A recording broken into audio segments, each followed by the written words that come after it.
All right. We are live and welcome to session 2 of the alpha test. This is a official campaign that I'm running for my game world that I run out of the Frog God Games World: The Lost Lands. And for the most part, this is the players that we have for today. I have with us the Crafting Gamer, Six Nations, 31 Kings, Janet from Another Planet, Mr. Connell, the Cigar DM. Crafting Gamer, could you please introduce your character for the audience and what you do? I am Wong Hung Long. Just call me the mongoose. And I am a wizard of some kind. I'm still learning Bruce's system, so the name of the wizard type is Arcane. arcane. Thank you. Yeah, there's various names in the world for it. Arcanes, adepts, mages. It just all depends. I use the word arcane because that seems to encompass the entirety of it gets its arms around the entire casting spells, the arcane nature. So Yeah. Six Nations, 31 Kings, please introduce thine character and what you do. All right, my character is Lemmy, and he is a skilled hero, basically a thief type. Woohoo! Right. Miss Janet from Another Planet, please introduce thine character. My character's name is Isabel, and I'm a cleric, and I'm a human. Okay. And Mr. Connell, the Cigar DM, please introduce thine character. My character's name is Cormac Stormrage, and I am a fighter. I fight so I can earn money to buy more beer. Hey, I'm honest about my profession. Okay. In the chat, we have joining us today Mr. Mac Thompson, our friend Hungar the Starvarian, pimping out his Hungar the Starvarian figurine, which looks like a really cool figurine. I really like that girl that she did the 3D modeling of it. Thought I had her as a guest one of these days. Get yourself a free Hungar the Starvation miniature. Go right here. Looks like you can download the STL for it. There's probably a link for charity as well.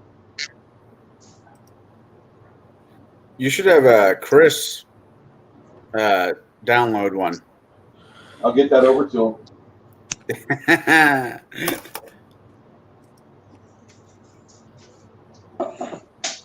used to play World of Warships. I just don't have time for playing a lot of games anymore.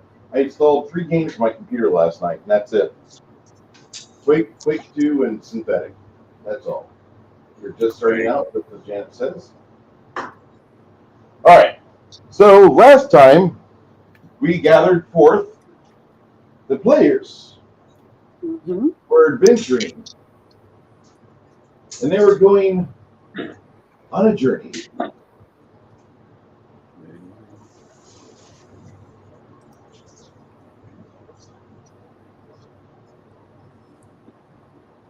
They're going from their hometown of Gilboath,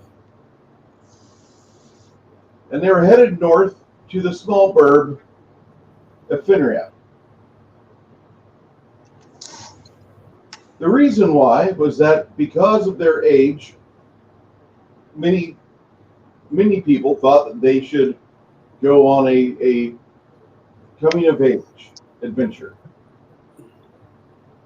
So, due to the fact that you live within the massive footprint of Ream, what used to be known as Spa Ream, one of the major cities of the Lost Lands, you live about 150 miles away from there. I'll share the screen so you can see what I'm talking about.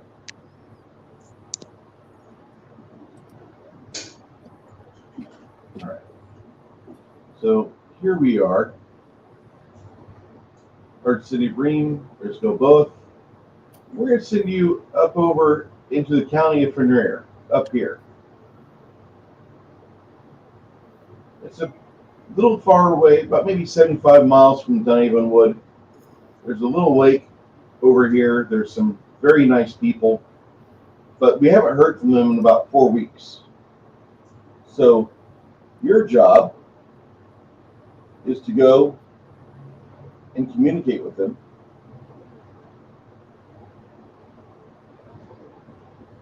With you from last game, although not appearing in today's film, is Sir Strum, Flady's character. Flady is a good man, but he's taking care of family this weekend, with many in his family demanding that he go and see someone get married. We disagree with this. Brought to you by the law firm of Don't Marry Her, Don't Marry Him. Keep your money. Keep your money, shysters. Okay. You Man, I didn't realize where I was. Say again? Didn't realize how short I was. Character-wise, the figurine. It says human rogue, and I picked him up because I need to skulk. So you've just finished resting overnight. If you're hurt still, go ahead. You get a hit point back from being within the sanctuary area.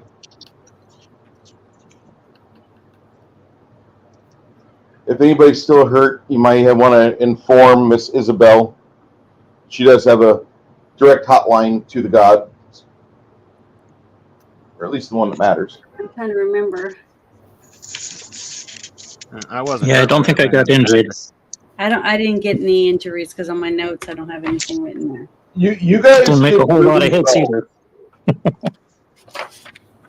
Just to say that you did very well. Any battle we can walk away from is a good battle. With all your Chris, how long limbs. does it take for a Yeah. mana? Caveat. We like our digits.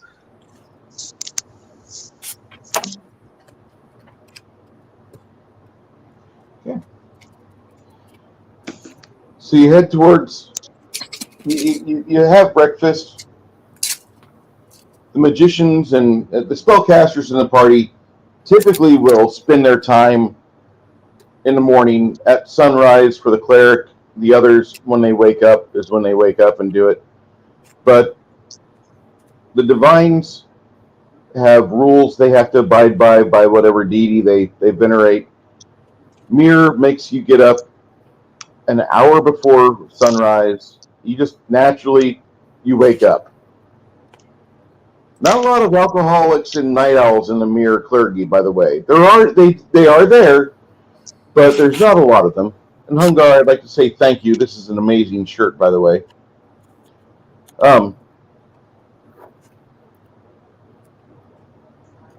You wake up, Isabel, and you start doing your ritual. You put your herbs in your sacrificial bowl, and you start to think about the ways that you can help bring stability to this area and have what you're going to do to help those people that may be at peril. We still don't know what's going on with the county of Fenrir, the merchant caravans. Your mind kind of goes kind of nuts, and you think about it, because from the north you get usually, that's where the majority of your meats comes from that are not local. They'll bring preserved meats down the mountainsides to here, and that's the majority. That you have some winter wheat that typically your parents know about. That could mean quite a bit of tragedy for some of the brewers in town that are not involved with wine. But this is quite alarming. And as you think about it, you put your worries aside. You're able to focus on your teachings.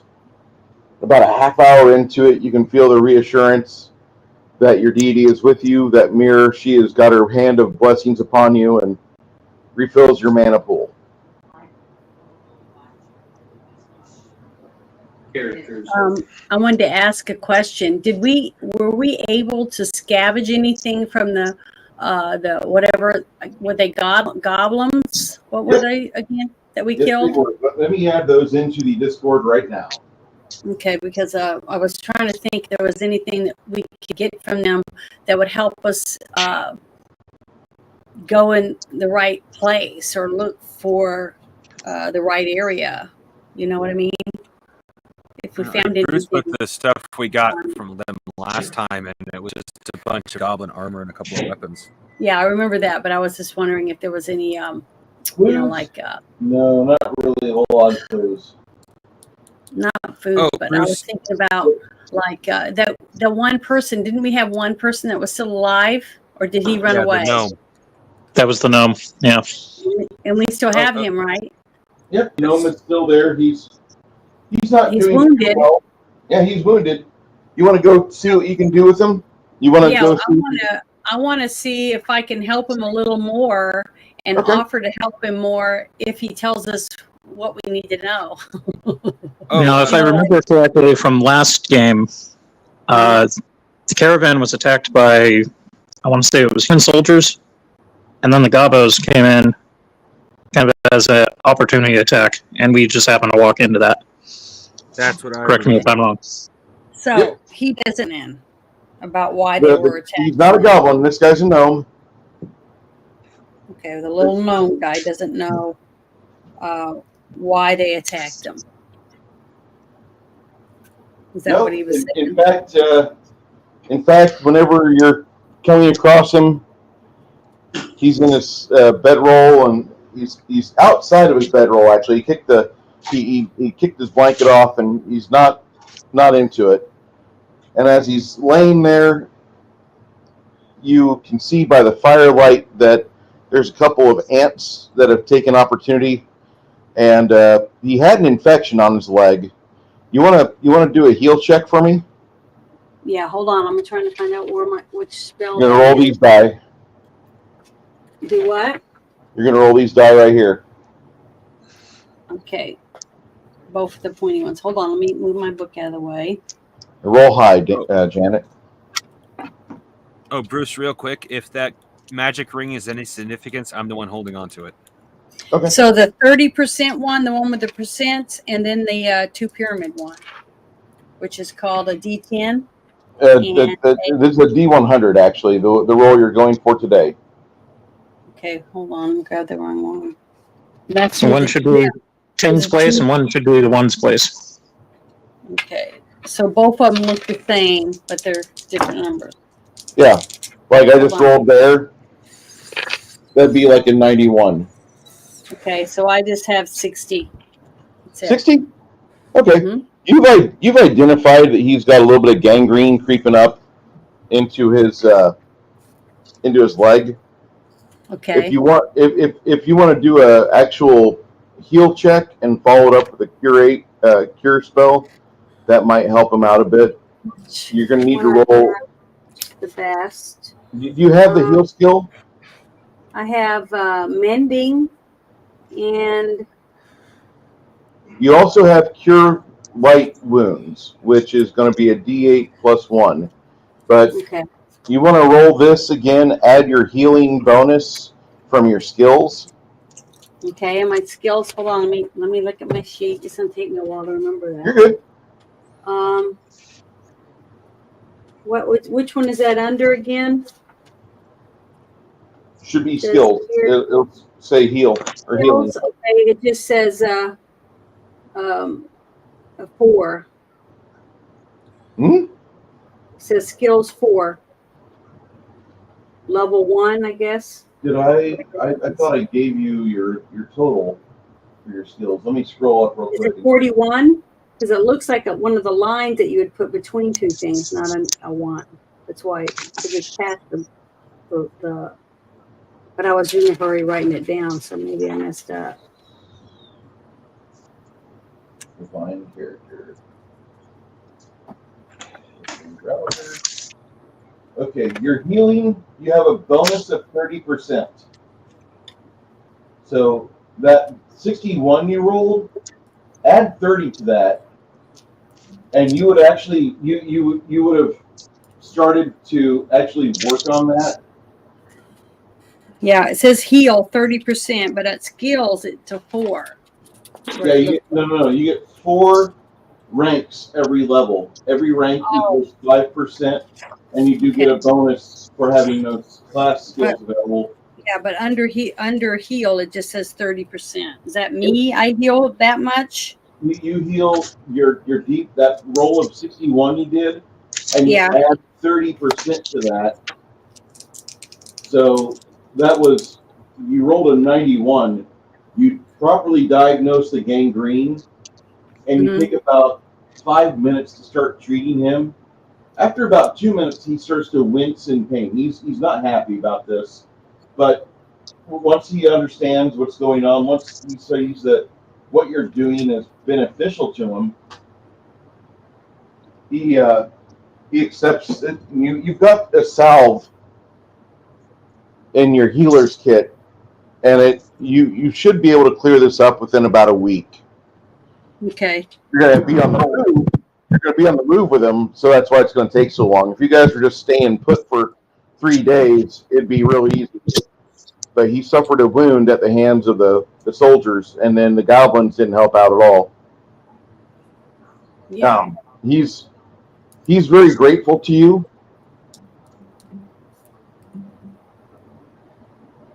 And then he says something of the statement. He says something to you in the old Fordway tongue, which is kind of like Old English for us.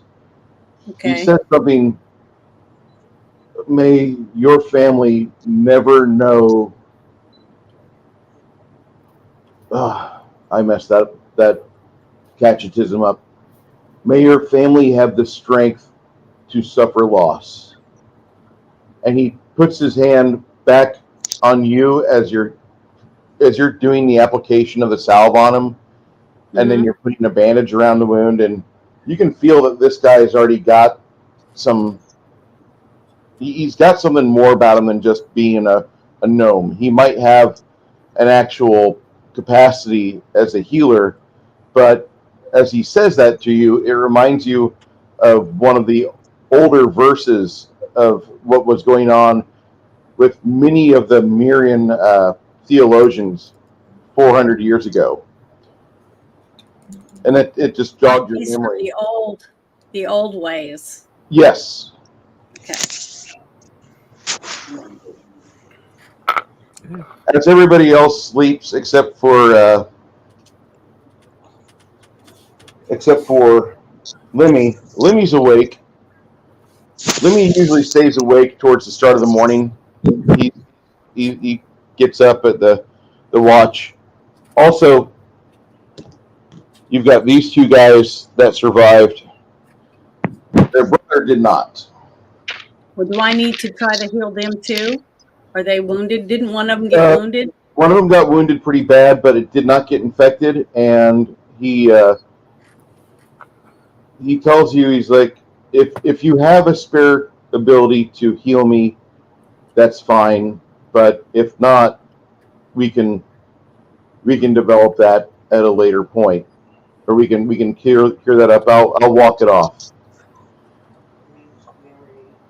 Well, the only thing I'd be able to do is the same thing I'm basically doing for this guy. Maybe put some salve on it and put a clean bandage on it. He accepts that. He says, if we have any problems today, we'll take care of it. And also, do we already have food in our bags for ourselves, or? Yes. Okay. We have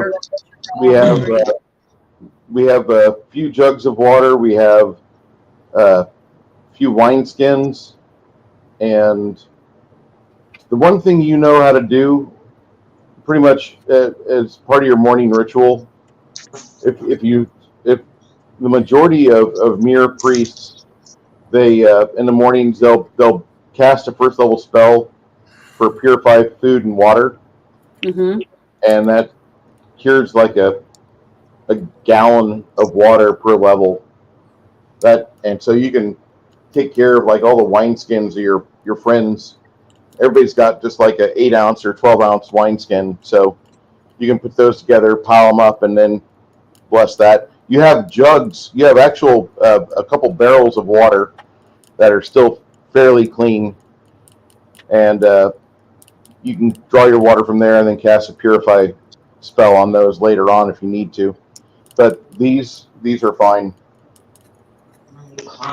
Sun starts to creep up over the horizon.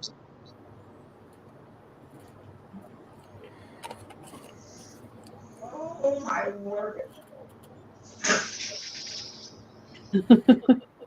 Begin your path. We don't want everyone drinking wine. You might need to go to battle. You're so inundated with wine.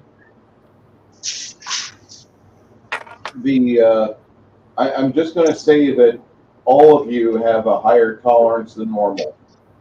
It's like hanging out with people from Milwaukee. We can start consecrating things. Woohoo! I'm not trying to be a smartass. I'm just telling you, like, you guys are really good. Because remember, we're just in the upper teens. Have you ever been to I Milwaukee? don't like the way it. Well, if we're supposed to be based off of a fantasy medieval society, they would have a higher tolerance to alcohol because of fear of bad water. Because if we have anything stronger than wine, you can also use that to pour on the wounds if they're bad, infected, for an infected wound. I could soak the gauze that's on the little gnome's wound with pure grain alcohol or whatever. 70 or 80 proof or higher. Mm-hmm. Yeah, you definitely wouldn't want to use wine. You'd want to use something harder. So I guess I'm chilling with I got it right. Will, Tom, and Rob. Those are the bowmen that we're traveling with, right? Sadly, Robert has been buried. Will and Tom are still alive. That's right. Okay. Let me make note. So the one that went running off into the night didn't die. Mm-hmm.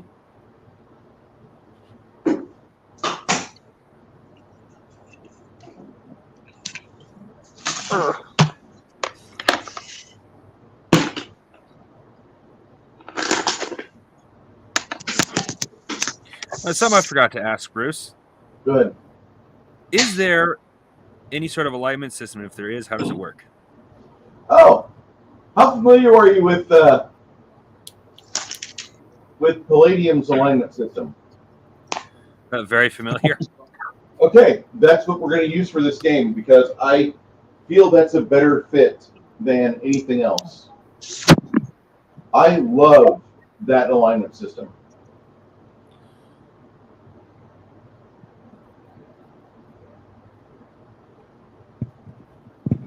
Okay, I'll have to. I don't know if you guys are familiar. Go ahead. I'm familiar with the mindset that I am looking for this character, but I can't remember exactly which one it's called. Just go with scrupulous. I think that is the one I'm going for because my character from the very start was supposed to be, my main goal is to get rich. If I have to step on people along the way, well, that's just the way it goes. Han Solo. Yeah, you keep your word to any other good person, but you lie to selfish or evil people. Yeah, pretty much. I'll put that in the let me put that in the Discord as well. We're going to use the shit out of this system. I love the alignments.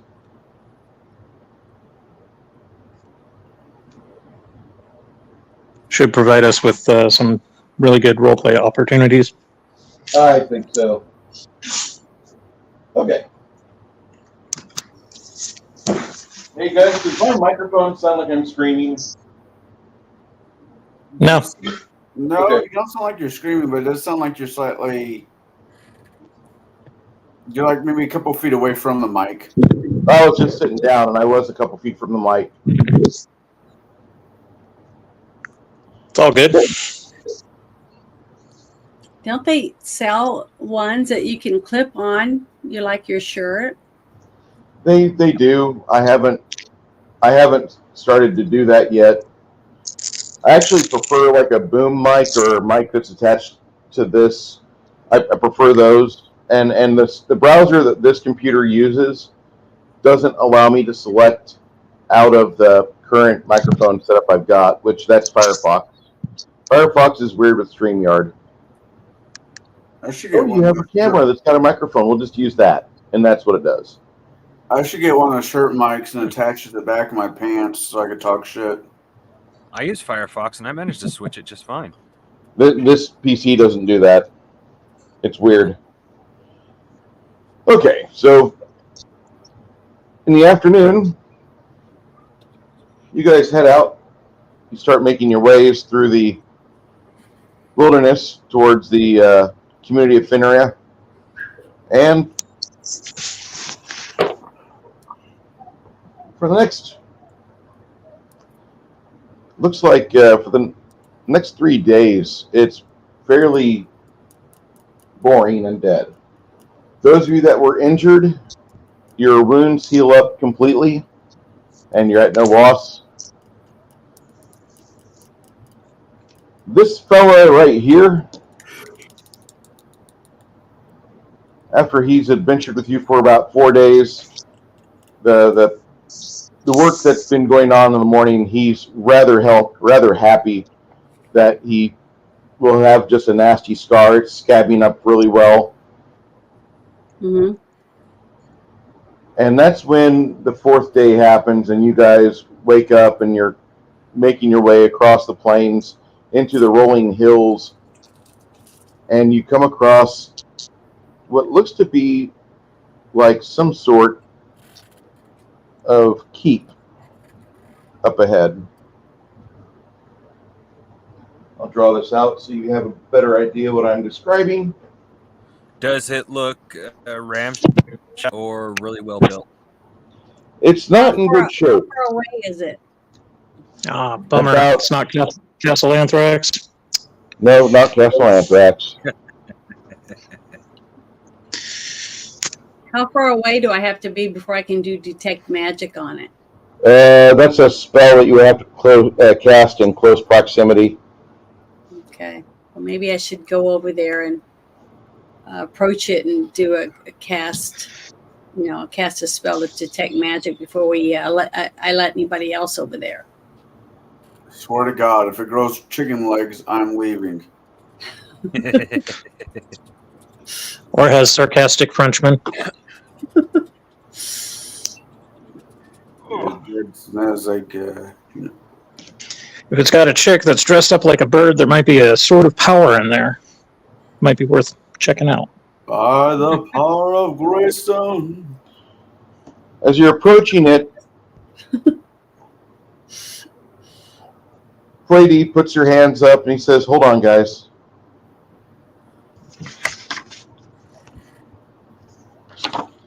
That's kind of what we see here. This is looks like it's a keep. You've got a roof portion here with a tower that comes out of it. This is a type of keep that typically the Fords built and used and operated out of for many, many years.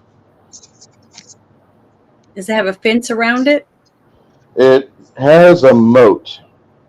There's a moat around So it. it's kind of like a tower house, or Yeah. Any animals or horse or You have some dead cows not too far away. Long Ew. dead, fresh dead? Say again? are they Long fresh dead, dead? fresh dead? No, they're about a week or two old. You see, when you were coming across this, like yesterday you saw vultures, and today doesn't look like it's really going to change a whole lot. well, so much for breakfast steaks. Yeah. Mm. I don't know. I wouldn't trust eating some meat that's just laying there anyways, because it could be poisoned. With death. So, But- if you guys want to know on it, go for it. That's what you see as you're coming towards it. The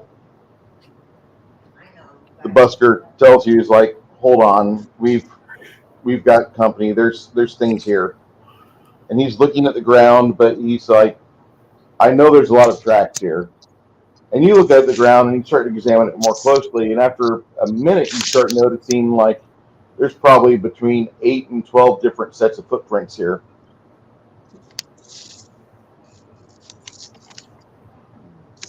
Okay.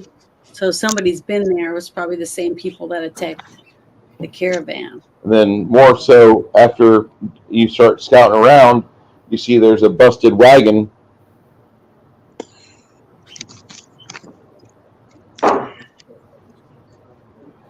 8 to 12, though, is that really it? So if it's the same humans apparently that attacked before the little what was it, goblins did, Mhm. maybe they're looking for something. They're going and attacking anyone that has wagons that are being drawn. So they're trying to find something that's being pulled in a wagon, something big enough to fit in a wagon. Maybe. Janet, I don't suppose you have identify magic item, do you? I don't think so.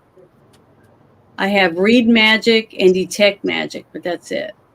Identify you do have, but that Yeah, requires that's a it. magic item. Hmm. You have to have a magic item in hand, and typically you have to do a small sacrifice for a ritual. It takes you about a full 10 minutes to cast, and you throw in some soft metals like 5 gold or so in your brazier and the brazier, and you earn that, and then you can identify it. Okay. But- You guys want me to perform that spell? Just so Probably you- not the right time right now. Oh, Okay, well, as soon Well, as I I was get the gonna ask my opportunity, as soon as I would say I would. let's scope the place out and make sure that there isn't anybody hiding that's going to poke us full of holes or what have you. And then once we do a once over around the perimeter or whatever, let's head into the keep. I recommend that we walk all the way around. Go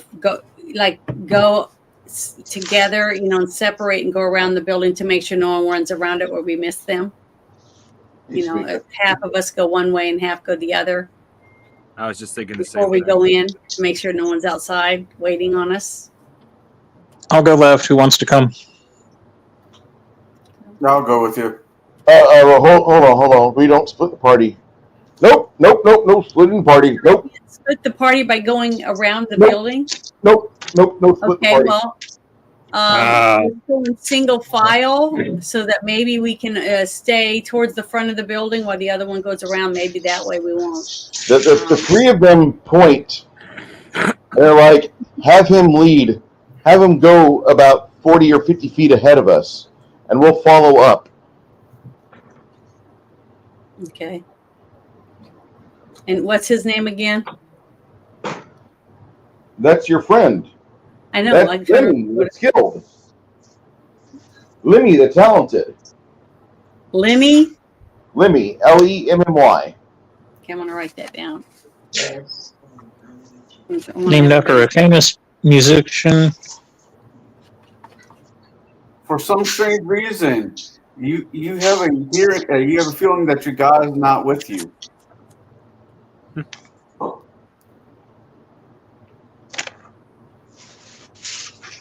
Who, me?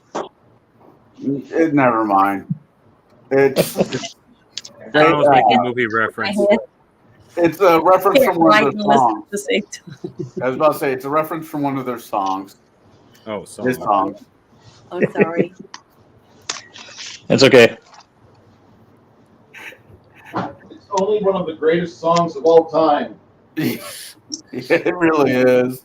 Now, you're going to have a bad day when your phone wakes you up to that song.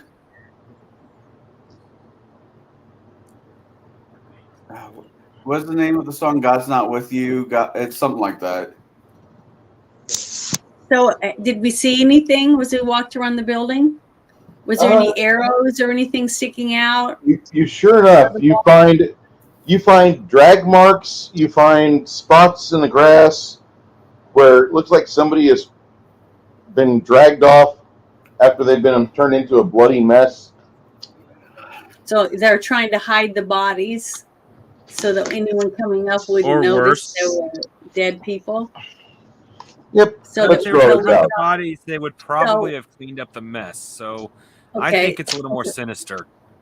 Yeah, so what I recommend is the building made what's the roof made out of?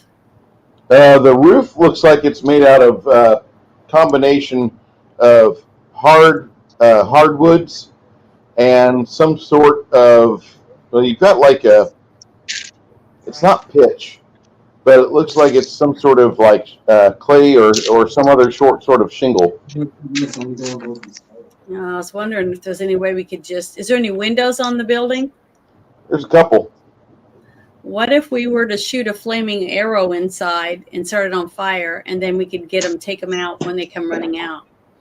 No, I don't you think cannot there's set anybody people in on there. fire. I believe somebody's in there, and they're trying to get us to go in so they can kill us. Janet, if there was somebody in there, they would have made their presence known as soon as we went around the building because that made us pretty vulnerable. And if there's anybody squatting in there, that's a I war don't know. crime. They took the time to drag bodies and hide them. Yes, I but they don't didn't think clean they're up the hiding mess, so them. that was obvious the bodies were moved. So I don't think they're hiding the bodies. I think they were collecting the bodies for something more sinister. If they were going to hide the bodies, they would have cleaned it up, making it look like there wasn't anything to begin with. Not if it was only a short amount of time when they killed the people. Like says let's say those human marauders came through, right? They killed a bunch of people, and then the little goblins came up afterward and thought, well, we're going to stay here, but we need to hide the bodies so that somebody can come in and we can take them out. Here's the thing: the especially gnome one didn't that- describe them as marauders. The gnome described them as militaristic. Okay. Well, that's what I'm saying. I don't know. Okay, if you guys want to go in, I'll go in last. I'll follow you guys in. Well, my thought is actually I have magic missile. I go in first. That is the bravest wizard I've ever seen. You're doing your job wrong. Knock it off. Yeah, I've got the stealth skills. Let the thief go in, hide in the don't have Oh, I showers. didn't realize you look had, for I food. didn't realize you had stealth. Well, if you have stealth, yes, you go first. All I have is a sword. I don't really have anything like that, so I don't need to go in first. I mean, look at that. I'm wearing a cloak. I've got a dagger. I'm all edgy and squatting down, ready to skulk. Yep. Ready to take some legs off.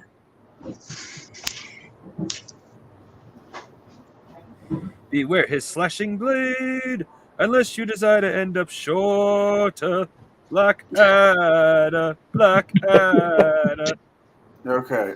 I might start drinking again if you keep that up. That's why he's singing. He's been drinking. That was the only way for me to get through last night's stream. Yeah, we'll have to cover that later. We definitely will. As you go, all right. You come from this around here, and you're making your way, and you go around. There's a drawbridge that's down over here, around the moat. Mm-hmm. The building itself, the keep, looks like it's about 35 foot high. Mm-hmm. And then the tower extends another 30 feet above that. It's a modest size keep. Yeah, it's pretty decent size. You've never been over here before, so you don't know the name of it nor the history, but it's fairly good size. Hmm. That was going to be my next question because I've got local local knowledge. Roll it. Okay, what do we got? So it's a 15% bonus.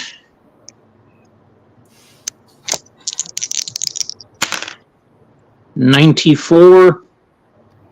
So 109.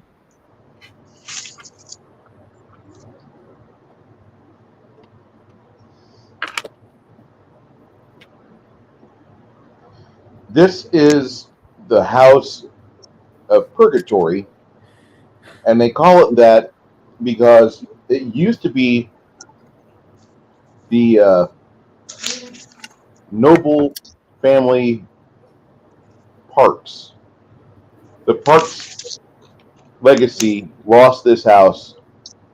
There was numerous people involved with a backstabbing that happened.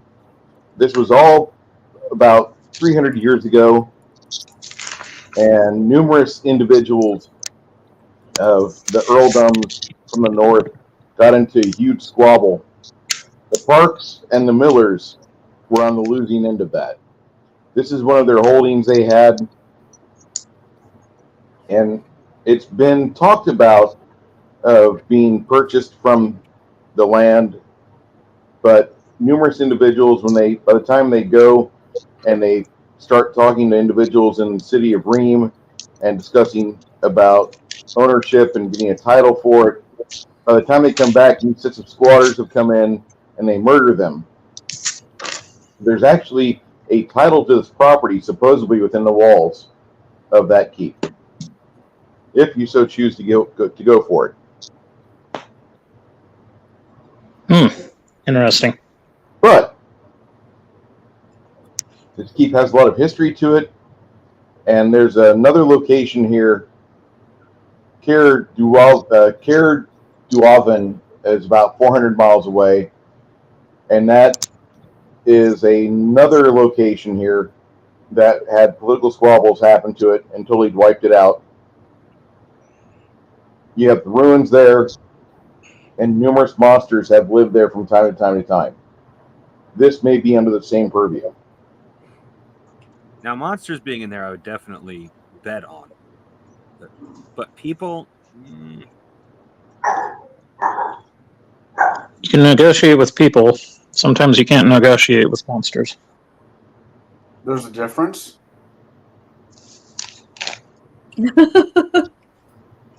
not everyone's a Not always. Ronald.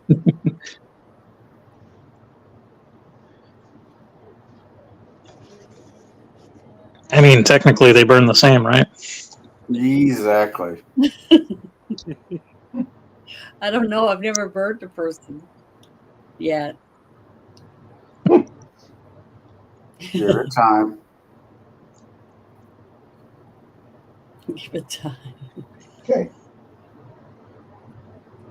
All right, gang. Oh, go for it. Continue. About at the same time, as you guys are discussing all of this, you see an arrow get buried in the ground between Isabel and Lemmy.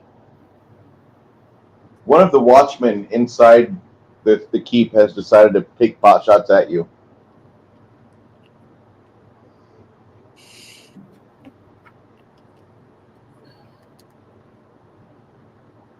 You guys gonna do anything or what? What does he look like, if we can see him anyway? Well, he's standing inside, so he's looking out a window, and all you can see is that he's trying to line up a shot. He's in a tall vertical window. Looks like he's using the tower, about 50 foot up. You can tell that he's probably tall like a human or elf. He's using the longbow. Is there any cover? Not a whole lot of it. This entire area is about Can I use 400 Intimidate? feet. What? Can I use Intimidate? You may. Let's see here. What you should be asking is, This can I person's use- wanting to shoot at us. I have Intimidate plus 10.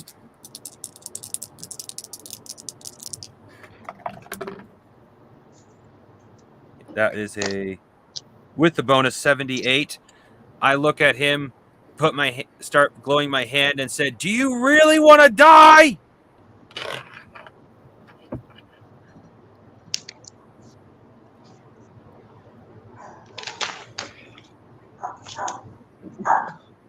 Okay.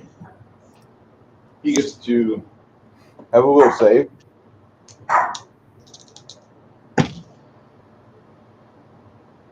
$78, you said? With the bonus. Okay. So he tries to act brave and calm, but he gets furious at you, and he tries shooting you.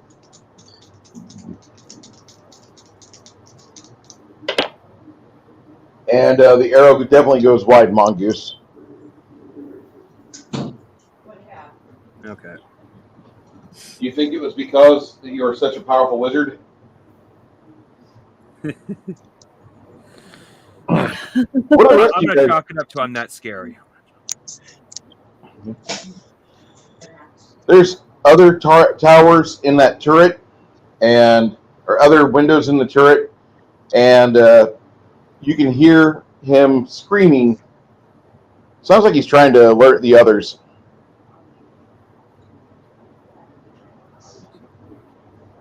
Well, somebody could take that guy out. Get him to shut up if they haven't already heard him. Hmm.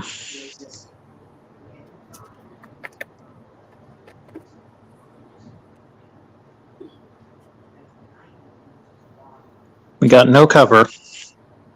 How far away are we from the drawbridge? You estimate it'll take you 12 seconds to run all the way over there. Damn it. That's a long time.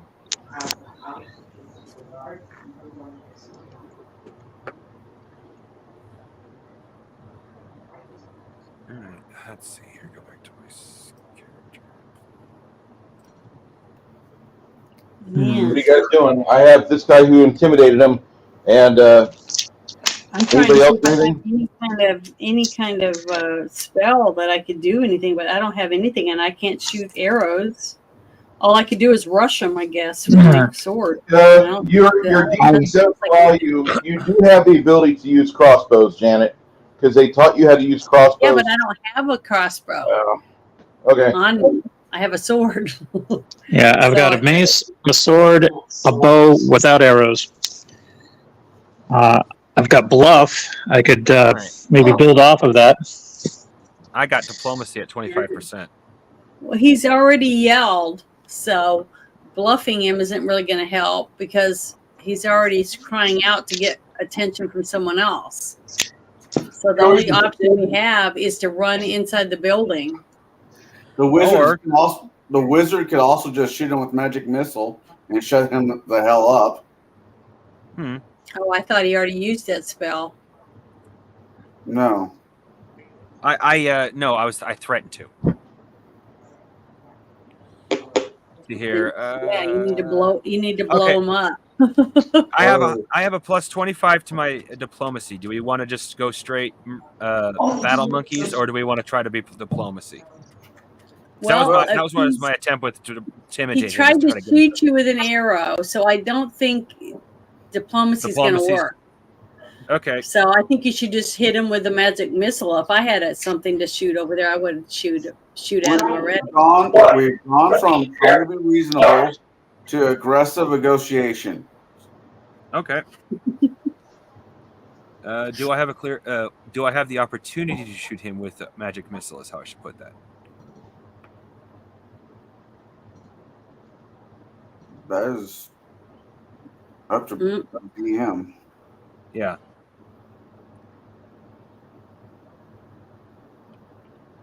I would say Bruce had to walk away. Do what? So I he said I have the opportunity to shoot him with magic missile before he starts yelling. Okay. You want to shoot him with a magic missile? You can. I need damage. I'm still saying this might be a bad idea because these guys might just simply be afraid. Oh, well, yeah, you're right, because they did just get attacked. That's why there was dead people and dead animals. So maybe you should use your diplomacy and yell out, "Hey, we're not here to hurt you," or something. You think that would be better? Well, at this particular moment, I'm willing to risk getting shot by an arrow to try one more time to end this without bloodshed. But if he shoots another arrow after I do this, it's full bloodshed for me. Okay, that sounds good to me. I just hope that he doesn't hit any of us if he does shoot again. We are from town such and such. We are going to check on town such and such because we have not heard anything from them.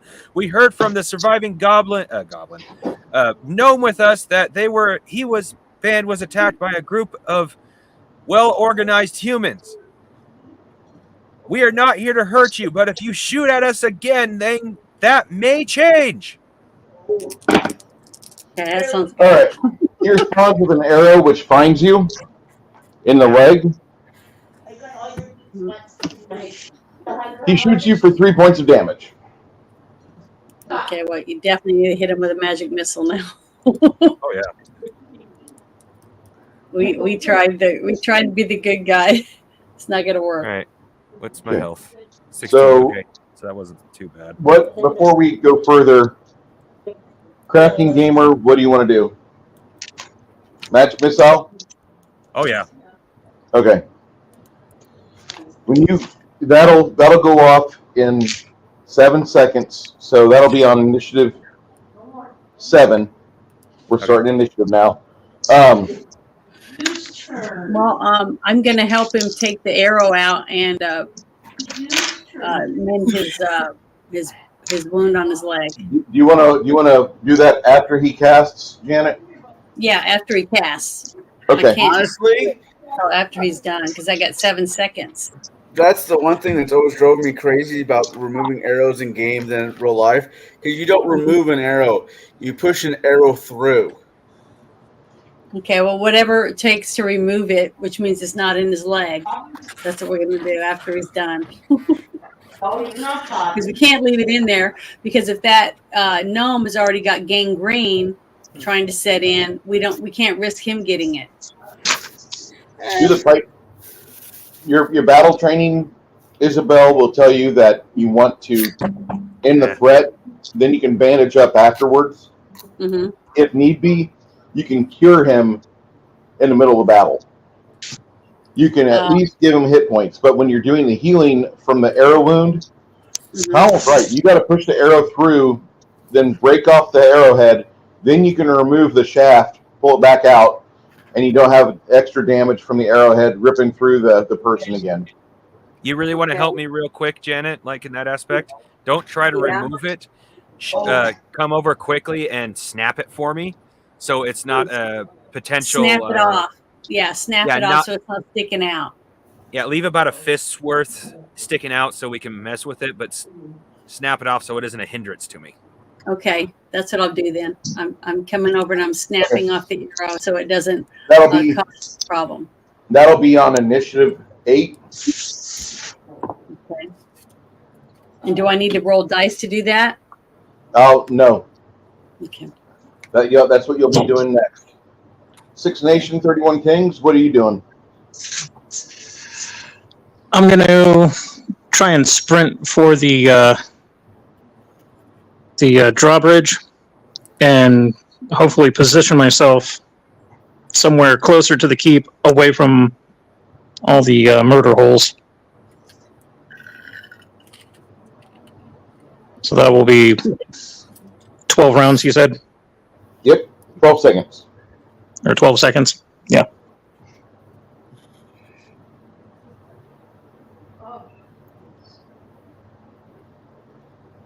No. Yes. Oh, sorry, I hear it talking in the background. Yeah, it's the dogs being retarded.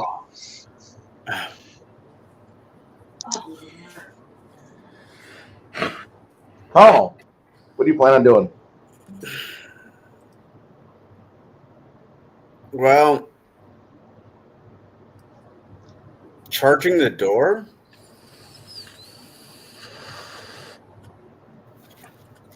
No. You have 2 spellcasters. Act Yeah. as meat shields as we slowly go to the door so we can go in. That sounds like a No. horrible idea. Yes, but if your casters go down, what'll happen in the long term of this battle? Well, the caster shouldn't have been smart enough to run to the door too. I can't run anymore. Well, she stop You being a can after he casts. You can do that after he casts. Okay. Alright. I pull out shield and stand in front of Mr. Hot Pocket, Mr. Hot Hands mage. Okay.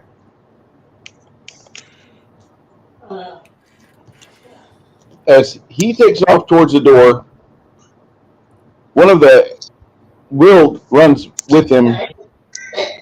The other arrowman stays behind. On initiative 2, he shoots his arrow.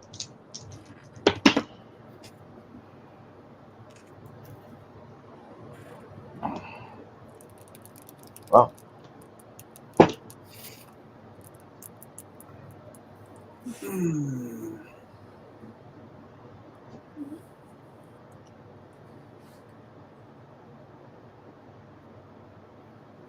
All right.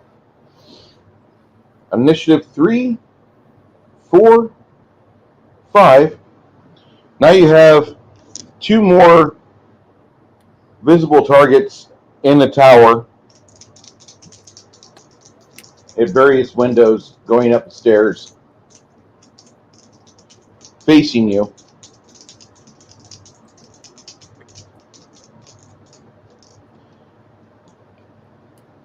Six, 7.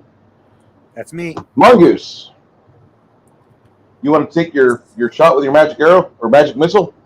Yes. Go for it. Have a 3.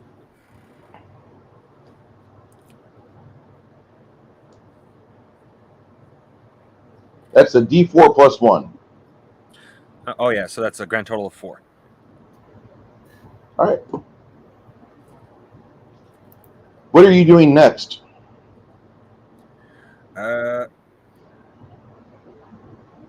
With my helpful meat shield slowly moving. Well, Janet is going to snap the arrow before I can start moving, but slowly moving towards the gate so we can get in. You want to do that after she fixes you, Yeah, or start doing that, heading that way afterwards? Yeah, because if I start moving with the arrow sticking out as far as it's going to, I will trip over something. Yeah. Or make his wound worse. Yeah. It'd do both, really. Mm-hmm. Isabella breaks the arrow, like you and her agreed.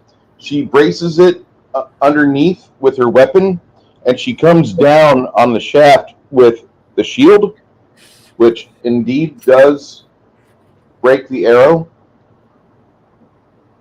You take an extra point of damage just from that shock, but that is not quote unquote real damage. It's non-lethal damage. In about 2 minutes, that's going to fade. But for the moment, that's an extra point of damage for intents and purposes of tracking damage. Okay. I got it written down.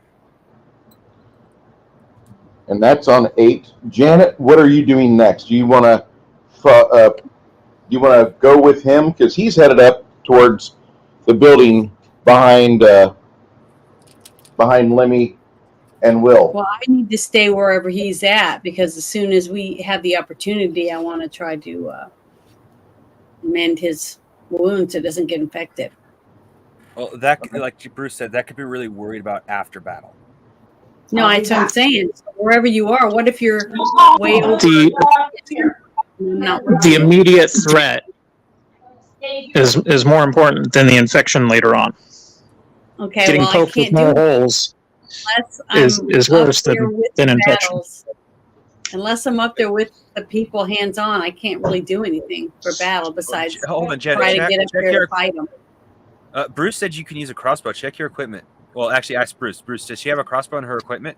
She does not have a crossbow. She's been trained in a crossbow. Oh, okay. I can use one Well, if I hopefully we have can to. find one then. Right now, I just have a sword and a shield. That's it. Okay.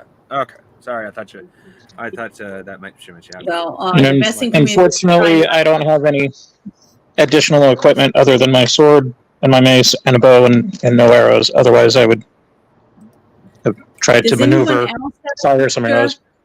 have a crossbow or arrows that I can borrow during this battle on this team? I know I don't. If I remember correctly, it was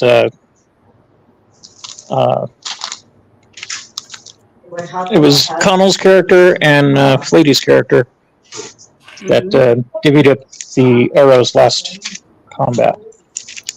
Yeah. So basically, I just need to try to pay attention to what they're shooting at us and evade getting hit the best of my ability. Miss Isabel, one thing that you recognize is you could cast the spell from your domain of protection upon one of your friends, and this will cost you nothing. It's one of your domain spells. You get a free domain spell every day. Okay. And do I need to look through there and find one that's it actually is the spell Sanctuary. Sanctuary? Yep, Okay, it'll be in your first level spells for Pathfinder, but this is considered a second level spell in this game because this is the proper game. I know that sounds weird, but I'm just an egomaniac. Cast it on Connell since he's being a meat shield for us. Okay, that's I was gonna say who is that out in front? That's who I need to put it on. Do I have to touch him to do it, or can I? You will. It'll take you 7 seconds to cast it. Okay. You can touch me, Janet, wherever you'd like. Oh my! Well, I'm about to touch somebody. Hopefully they'll like it. I trust me, I will. Keep you alive long enough to stop somebody from hurting the rest of us. Yes. Yes, molest me with your healing magic. Make me feel like an altar boy.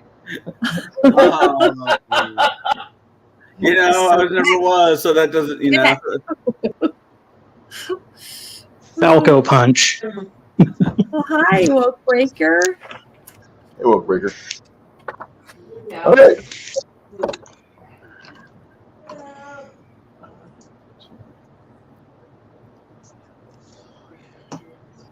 And I'll say this. Weapons are great, but you don't want to be basic in the ones you want to use for long. As you get better experience, as you get more levels, if you find somebody that can teach you your weapon skills, spend the time to do it. Okay, a lot of this game requires downtime, and that's the only way that your character really gets better is by able to have the cushion of time to help absorb knowledge and ability in order to get better at something. Because it's just like anything else. You can be taught. You can read a book on being a plumber all day long, but when you've actually done the work, got your hands dirty in lateral fields and septic tanks, and you've actually got your OSSF certifications, you can diagnose properly and you can do it pretty efficiently. I'm just correlating real life into game rules. I know that sounds weird, but as a basic person, cat girls. Good God. Okay.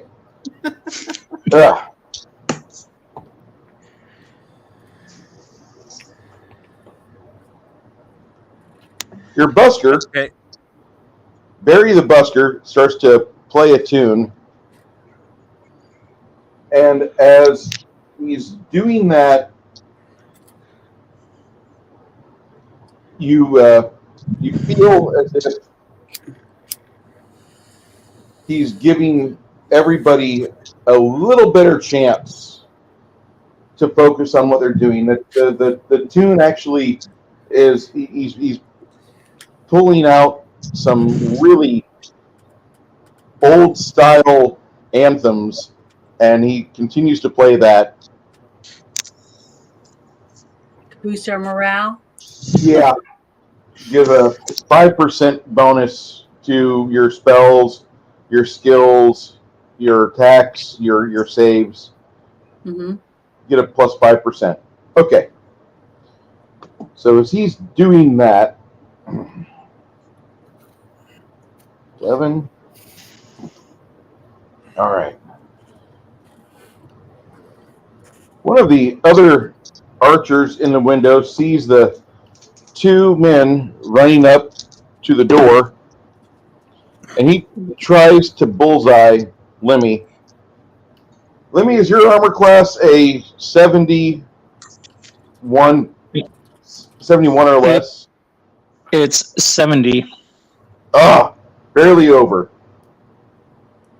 He hits you in the shoulder. Cheese it. Ah, shit. It looks like a little bit of extra damage. You're wearing leather armor, you said, right? Yeah, leather armor. Okay. He manages to inflict on you, after your armor, he gives you a dose of 13 points of damage. Right. That hurts. Yeah. That, Considering I only got 20, that literally knocked the wind out of me and then some. yeah.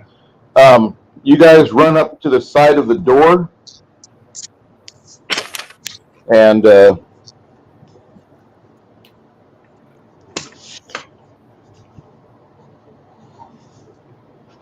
So we're all together still? nope. You people, the rest of the party is behind about 70 feet away. We're going to take a minute to get there.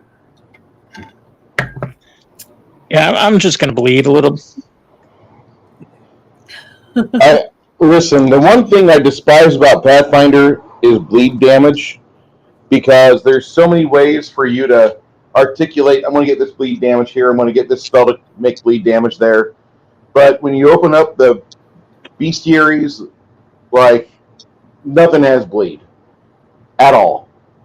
And it's just one of those things, it's like, why did they create this mechanic if literally trying to put it onto an NPC or monster is fucking almost impossible? And that's the biggest problem that I have with it, because it just feels like, as you're putting together a narrative for the game, you're doing things and you're like, man, this is a pain in the dick, and it just feels like it, just trying to find something that has bleed, because we have that big ass spider, the big ass tiger in our other Saturday game, and everything he does causes bleed damage. It's like, what the fuck did you just like completely min-max your character, and you still bitch about the lack of capacity your tiger has. Never mind the fact you've got pounce, which gives you full attack with a charge. You cheating cunt. But whatever. That's how I feel about it. That's how I've always felt about pounce. It's just a bullshit ability that, like, this is going to kind of make the game a little harder, because if this character ever goes down, the increased numbers of bad guys are there to absorb the amount of damage he does with pounce. Therefore, the rest of the party suffers. Pray he doesn't die. I wanted to ask something. Go ahead. It's the little gnome. It's a gnome, right? Yes. Is he running on his own, or am I carrying him? No. He's not letting you carry him right now. In fact, whenever all this started going on, he said, if you want me to handle the horses, I can do that over here. Yeah, because I don't want him to die either. We haven't been able to. We want to save him in case it helps us. Little David the gnome was the smart one. So. These And two, despite all my serpentine motion, I just got golden BB right now. yeah, you guys see, if you guys are paying attention, you saw the two brave men rush up to the door, and one of the prick archers took a shot, and your friend Lemmy just took an arrow, and you could see the blood come out of him when that hit. Mm-hmm. You saw that, and you're thinking, if you saw that, you're like, oh, we're gonna have to pick him up after the battle's over, aren't we? Mm-hmm. Yeah. Okay.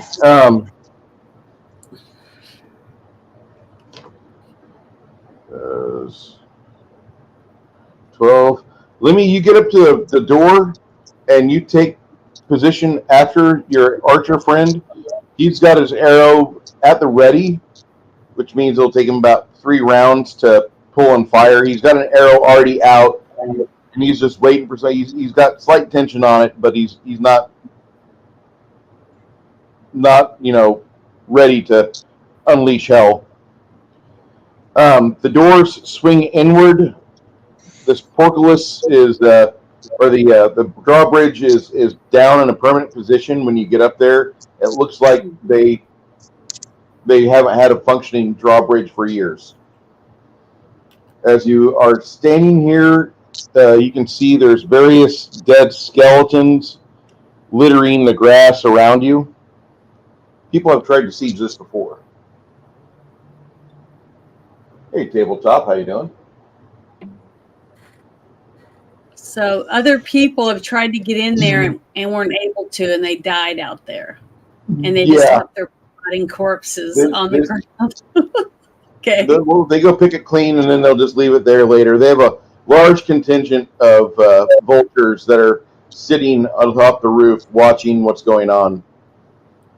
There's about 20 vultures on the roof that routinely seem to roost here. Yeah, I can see why. There's lots to eat.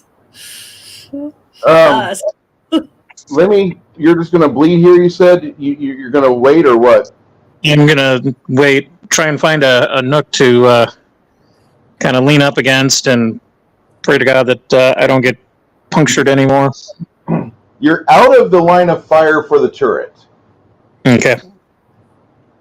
I'm going to... Where's my skill list here? I'm going to perform a perception check. I've got a plus 20 to it. Okay.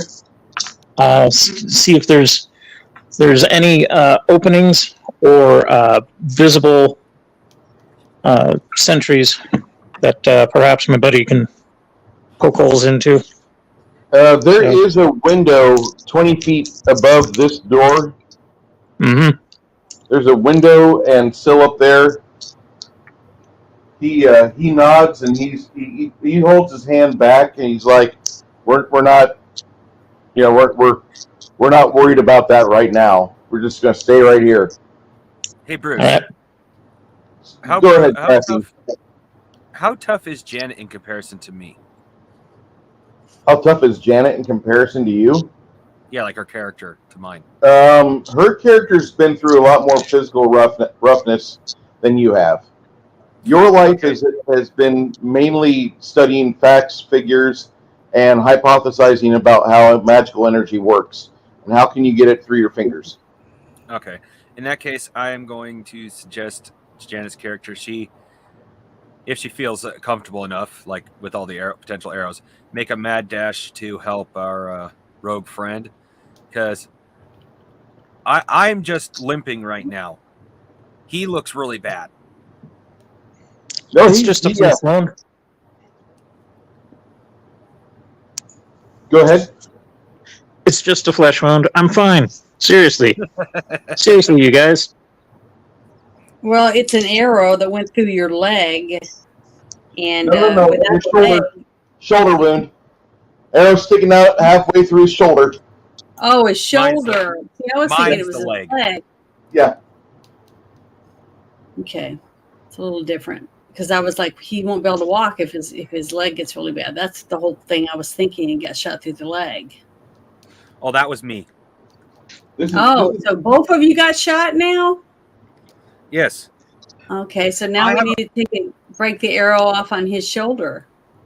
I have a meat shield, though, so you don't need to concern yourself with me. And we're making our way towards the gate as soon as we get the opportunity.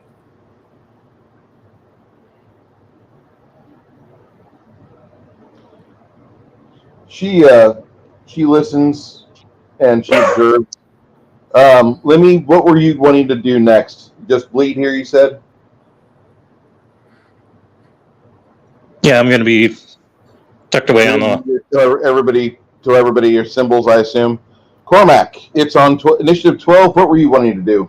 I'm going to stay close to the wizard so I can help help them until they get into the building.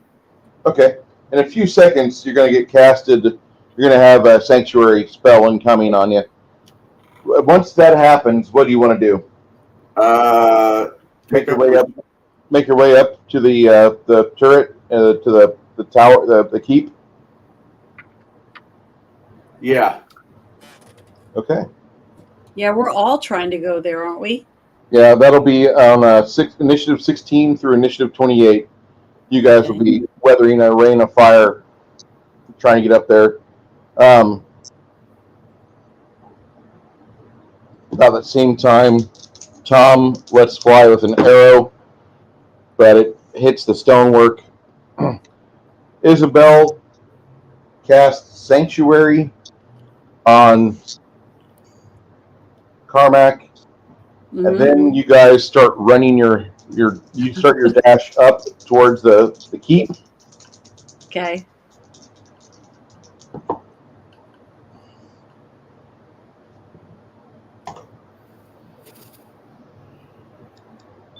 And I mean, can I tie a rope or whatever around the gnome so I can drag him if he gets hurt? The gnome is behind the hill. Okay. There's a hill that's here. And back here is where the gnome's at. You guys were going around this thing, and you saw this. So you're coming in the back entrance. But there's actually like a little road that goes in. So we left the gnome there to stay from getting hurt? Yeah. Hopefully there's not another band out there that will be walking by and see 6 horses and a gnome stuck to defend them. That would suck. That's all your feed, too, and all your food. And your jugs of water. Okay. Right. All right. As Carmack is leading the charge, one of the assailants fails his save, and so he can't really take a shot on him. The other 2 arrowmen, they send arrows into the grass. And while they're trying to reload, like I was saying, basic levels of proficiency really do you no favors as far as time is concerned. And when you're second level, that's pretty much what you're stuck with. Unless you had somebody as a friend, or they, owed you a favor. We'd like to thank everybody for being here today. Today's stream does have a sponsor.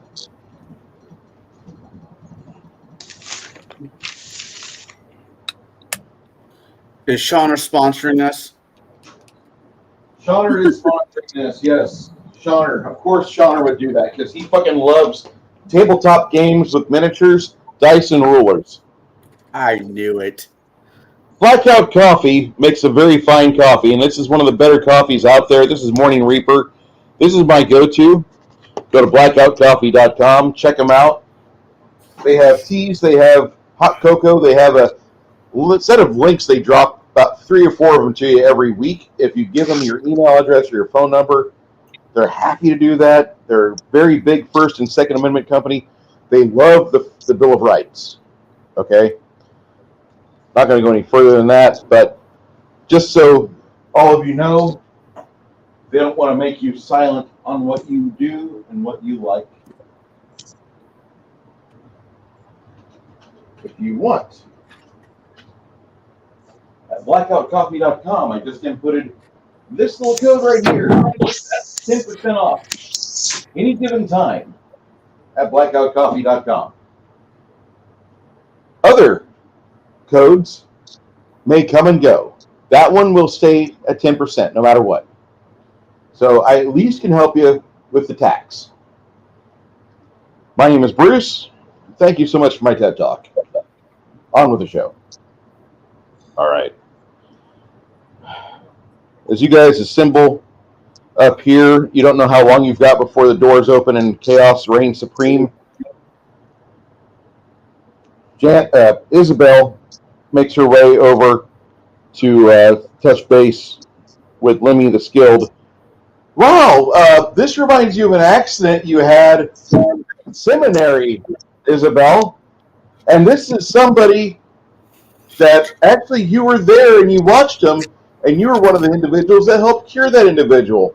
All you've got to do is just push this arrow through, break the arrowhead off, and as you do that, you hear Lemmy scream in pain. The whole time you were running, by the way, there was no music going on. Now the music has started again. Okay. Barry the Busker has decided that it's like we're gonna play some Fortunate Son.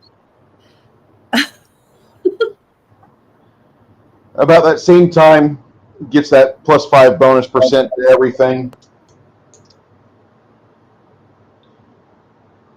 Go ahead, Janet, and give your friend a curing spell. Roll a d8. If you roll an 8, roll another d8, but that's only if you roll an 8. Okay, hold on. No whammies. No whammies, no whammies, no whammies. Oh, I got a 1. Okay. I don't know who to blame for that. I'm just going Me, to change I my rolled name it. to Lemmy the Skewered. You're all like, sorry. don't get away. terrible. It's not your fault. It's the dice. I blame the dice. No, I blame the other two fuckers that are like, don't pull a roll whammy. Well, I'm gonna change to a different color dice because these white ones don't work very good. It's always the white one's problem. I know. I'm gonna get another color. Exactly. Where I live, there was this really weird belief that if you used a white lighter, you'd get hit by a bus. Is inbreeding a thing where you live? Is what? Nothing. Inbreeding? Forgive me, I'm still slightly grumpy from last night. Well, let me put it to you this way. We were called a hillbilly town for a reason. Why walk across the street when you can just walk across the hall? All right. Luckily, instead of that 1 point of I'm damage, outside blood. Isabel cures him of 2 points of owie damage. Oh, Sweet. That was 4 mana, Janet. Do you want to burn another spell for 4 mana and go for it again? well, can I? You look Am I like- allowed to? Yeah, he looks like he could use it. I've got 9 hit points right now. I'm about half dead. I got purple this time. Come on, purple. Oh, you're never gonna believe what I just rolled. Another one. Oh. Another 1. A 1. Okay. I'm cheats. I mean, All I right. don't know what to do. Apparently, this is Mirror channeled through the dice, saying your little friend who's skilled better get some battle sense about them, or I'm going to continue to do the minimum amount of work. It's gonna kill my whole team because I can't roll. Oh, I'm sorry. It's okay. Oh, For right now, it looks like it's taken a lot of the pain out of the injury. He's still in pain. He's still injured, but he's not looking nearly as horrible as he was. I'm getting better. Not Put your dead yet. finger in it. Stick your finger in there to keep it from bleeding. Janet, you could spend a little bit of time and just throw a bandage on that. Okay. About the same time, as you guys are lined up here, a bunch of oil just gets poured out of this center window right above here, and then they throw a torch on top of it, so you've got a little fire over here. Great. So That'll burn for a little bit. You hear taunts from up above. Come on, guys, go on out. We promise our aim will get better. Oh, Well, if I survive playing as a 17-year-old, first level, no experience, I am going to definitely become a murder hobo by the end of this encounter. Yeah, I was thinking. This is my Vader story right here. You hear noises behind the door, but you don't want to touch it because the door is there's a double door with fucking fire right in front of it. yeah, it's hot as heck. You hear somebody talking inside amid the fire's flames and pops.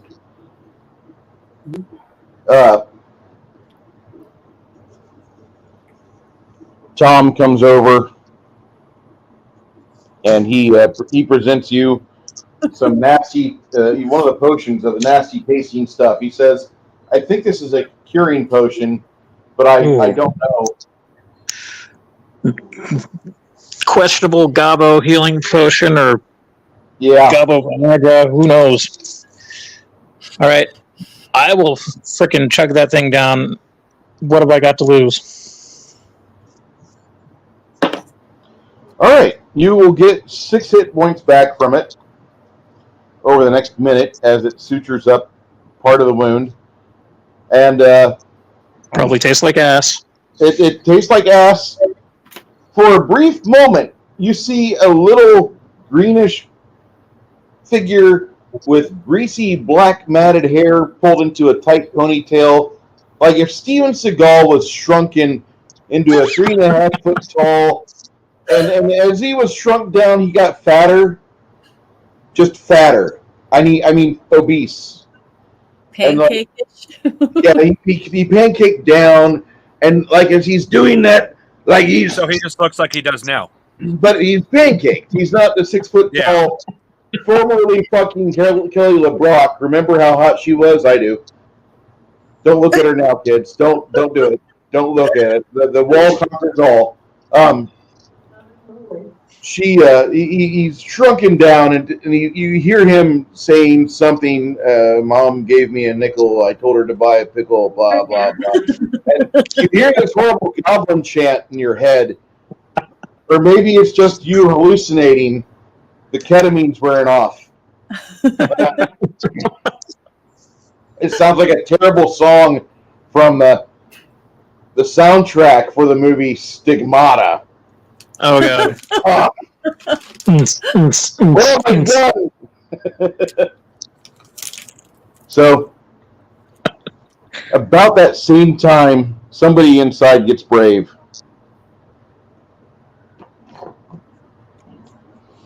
And these doors open.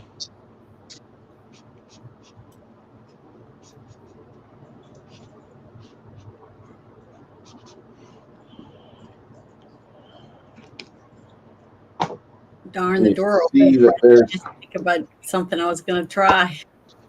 stuff in there, and they've got shelves and things and stuff you wouldn't expect to be in a goblin den, but they've got stuff in there. They're doing something. Oh, so they're goblins. This is a goblin's key? Yes, ma'am. Oh, okay. We should have just stand back. And What do the goblins smell like? Goblins have an interesting aroma. I would imagine it smells. It starts with the smell of cat piss, but gets worse from there. Yeah, I was Actually, it gonna doesn't start with cat. Because I'm thinking of that scene in dirty ass. Willow where they came across the troll shit, and they're like, trolls! Yeah, the trolls smelled really bad. Excuse me. You're all racist. These guys might smell. Well, you know the goblins that were in the movie. What was it? Legend. Yeah, those are goblins. I bet they stunk really bad. I think they smell to themselves like amazingness. It's human racisms that make them sound like they're horrible. That sounds like something the ADL would say, Colonel. Nah, I know. I'm still trying to reboot. You know what, Connell? What you need to do? Drink I'm more? gonna have you hang out with Mildred, Oh, fuck you. and you're gonna get a vocabulary infusion. Somebody in the chat said they smell like dead, bloated catfish mixed with feces and Skittles. Well, I guess I'm gonna have to get for dinner.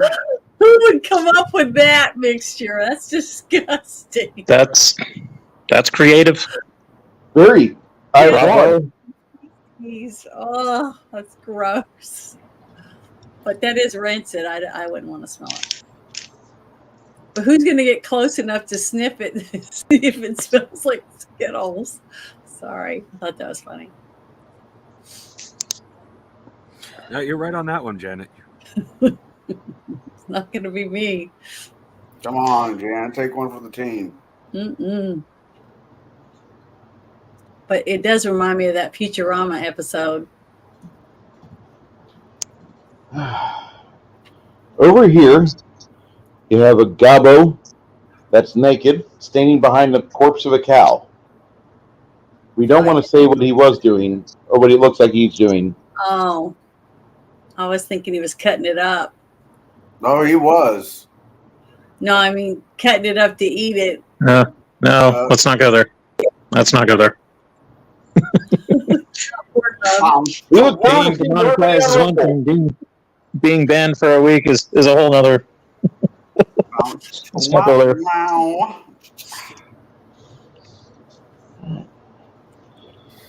Oh, good lord. As this goblin opens up the doors, you hear the other goblins inside squeal with excitement and mirth. Oh my As God. they're like, and then in the back you hear, "Hey, see if they have any pickles."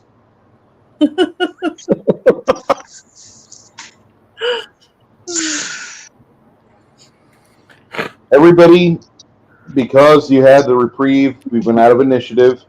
So the way this works is you have to roll a d6, except for Lemmy. Lemmy, actually, you're going to... no, wait, my bad. Everybody rolls a d8 except for Lemmy. Lemmy, you're rolling a d6. And All right. that's going to be when you guys get over your initial shock and like, oh, fuck. All right.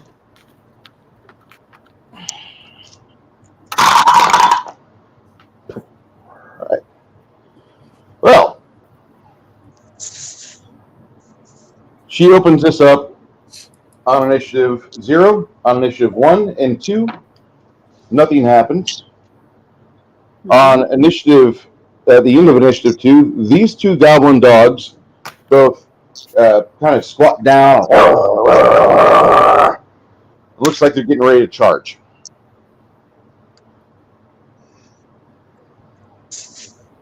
Initiative 3,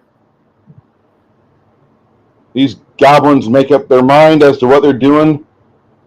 This one still is still. Initiative 4, I got 5. four. What? I got 4. Who rolled? Are you the quickest one to act there, Connell, or is everybody else? Nobody else is out there yet. Okay, Connell, what are you? Or not Connell? Cormac, what are you gonna do first? Where's the closest goblin to me?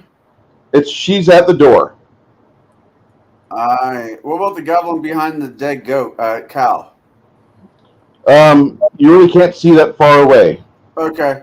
I am going to. You see, there's a goblin right there. Don't get too close. I have sleep. I'm going to radiant action for one to move closer to me. You're gonna ready in action. You said. Yeah, radiant action. The trigger is if one of them gets close enough for me to swing. Okay.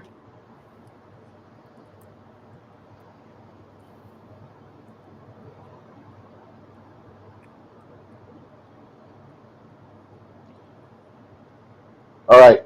For you to do that, you'll be able to swing effectively. You've got a longsword, you said? No, I have a battle axe. That'll be on initiative anytime after initiative 11. 11? Okay. Yep. So 11, 21. Gotcha. Yeah, that's actually got a speed factor of 8. As battle axe and the footman's mace are both an initiative factor of 8. Because they're Start off. Yeah, they're heavy. Okay. All right. Initiative 5. Me. What are you doing? What are you going to do? What are you I'm planning to do next? I am casting sleep on the primary group. Okay. So I see there's a bunch of them just bunched together. You'll actually be able to get that sleep spell off at initiative 13 because of movement and because of trying to group them properly. All right. But you can do that after 13. At 13, you'll do that. All right.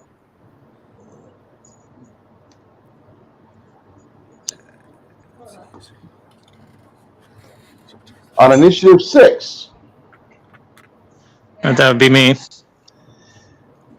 you rolled a 6. Mm-hmm. Okay. Correct. What are we doing? What do you want to do?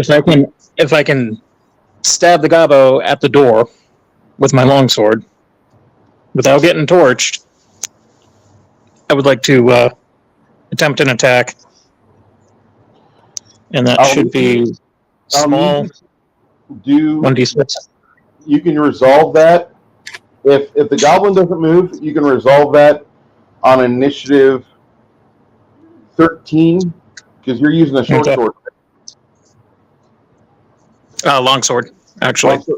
Be initiative 14. Okay.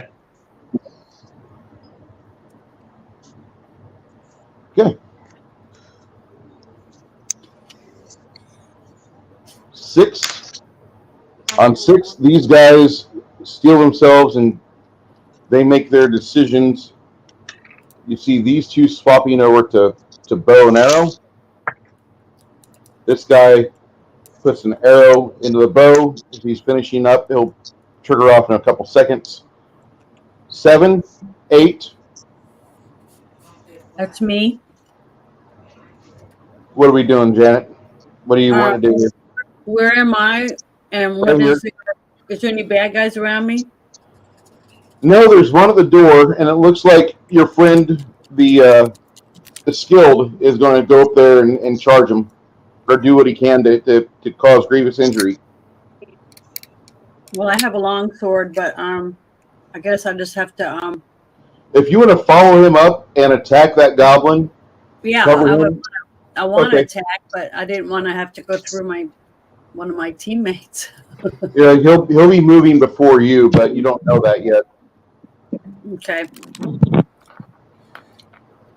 Yeah, if he swings at him, I can swing at him too.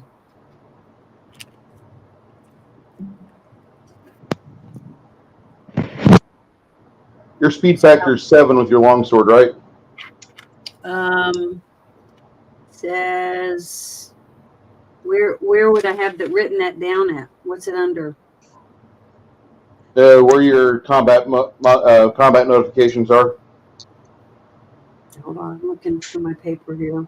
Basically, you and him are going to go up at the same time. What is my combat under? Where would I have written that? Let me look at your sheet real quick. Hold on. Specials, abilities, simple weapons, and then it says armor proficiency, light, medium, and then it says, I'm gonna read the other stuff. In the other side, it says I have a long sword, but there's nothing written there.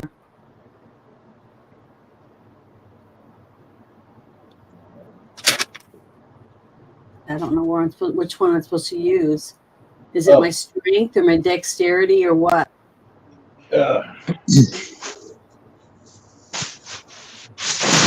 Okay. Apparently, I didn't write it down, but I apologize. What you have is you've got a longsword. Your speed factor with the longsword is right now a 7. Okay, so I'm gonna write that down. So write that down. If I but- stud my sword, a 7. Okay. So what does that mean? So what do I need to do? Whenever I ask you what are you doing next, you're like, I'm going to swing my sword at this person, and it'll be like, okay, well it's initiative, whatever, and then you add 7 to that, and that's when that will resolve. Okay. All right. I'm ready for my next move. Oh wow, you actually cool. I was just looking at someone on your character sheet.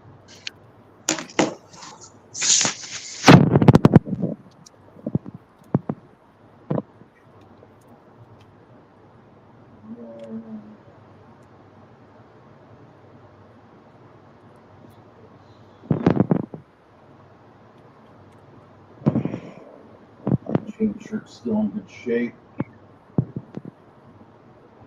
All right. Hey Mac, can you take care of yourself? All right. So that'll happen. 14. 8, 9. Music is starting to play. Like I said, going to continue that for a while. Initiative 10. This goblin, he has to roll save because he wants to attack Cormac. All right. Even above the music playing, the goblin throws a bottle at Cormac and hits him. Okay. Cormac, you are doused in oil. The oil from the nearby fire spreads, and you have 7 points of damage, along with... Ow! All right. And it looks like that goblin is going to try to hustle back. Going to try to. Didn't say going to succeed.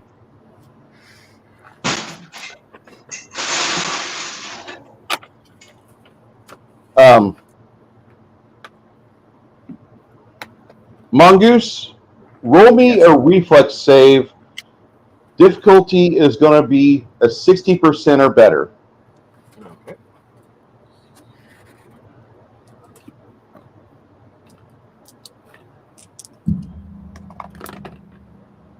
Nope. 55. You take a point of damage. Because you take a point of damage as you're casting a spell, I need you to roll me a percentile die, and we need to roll over a total of a 75%. Oh boy. Add your spellcraft skill, or no wait. Add 10% to this roll. Doesn't So matter. I rolled an odd 3. Ooh. All right. You burn 4 mana points, and the sleep spell is wasted.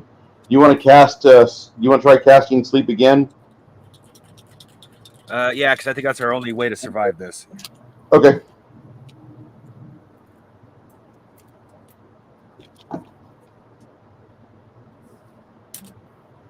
And that'll go off on 21. All right. He kind of grimaces as he loses a spell.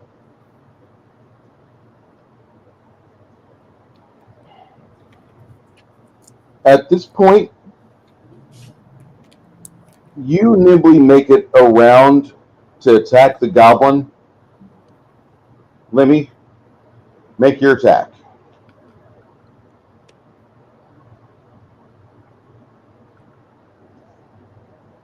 Lemmy, we lose? Sorry, had the Okay. had the mic off. Okay. All right. So that's 1d6 small damage for the longsword. Yeah. I'm gonna roll. Did you hit AC of 65? I got 82. That'll work. And You get a chest shot in, or actually more of an arm shot on his right arm. all right, cool. How much damage? 5.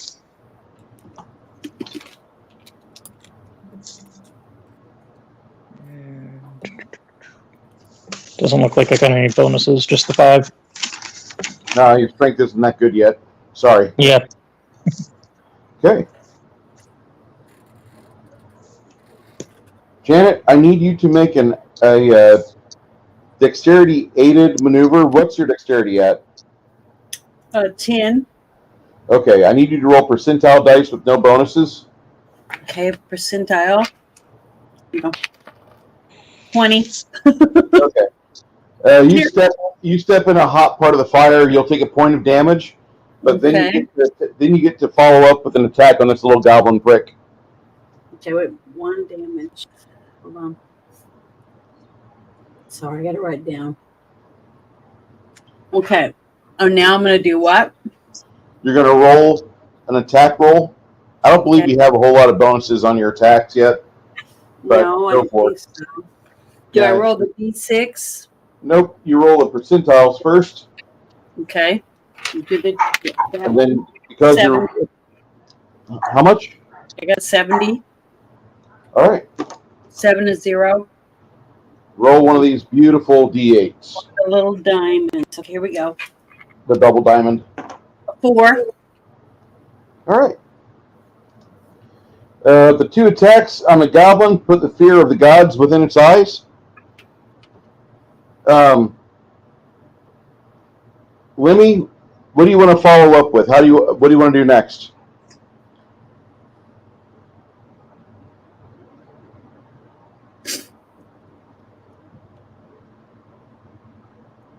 I hope he didn't turn his microphone off again. Dogs are going crazy, sorry. What was that? What do you want to do next?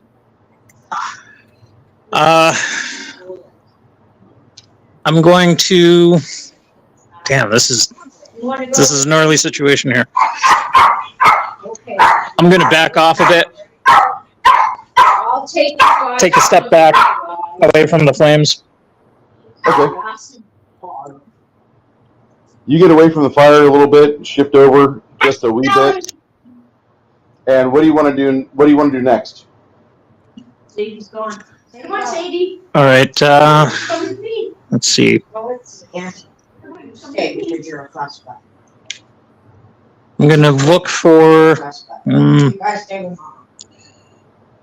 You guys stay with look for an opening. I'm going to try and jump through the flames and hopefully get a little bit farther past. Oh, you don't want to be by all these guys here? Okay.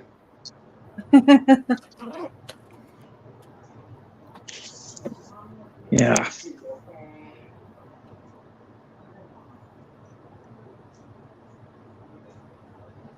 All right.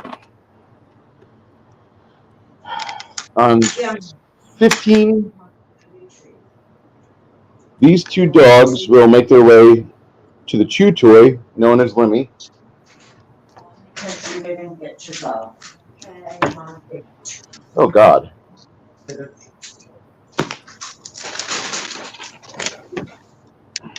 One of the dogs bites at Lemmy's foot for a total of 5 damage.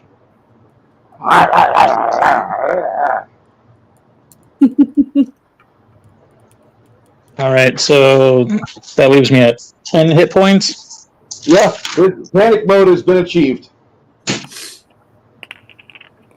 And a tetanus shot. We have a cleric. We have a divine. Not real strong.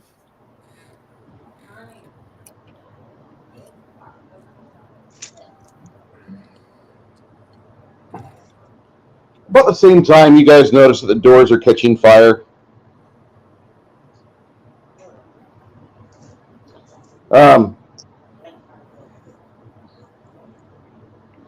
15. Janet, what did you want to follow up with? Is that me right there in the doorway? You're right here in the doorway. You got fire on both over here and over here. And who's right in front of me? That goblin? That goblin that looks really worse for wear. Okay, well, I guess I'm going to try to stab him again or hit him with my sword. That'll be on initiative 22. Okay. And where do I look again for my what's my total health again for my character? I was trying to find that. Front page. I gave him a little treat because. Oh, HP, right? Yes. HP is my health. Okay, Yes, I'm ma'am. at 24, so I'm at 23 right now. I'm gonna mark that down. All right. We're doing good so far. We're still alive. Yep. Okay. Come on.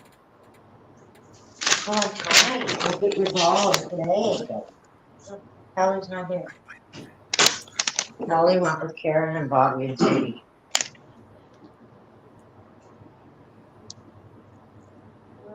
$16, 17, 18, and the goblins get to go. He will charge. He will not charge. He will go over here and wait for the door to burn and then see what's going on. These two will fire on him.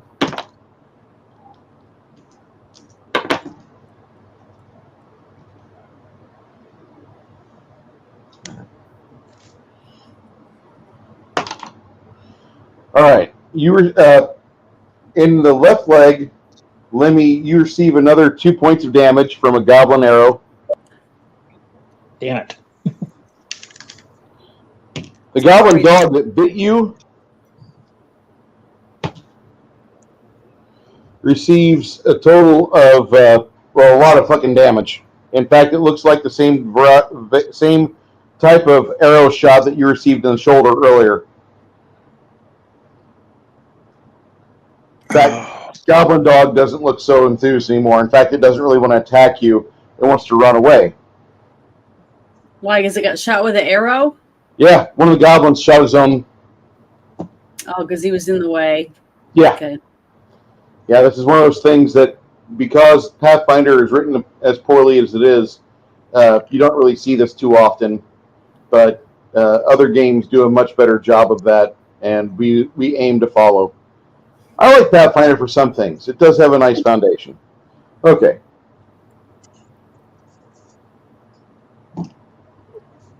This dickhead in the very back there, he's going to take a shot at Isabel. All right.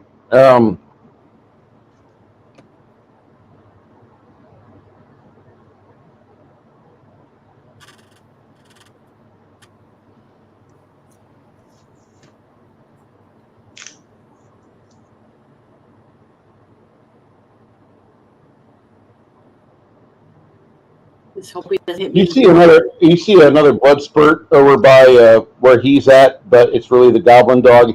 He got shot by his buddy. Okay. And this little bastard right here, he moves into position to try to set up a flank on your thief, Lemmy the Skilled. Mm-hmm. And he rolls an +7. So he misses. Okay.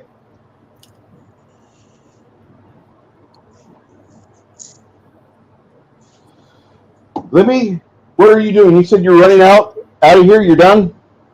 Yeah, I'm going to try and get the hell out. Okay. As you try to get the hell out of there, some poorly executed attacks go off. I need you to roll an acrobatics check to get past that thing. What do we got? Acrobatics is my dex plus 25%. Yes, sir. My dex is 13. Already figured in.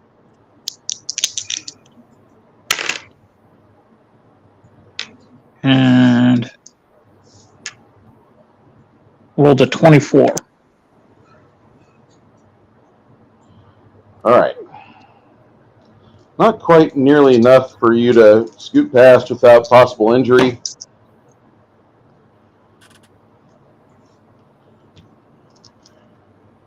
As long as it's above 8 points, or doesn't take up 8 points, I can You're gonna ooze my way across.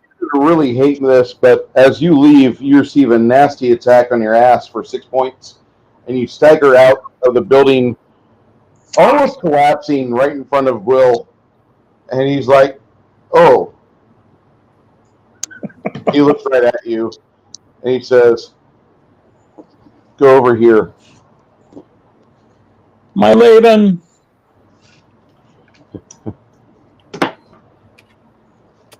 Another arrow goes into the burning entryway.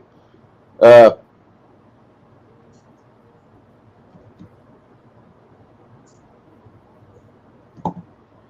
this point, your friend Mongoose gets ready to cast his sleep spell. And let's start the saving throws. So if he is he gonna do the sleep spell on everybody in the building? He's not going to include you in it. Okay. I was like, shit, I'm about to attack somebody, I'm gonna fall asleep. I think I'm going to pass out from all the blood loss. It's a possibility. How many hit dice? Hey, Connell? Yeah. How many hit dice of creatures does sleep affect in Pathfinder? Fuck. Give me a hot second. All right. What's the spell level? First. That's what I thought.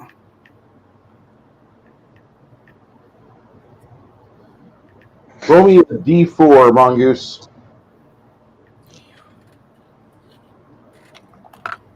Two. All right. That comes up to 4 HP HD of characters. Hit dice. Up to 4 hit dice. All right. He cast that, and 5 of the people inside, except for the cleric, passed right out.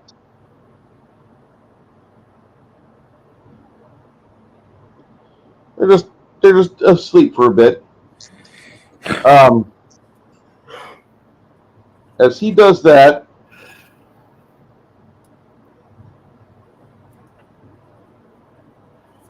Janet, if you so choose, if you want, I'll give you. You can either make your longsword attack, or you can do a prepared strike, basically a coup de grace on this thing. And we're gonna roll some extra dice, but that'll be on initiative number 28, if you want it. Yeah, I want to do that then. Okay. So At this point, right. These two go running over here, and you hear a door slam, or you hear a door open.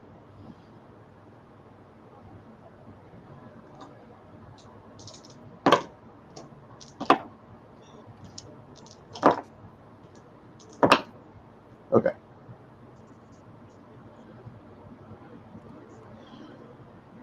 Arrows fly out of the building without hitting any of the party.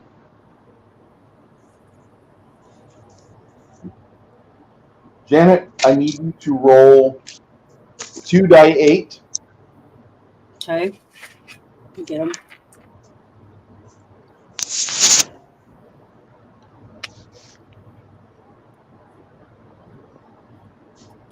There it is. One in that one. Hold on. Darn it, he's falling. Okay, I got him. How much did you roll? Oh, I haven't rolled them yet. Just give me a second. Okay. Hold on. Put the one on.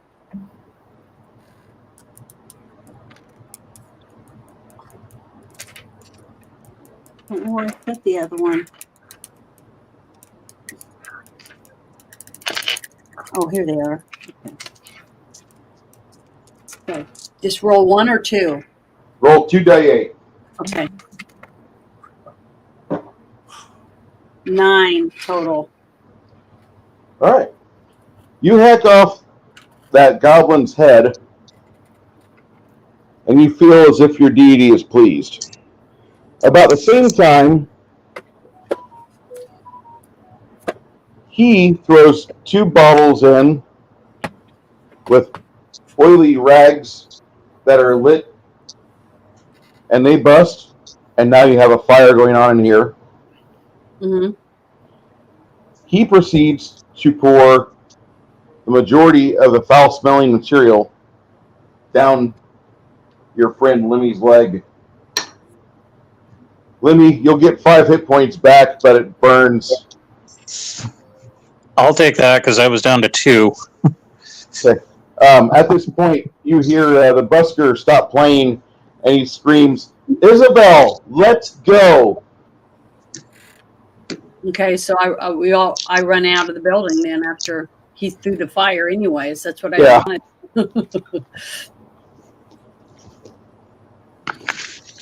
Okay. Burning myself. I wanted to potentially use this place as a base of operation. Well, it takes about 4 hours, but the flames die down. Meanwhile, you guys watch from the safety from beyond the hill. You hear a bunch of screams on the inside. It doesn't sound like screams of pain. It sounds like more like there's a human voice screaming at a goblin voice, and times that by about 10. There's a lot of accusations flying about. For 4 hours, that happens.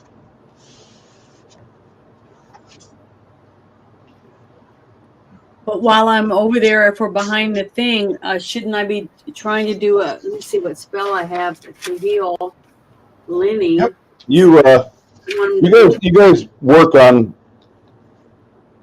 curing up your friends. My stabilize spell on him.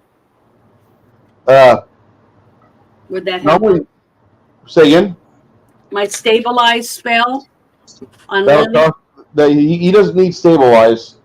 Oh. Stabilize is what you cast on somebody that's below 0 hit points. It causes the blood loss stops. Okay. But how many more mana points do you have? For me? Yes. Let's see. Trying to find out where that's at on my paper. Should be around your hit points. Oh. It says I have. Darn it. I need to write this I'm down to 1, so. I'm at 23 still. Okay. Health points. You can dump 9 hit points of healing. I'm maximizing your spell. Okay. You can dump 9 hit points of healing for every 4 mana points at a person if you want. You'll burn a 2nd level spell, but you're out of combat, you're out of threat, and these guys are worried about their burning keep. Okay, well the two guys that are hurt the most, that's who I'd like to give them 9 points. So do I need to roll anything for that? It's only you tell them who's getting it, and they'll heal up 9 points. You're not having to roll. Okay. We're out of combat. You're in observation mode, or you're in what we call exploration mode. We're observing the keep.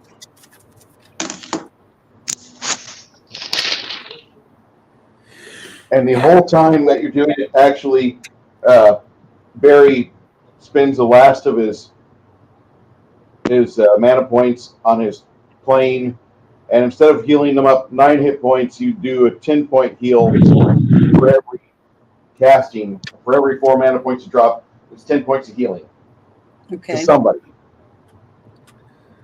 Well, who's the worst I only off? lost 5, so Medi, right? Medi's the worst off. Libby's in bad shape. I'm Lenny. down by 7. Lenny's down by 5. Oh, you're down too? Oh yeah, I became the Human Torch for about a second. Oh, I didn't know that. I didn't know that you were down. I just And thought he those. got burned. Oh, his I'm is not down. burned. I'm That's down why. by 7. Okay, can I do that for him too? Bruce? Actually, just Yes. worry about the other guy for right now. I can Can actually. I can't do all 3 of you? Or am I not allowed to? You don't have channel positive energy yet. Darn. That sucks. Divines don't get that. Divines have to be taught that, and Oh, at that point, that's where they level up. That's where they turn into a cleric or a priest or. okay. Well, I want to help the 2 worst off people, whoever that is. Okay, Yeah. I got 7 hit points. Who's got low hit points too? So I can only help 1 or 2. I can't remember. You can cast the spell and burn 4 mana points, and it'll do 10 points of healing to them. Okay. I'll be One up to person. 17, which is almost at Or 20. I So 2 people do 2 people with 5 points each. Am I allowed to do that? If you want to do that, I need you to do a knowledge religion at a difficulty 75, because that is a ritual and Okay. it takes about 10 minutes to cast that. But yes, you can burn a 2nd level spell, Cure Light Wounds, and split the healing amongst the 2 of them for 5 hit points each. Without if you didn't have the the busker plan, then you would only be doing 4 to one and 5 to the other. Okay. Well, I'd like to try that. At least give 5 to each of them to keep them up enough to where if we have to defend ourselves again, they can. If Without you taking fail, it'll just dump all the healing into one person. That's still not a bad thing. Not great, not desired. Okay. So which one do I roll? You roll the D percentiles, Okay. these. Yeah, I got 2 of those. I'm finding the other one. Darn it. 75 plus with your knowledge religion on your skills. I have, I just got 70. Shit. A 10 and a 60. That's it. I just got 70. So I has to go into 1. So give it to the worst off one. The one that's bleeding to death. A burned hurts a lot, but hopefully he's not gonna. No, Yeah, that's all right. You actually, my bad. I forgot we have the busker that's playing his lute at the time, or his stringed instrument. You roll a 70. That's all you need, because you need a. Okay, because that's what I rolled, an even 70, not 75. That's what I was saying. So I can't. I forgot that he was playing that. Okay. Appreciate you, Barry. Thank you. Both of you get 5 more points added to your health then. All right. So you can put that on. I'll take whatever I can get. Janet, That's the best I could do. Yes. when you rolled, Mm-hmm. you said you rolled a 10 and a 7, a 10 and a 60. Are you rolling 2 of? Oh wait, no, that was a these? 70 and a 60. Sorry, it was upside down, so it looked like a 10. Janet, are you That's rolling like- 2 of these double numbered ones? Yes. You're supposed to 2 roll a of double these. numbered with a single numbered. Oh, I thought he said roll 2 of these. No. Okay, hold on. Roll these. That's how you roll that. Just I'm sorry. Janet, hold on. You rolled a set. Good. Good. I roll both of these. I got a 2 and a 10. So now what does that mean? Yeah, 20. Yeah. Well, okay, I got 20. I'm just going to advocate that she rolled a 75 because she got the 70 on the first roll. I didn't realize she also rolled a 60. My bad. But I'm used to rolling 2 of the same dice, not. no. 2 different dice. Percentile dice. Okay, well, I have Yeah. one and this one now, so I have these 2. Janet, the simplest way to See? explain these is the double dice is 10 0. Well, technically a 10 through 100 because the double 0 Mhm. represents You see, but I represents rolled 2 of 100. these. I Yeah. rolled 2 And the because I thought that's and what the I was one- supposed to do. and the single And then number one of represents 1 through 9. So you can Okay. get literally that's why they're called percentiles, because you can get 1 through 100. Well, see, that's why I had that. Oops, this. But I had I'll be 2 right of back. them. Bruce, need a bio break. Okay. Well, thanks for thinking about that because I wasn't. Because when you said roll 2 of these, I just figured it was this 2 of these. Yeah. But yeah, I'll have to keep them separate. I'm gonna try to keep these 2 to the one side so I can do that. But thanks. Sorry, I get to give Oh, my so- points to one person. No harm, no foul. No problem. No, Bruce said since your first roll included a 70, he's just going to count that as his, because Oh, okay. it'd be one thing if you did that on purpose, but since you were truly innocent in that mistake, Well, just I allowed mean, to I have it. rolled 2, but I didn't know it was 2 Yeah. different ones. Sorry. It's not a problem. It took me almost a full year to fully understand Well, see, the last week individual dice. we rolled totally different dice when you do stuff. Oh so yeah, that doesn't help. I got this chart, this little chart to try to help me roll up, and it's laminated. I have it sitting up here, propped up, so I could try to remember which dice is what. Yeah, what you need is one of those charts that distinguishes a D10 from a D1 from the percentiles, because sometimes there, you roll. there isn't any percentiles on here. See, it's Yeah, just well, you need one of them that. Yeah, you need one of those that differentiates between the two, because sometimes you roll the dice individually, the D10 to the D, and the And other so ones. when he said you need to roll the percentiles, I took this one and this one, Yeah, the white one and the orange one, and rolled both of them, both percentiles. yeah. Your dice should come with each set of dice should come with 2 of those dice that shape. Mm-hmm. Russ Yeah. roll those 2 dice of that shape that are the same color, Mm-hmm. Yeah. See. and then you'll be guaranteed to be rolling percentiles each time.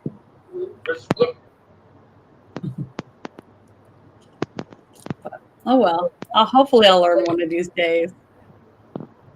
Like I said, it took I me. just wanted to help. Even if I only get to help one of you, it's better than none of you. So Yeah. that's good. To me, it's better than nothing. I just don't want anyone dying already on our second time. I told you guys if we go in there, we're probably gonna die. Well, you're We probably. should have just threw a torch in there and burned the place down.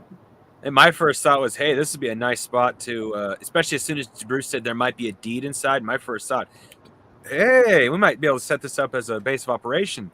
Maybe even if nothing else, maybe something we could sell. Our clubhouse. Yeah, get away from the family farm and make it on our own. That would be epic. But then the goblin set the place on fire. And Yeah, probably you by know next what, though? adventure, I'm going to end it with a speech impediment anyway.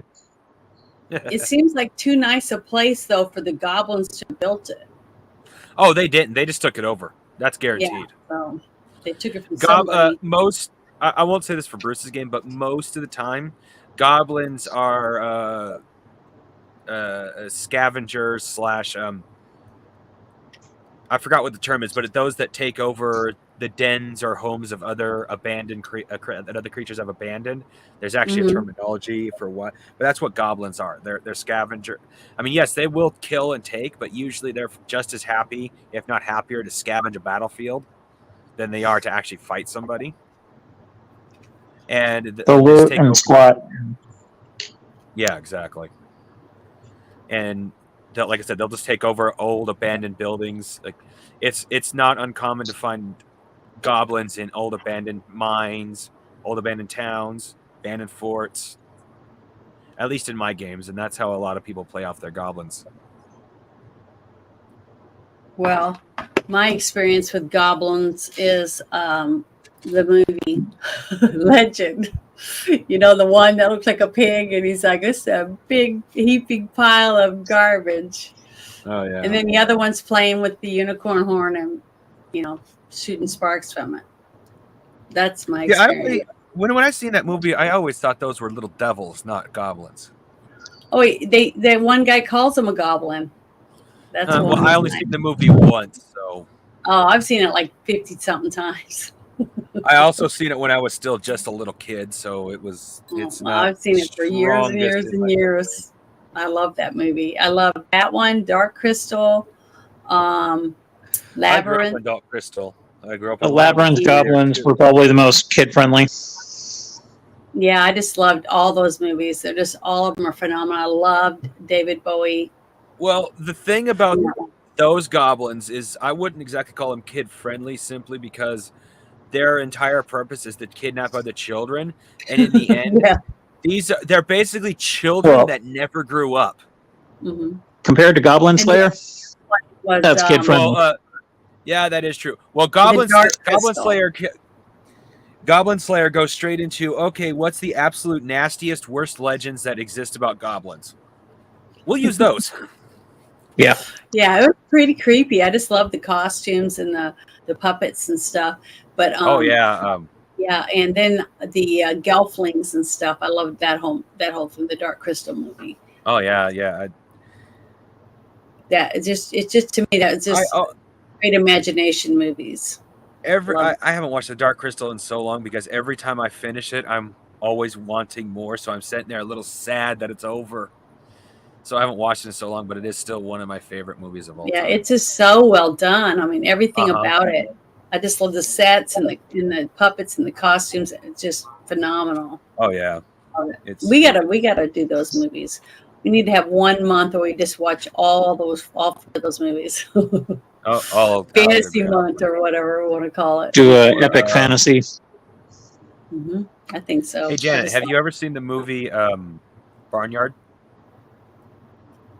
It sounds familiar. What's in it? What's going on? So everybody lives on the barn? It's about animals can actually talk, but people don't know it, so they tend to make fun of humans for it. You mean like Charlotte's Web? Well, Charlotte's Web, animals could talk to each other. In this, animals actually they're sentient, they can talk, they can walk on two legs, they just pretend they're animals so humans don't know. Oh, they don't want to give up their secret. No, I haven't seen that one then. Oh, I'm going to have to put a few bucks in on Monday to I haven't seen that. Who made that one? And when did it come out? Barnyard was done by Steve Odekirk. Stephen Odekirk did that movie, and it's got Kevin James, Courtney Cox, and Sam Elliott, along with Danny Glover, Wanda Sykes, Annie McDowell, and David Cockner. Well, it sounds like a good movie. Oh yeah, it has its point. It does have a little bit of seriousness in it, a kind of a sad moment. I'm not going to spoil it, but overall, the movie, you are just laughing your ass off. It is. Well, one of my favorite movies to laugh at is Team America: World Police. I definitely would want to do a review on it. I had to stop it like 15 times just to get through the puppet love scene because I was laughing so hard. Oh no, that was so wrong. I know, but it was so funny. Those guys are geniuses. I tell you, they are geniuses. Marionette scat. And that's just so many levels of wrong. I know, it was a genius idea. I mean, using marionette puppets to make a movie. Who would ever have thought that would even make $1? You know what I mean? Captain Scarlet is rolling in his grave right now with this conversation. No, it was funny as shit. I loved it. I really gotta. I know this sounds bad, but I gotta stop watching stuff with Matt Perry in it. I didn't realize I liked him as an actor so much. Hey, Mac Thompson, welcome back. Okay. So, as the afternoon starts to turn towards dusk,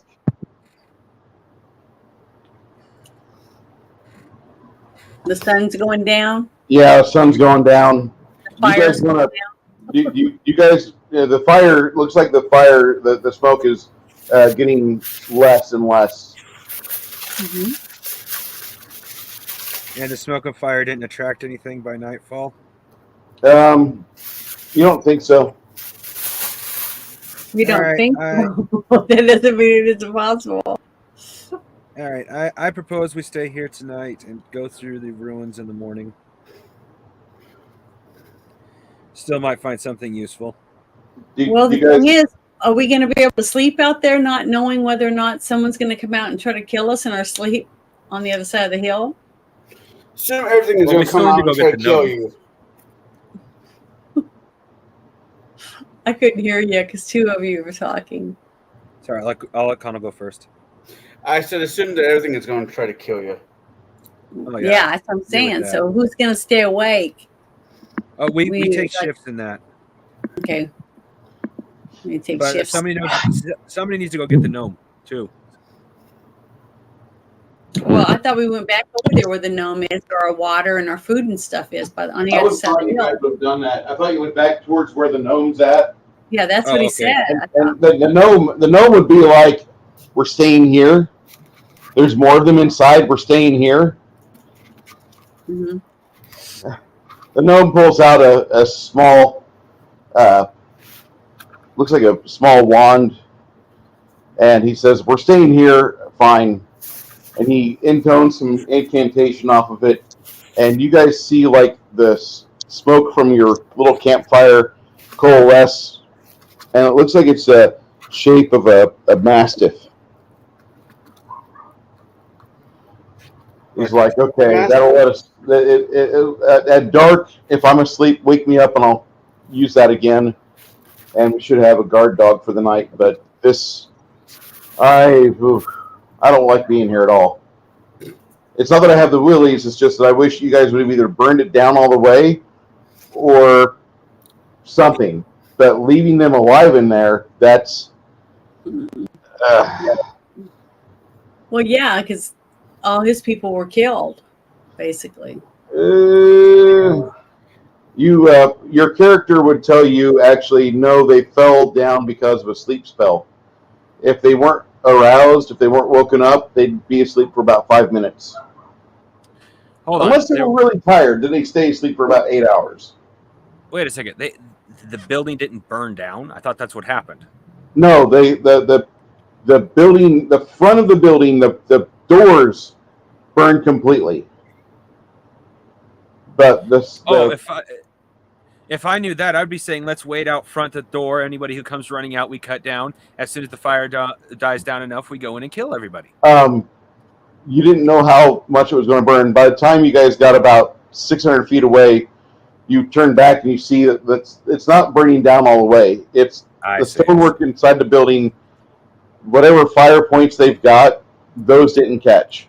What did burn completely is the front double door. That's gone.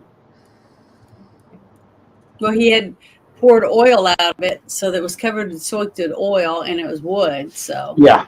And the rest is stone. I thought is that what you said, except for the Yes. roof. Okay. And that's Well, way if that be the case, then there is actually no point in us going anywhere, because by nightfall, if we try leaving now, we're going to be in a bad position. We'll have to move very slowly, in which case the goblins will just come up and catch us from behind in the dark anyway. Our best option is to take a defensible position for the night. Yeah. To protect ourselves and sleep in Uh-huh. shifts. Exactly. Yes, that makes sense.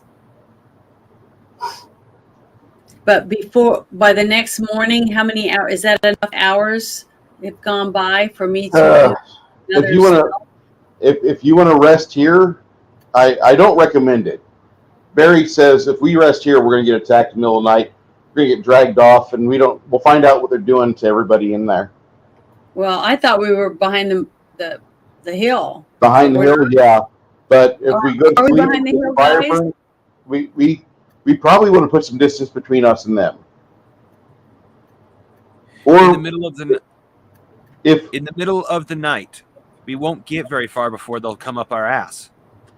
That's a possibility, but I mean, A possibility of them coming up our ass is better than a guarantee of them coming up our ass if we stay here. I suspect it's a guarantee either way. If we have the cover of night to get at least some distance away, that's better than waiting till daylight and then have them like potentially murder us in our sleep or at first light. Yeah, I think we at least need to put. I'm not expecting us to be able to go completely back to wherever the hell we're going, but putting some miles between us and even if it's 1 or 2 miles between us and them might not be a bad idea. The Buster says, hold on. If we go back about a half mile to the base of the hill, he will draw this out for you. There's a spot where the hills Have eyes? No. No eyes.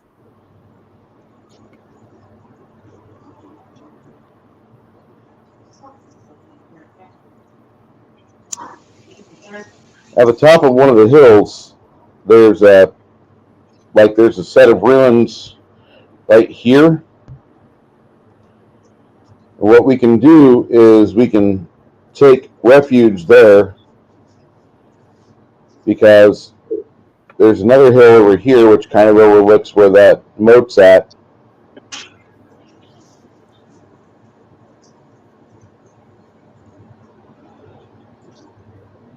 Okay.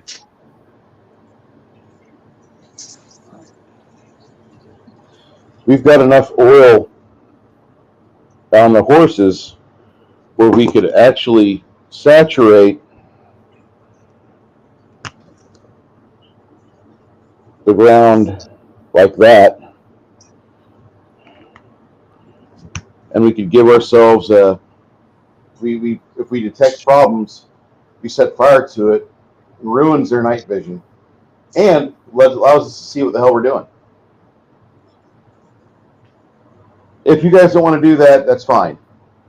No, that makes But sense to the me. distance between here I'm more and here, comfortable with that idea than just taking off. that's 3 miles.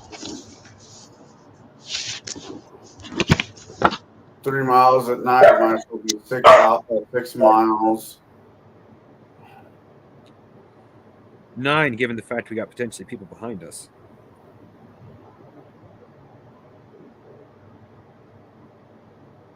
Okay.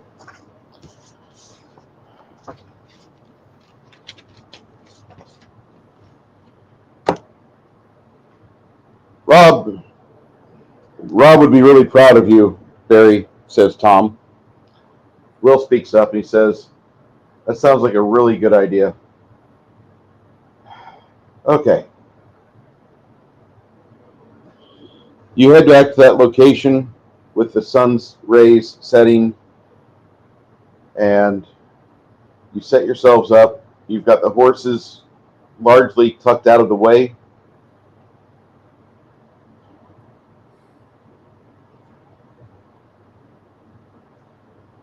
As the night comes on, kind of quick actually, you pour a barrel of oil out onto the ground and you saturate a perimeter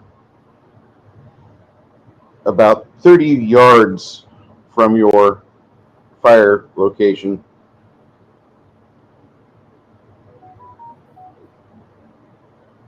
Content with what you're doing,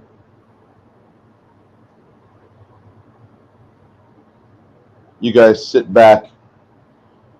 How do you want to handle our watches? Because these two guys will handle the first 2 watches throughout the night. The last few hours will be about the right time where if everything works the way it's supposed to, you'll have her wake up and she'll be doing her thing naturally. She has to do that for her god to give her the spells. So you other 3 would want to probably do your thing and do watch, because he's going to have to wake up in the morning and do his hour. At some point in the early morning, he'll have to wake up and do his meditation for his mana spells.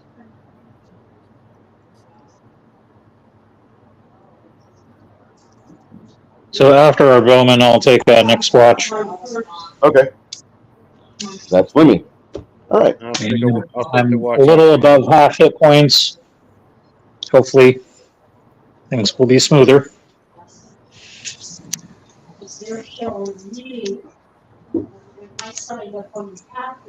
Oh my. Sean is taking the 2 numbnuts to task. What's going on, Connell? Sean is taking the 2 numbnuts from last night to task. Oh, God.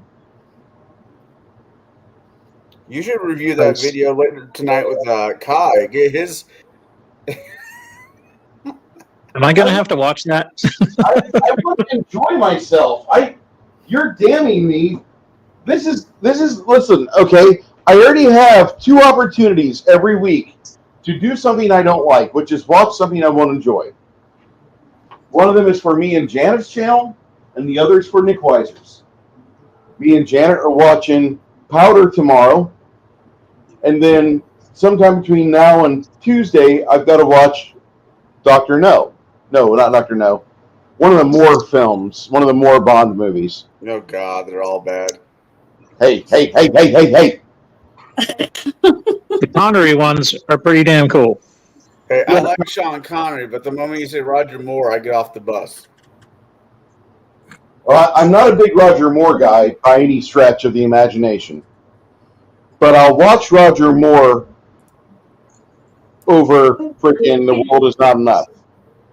Oh, Timothy Dalton. Dresden? Yeah, no, Pierce Brosnan's good. All right. He could be better.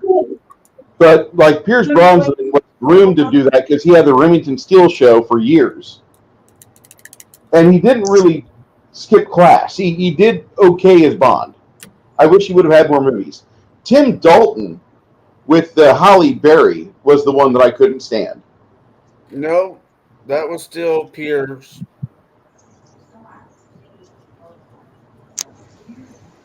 Halle Berry, The Road's Not Enough was still with Pierce Brosnan. It's like one of the last 2 he did. That was, of the 2 the 2 or 3 he did, that was the worst one. Yeah. But the Halle Berry performance is what killed me on it because I just, I thought she couldn't act. She can't. She does a very poor job of acting. She's a very good job of looking pretty. She does a very poor job of conveying that she's somebody not attractive black woman. That's all she ever comes off to me. It's like, oh look, here's some more fat material. Swordfish. Swordfish was great, only for the fact that Hugh Jackman managed to hack that computer while he's getting a blowjob. And it showed her boobs. It did show her boobs. She's good, isn't she? She's great when it needs to be pretty. No, I'm talking about what that guy said to Hugh Jackman while I was getting blown off. Oh, yeah. It's not that I'm dissing Bond. It's just I like. Don't get me wrong. I love James Bond's movies. There's been some bad Bonds.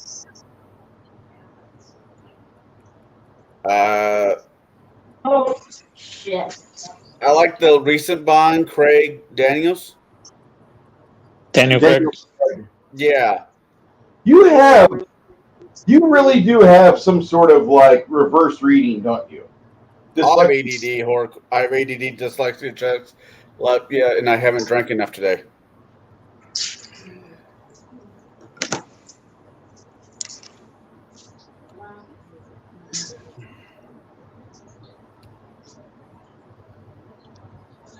So we are going to take shifts. The shifts have been doing it. The Gabos are trying to see what can be replaced, what can be saved, because we just burnt down their home.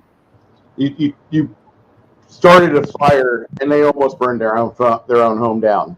We didn't start the fire; it was already burning. Oh, here we go. And it'll go on and on. So you guys pass out as your friends, Will and Tom, are on sleep shift.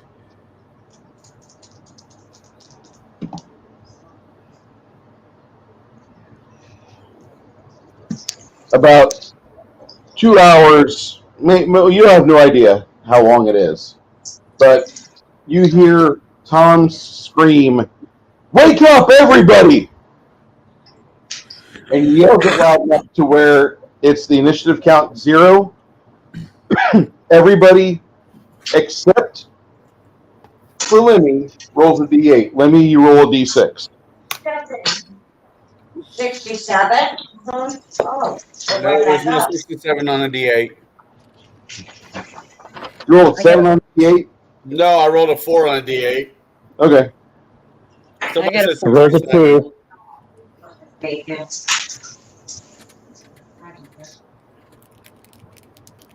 I rolled a 5 again. Bruce, what is the recovery rate for magic points? Every 8 hours. Half the night so far. As the arcane, the bard or the busker, those two guys will get half their mana points back. If it's different for the clerics and divines, they get theirs back after an hour of meditation to their deity in the midst of the night. So Janet is not refreshed. Isabella is not refreshed. You guys have half your mana packed, half your mana back. Okay. I missed part of it.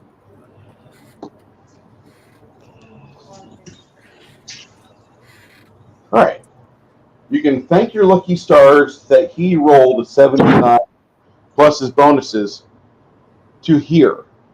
Because if he would have failed perception check, this would have been TPK.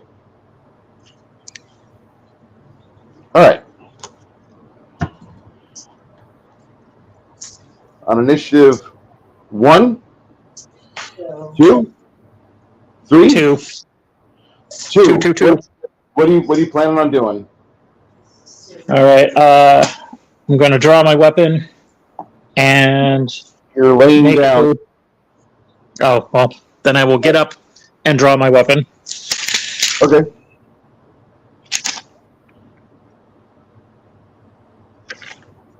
That'll be on 7, you get to your feet, and on 12, you unsheath. Okay. When you get a base offensive bonus of +5, you're not there yet. When you get that +5, you can get up and draw your weapon at the same time. But at a 0, as you are, no. So that'll be at 2nd level, even as just a skilled individual. Initiative 2, 3, 4. I got a 4. I got 4 too. Okay, Janet first. Janet, what do you want to do? You're laying down and you were asleep. Now you have your wits about you. Also, you don't have any armor on, because if you have armor on, you have penalties when you wake up. Yeah, So- I do have armor. I have a chainmail on. No, you took it off before you went to sleep. Oh, okay. Well, I guess I'll put my armor back on. Okay, that's going to take you, hold on. You're going to be getting your armor on till initiative 24. Okay, I'm gonna write that down.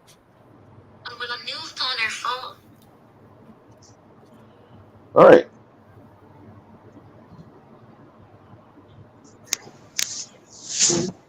Initiative 5. I'm still on 4, Bruce. What are you got your wits about you, Connell? What do you want to do? I want to put on my armor, which will put me up to, I guess you said 21 or 21. Yep. Your armor is what type, Connell? I'm wearing medium armor. What type? What medium is? Be chainmail? Chainmail? Okay. You can get your chain shirt on at initiative 24. Excuse me. Both you and Janet will get yours on at 28. But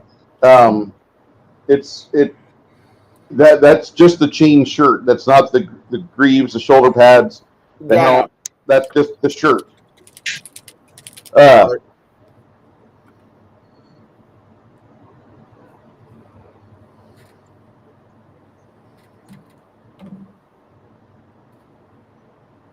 Okay. About this time where that's going on, he stands up. He's going to help out Cormac get his armor on and get him to his feet. Cormac, you're actually going to go on your armor. You're going to be ready to go on initiatives 21 because you've got help from him.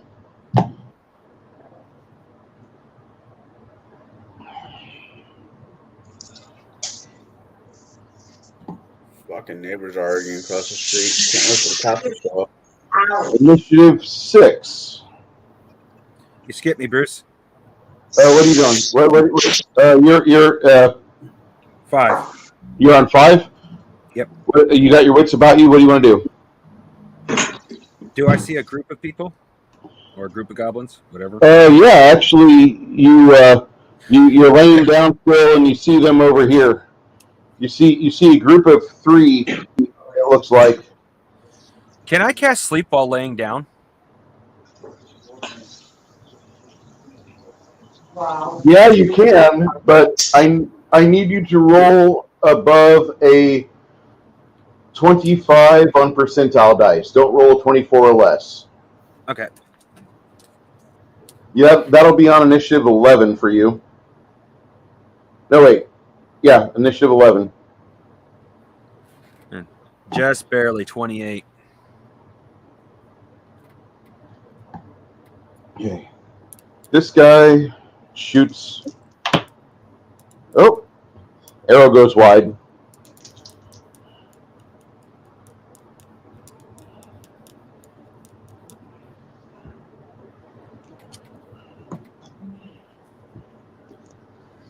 Yeah, I know this leaves me in a vulnerable position for being shot, but this means I can hopefully get the spell off as soon as possible, not have to take a few extra seconds for getting up. I'm going to tell you that you're not in a more vulnerable position for being shot when you're prone. When you're prone, you've got a plus 20% as a cover bonus for your armor class when you're prone. But when you're prone, if somebody's doing a melee attack on you, they get a 20% chance to smack you. That sounds totally fair. Yeah, that's the trade-off to being kind of sneaky and down low and undercover. Yeah.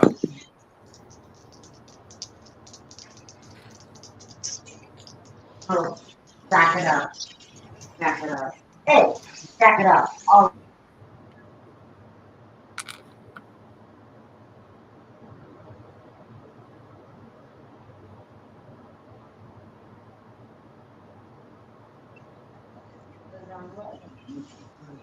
Don't let them out while you're cooking the bacon.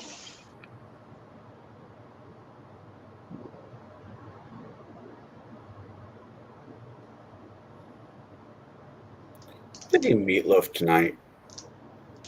Yeah. I hate meatloaf. Depends on how you make it. Mm. Mine will cause people to have a heart attack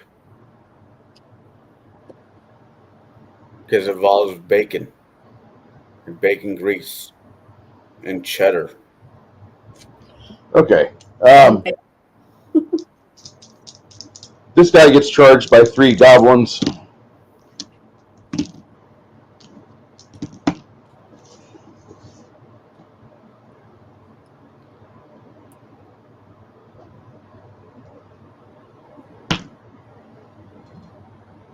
All right. 6, 7, 8.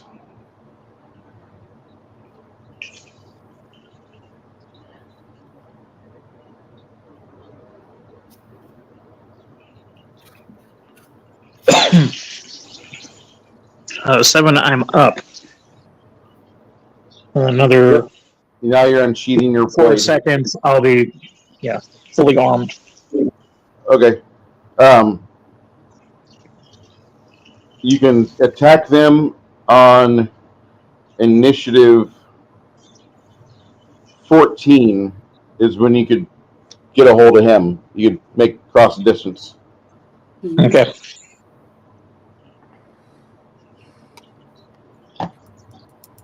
Okay. 8, 9, 10. All right. You cast your sleep spell. You hope you don't cast it on your buddy.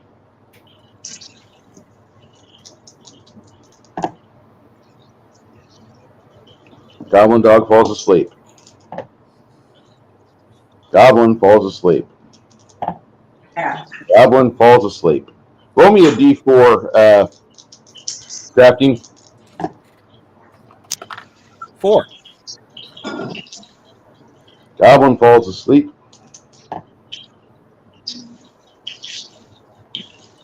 Goblin falls asleep.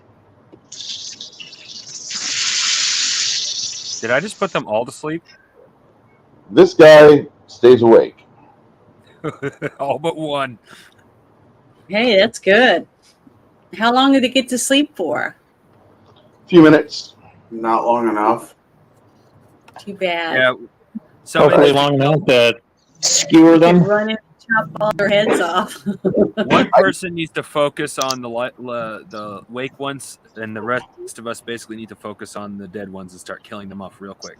Keep in Dead mind, sleeping ones. keep in mind, whenever you cast sleep, you're casting a radius spell like that. Hmm. Okay. Okay. Okay. That's what it affects. This guy continues to fight on. You need to make, excuse me, Mongoose, make a will save 70 plus. Actually, 71 plus. 71 plus. 69. Do I? Do you know? Do I have any bonuses? You're not an elf. Your eyelids flutter, and then you pass out. Okay. Janet, while you're putting this on, make a will save 71 plus. 71 plus. Yes, ma'am. Which ones do I roll again? The same two I rolled last time? Yes, and you add your will save to that. And that's I the just little passed it on. tiny I cast triangle. sleep on us too, didn't I? Nope.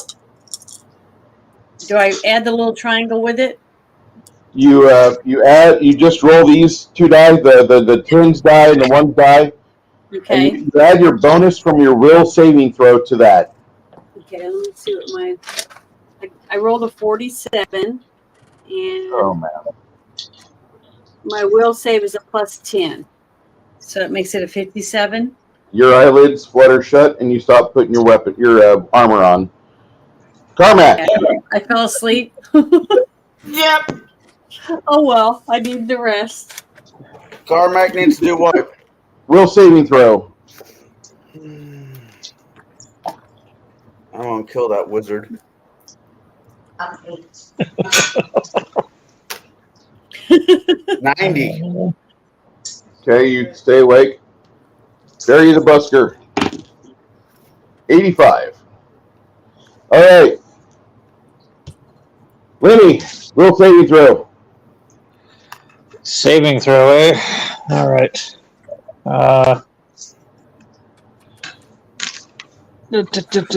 That one, and then that one, and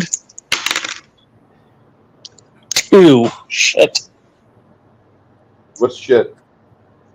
I rolled a 2. Okay, you pass right back out. Yep. I'm gonna kill that wizard. I'm gonna This is out. move Hey, away with at my least we're dice. not attacked right this second. That's how I'm looking at it. Hey, Bruce made it clear that wasn't my fault. I even blamed myself. He's like, no. I don't care.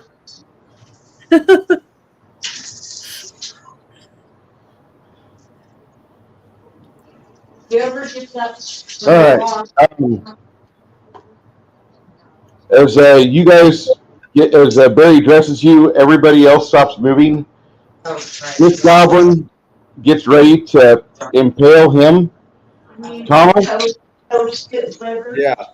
it's going to be I need you to roll. Go on Discord and roll a d6. I'm only cooking more bacon. If Karen held die rolling.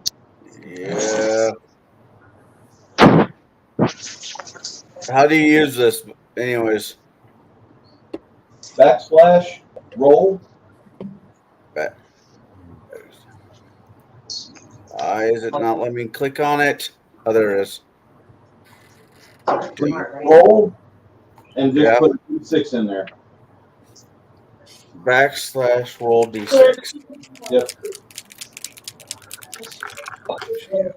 What happened to your dice? I'm glad to use my dice. He's wanting me to use this. Oh. It's a secret roll. It's not a secret roll. Oh. Okay. This is a contest.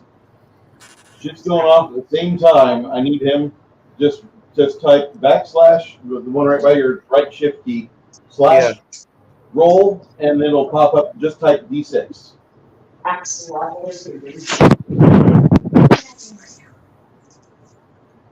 No, roll space. Oh God! This is why you didn't talk to me yesterday about computers. Your what?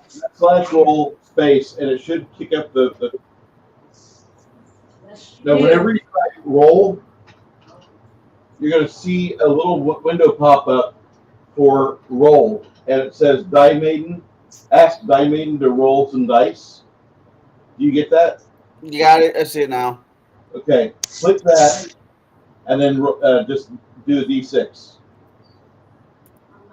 Wait. 34 o'clock. All right, you rolled less than me because I rolled a 5.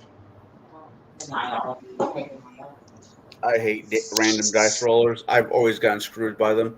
Oh no, this one here sang you the song of its people, and you manage before the killing blow hits your guard. You charge him. Give me a die roll, d100. Make your attack. 17 pills. 98. That hit. What weapon? What dice do I use for a war axe or a axe? The battle axe is just a d8. A D8. Yep. All right. I didn't know if you changed the roll for that too. Nope. I rolled a 6. Strength modifier. 17. So that's a 3. All right.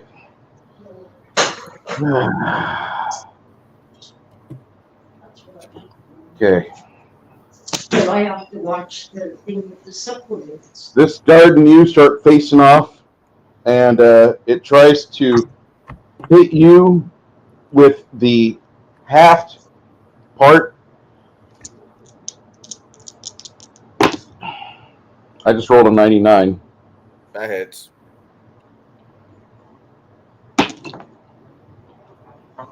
He does 3 points of damage to you. Hits you with a blunt end. About that same time, your friend the busker comes, and he tries doing a pincher attack, and he misses terribly, even with flanking. Flanking gives you a plus 10%. Go ahead.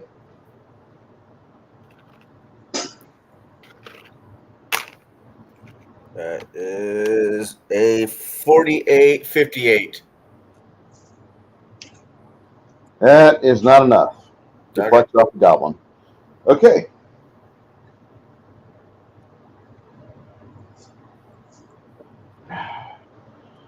The goblin materializes over by your cleric. What does that mean? He comes into view like he was using invisibility, and he's trying to attack a belt opponent.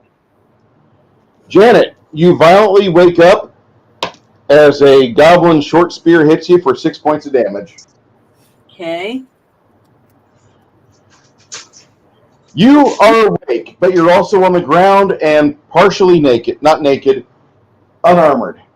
Unarmored. Yep. Okay. Now that you're awake, Janet, what do you want to do next? And by the way, you've got, if you can either try to put your armor on, which will just keep you open for a vital strike by this guy, or you can disregard the armor and just try to fend off this piece of shit as best as possible, as the mounted goblin is doing his best. Do I have my sword on me, Yeah, or it's right next to you. okay? So I guess I'd have to grab my sword.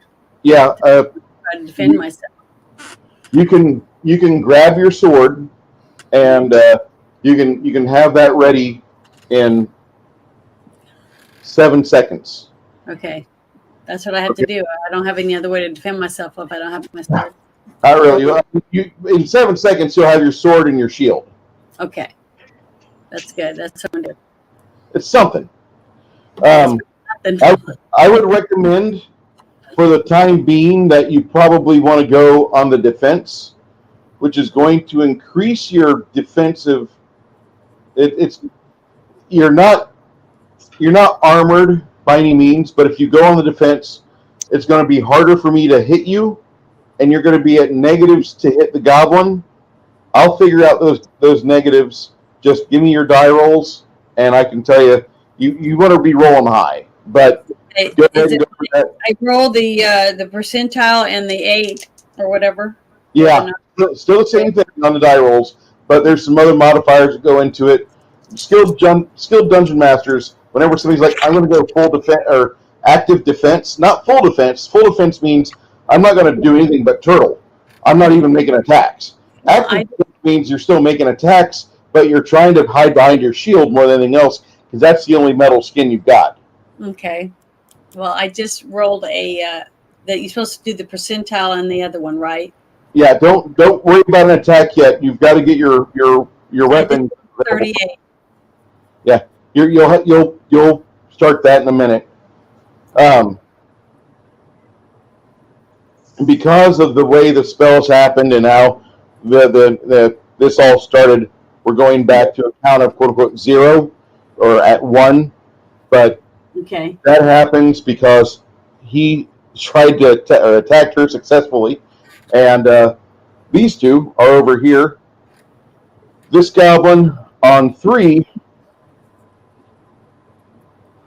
makes an attack on Cormac, trying to get away from this flanking situation, but the busker continues to harass and keep it up.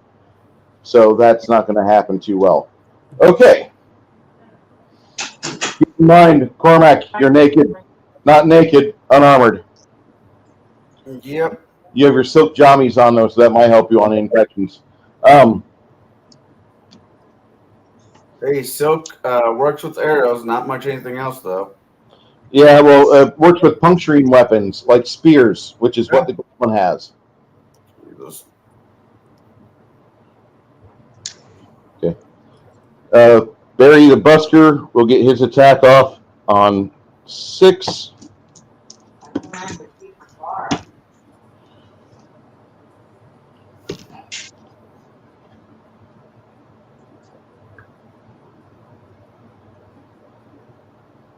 Okay. On 7, Janet gets armored and with a shield and sword. She grabs that. She can get to her feet here on 12. Your other piece of toast. 12. On 12, you can stand up and not be at such a deficiency on your defense. Okay. 7, 8, 9. You're my there, Bruce. The goblin's getting a spear attack on you, and then it'll be your initiative on 9. He failed, so go ahead, Donald. All right. You get a plus 10% to hit a goblin. That would be a 90. That would be a 99 then.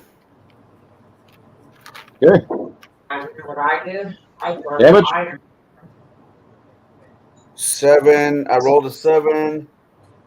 4, 3. So that's 10.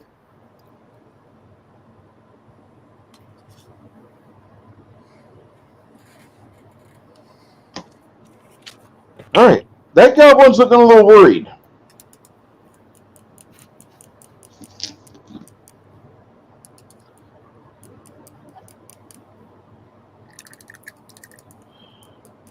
All right, Janet. You get to your feet. You're actively defending, and about that same time, this bastard goblin tries to stab you, and he does not. You hear shield. You manage to block it. Period. Okay. Because you're actively able to do stuff now on initiative 20, you'll be able to attack if you Okay. so choose On 20. on 20. Okay. Barry the Busker, back at it again. Just fucking die, just fucking die, just fucking die. He starts to sing in a panicked voice. It's kind of like watching some stupid rock star that's playing at a live show that, tickets are $85 a pop. But instead of singing properly, he's jumping around on stage because he's high on ketamine. All right.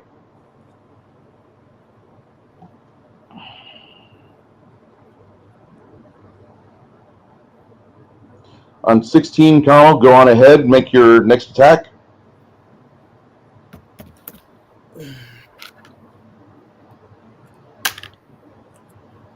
I'm pretty sure that's a miss. 64. You're right. Even with the 10%, huh? Yep. Sorry, dude. Is what it is. It's all right. Janet, we advance the clock all the way to 20, and it's your initiative to attack. Okay. Well, I guess I'm going to try to attack him with my longsword. Yes. So, here I go. 34. Is that enough? No. Oh, You attack him, and the dog almost gets a counter strike because you overextend yourself a little bit, but then you pull your arm back and get behind your shield again. okay. Darn it. This is you guys are gonna find out something here in about a minute. What pugilists know. What kind of dog is this, anyways? It's a goblin. Goblin dog. Okay. I don't know if you can see this or not. Here we go. Yeah. Oh, okay. I have one of those. I actually got a couple of those. Mm-hmm. Hey, Jackie Blue, how you doing? Okay, this thing's continuing to attack. The goblin dog tries to snap at Isabel, and she gets attacked for 4 points of damage. 4 points. Okay. Yeah. Thing I ate all day. Okay. Janet, it's your initiative. Do you want to hit the goblin or you want to hit the dog? Well, where am I and who's closest to me? You have a goblin that's mounted on a goblin dog. Oh, okay. I guess I'll try to hit the dog again this time because if I can get it off the dog, maybe I'll have a better chance of hurting it if I can get rid of the dog. That's a very good possibility. So roll the same 2 dice. Here I go. Yes, ma'am. Oh, Jesus. 20. Because I got a 0 and a 20. Sucks. It's just not my day. It's all right. What's going to happen? What now? The busker will attack, and he's performing just as badly. Don't worry. The goblin continues to push an assault on Cormac. Carmack, it's your initiative. You want to keep the flank up on this guy? Yeah. Go for it.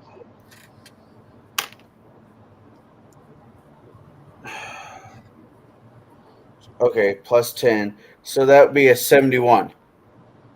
That's everything you need right there. Roll damage. 9.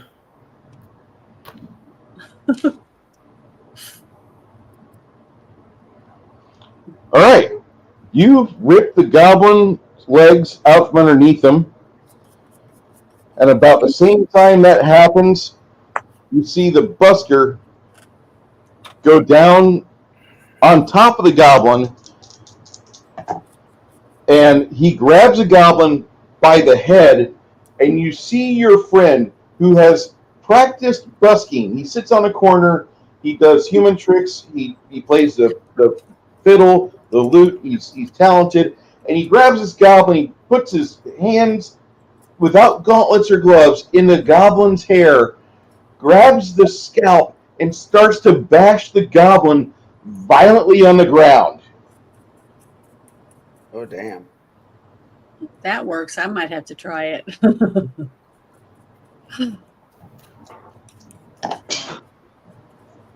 Man's got to know his limitations. This goblin sees this going on, and he rolls a 19 on the morale check. And he decides it's time to leave. And as he wheels his dog to try to get away, Janet, go ahead and get an attack on him. Oh, come on. Be nice to me once. Oh, 42. That's not enough, but that I'm going to swap this dice out again. okay. Get rid of that white one. That goblin flees as Barry gets done pulverizing the goblin. He stands up and he looks right at Carmack. He's like, "They've got a caster. Fuck!" And he grabs his musical instrument and he casts a spell. And he's like, "There's two of them. There's the Goblin Dog Rider, and there's a character with an invisibility spell. I can just barely see the aura as they're headed back." About that same time, you realize that most of your friends are passed out, and so you'll spend the next minute going through the goblins that are here and ensuring that they're dead.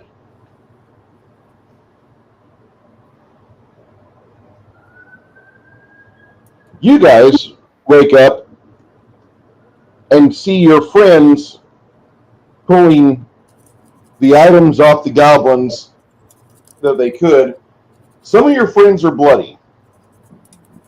In fact, Isabel looks like that 17-year-old friend of yours that, like, now you know for a fact you're going to ride or die with her.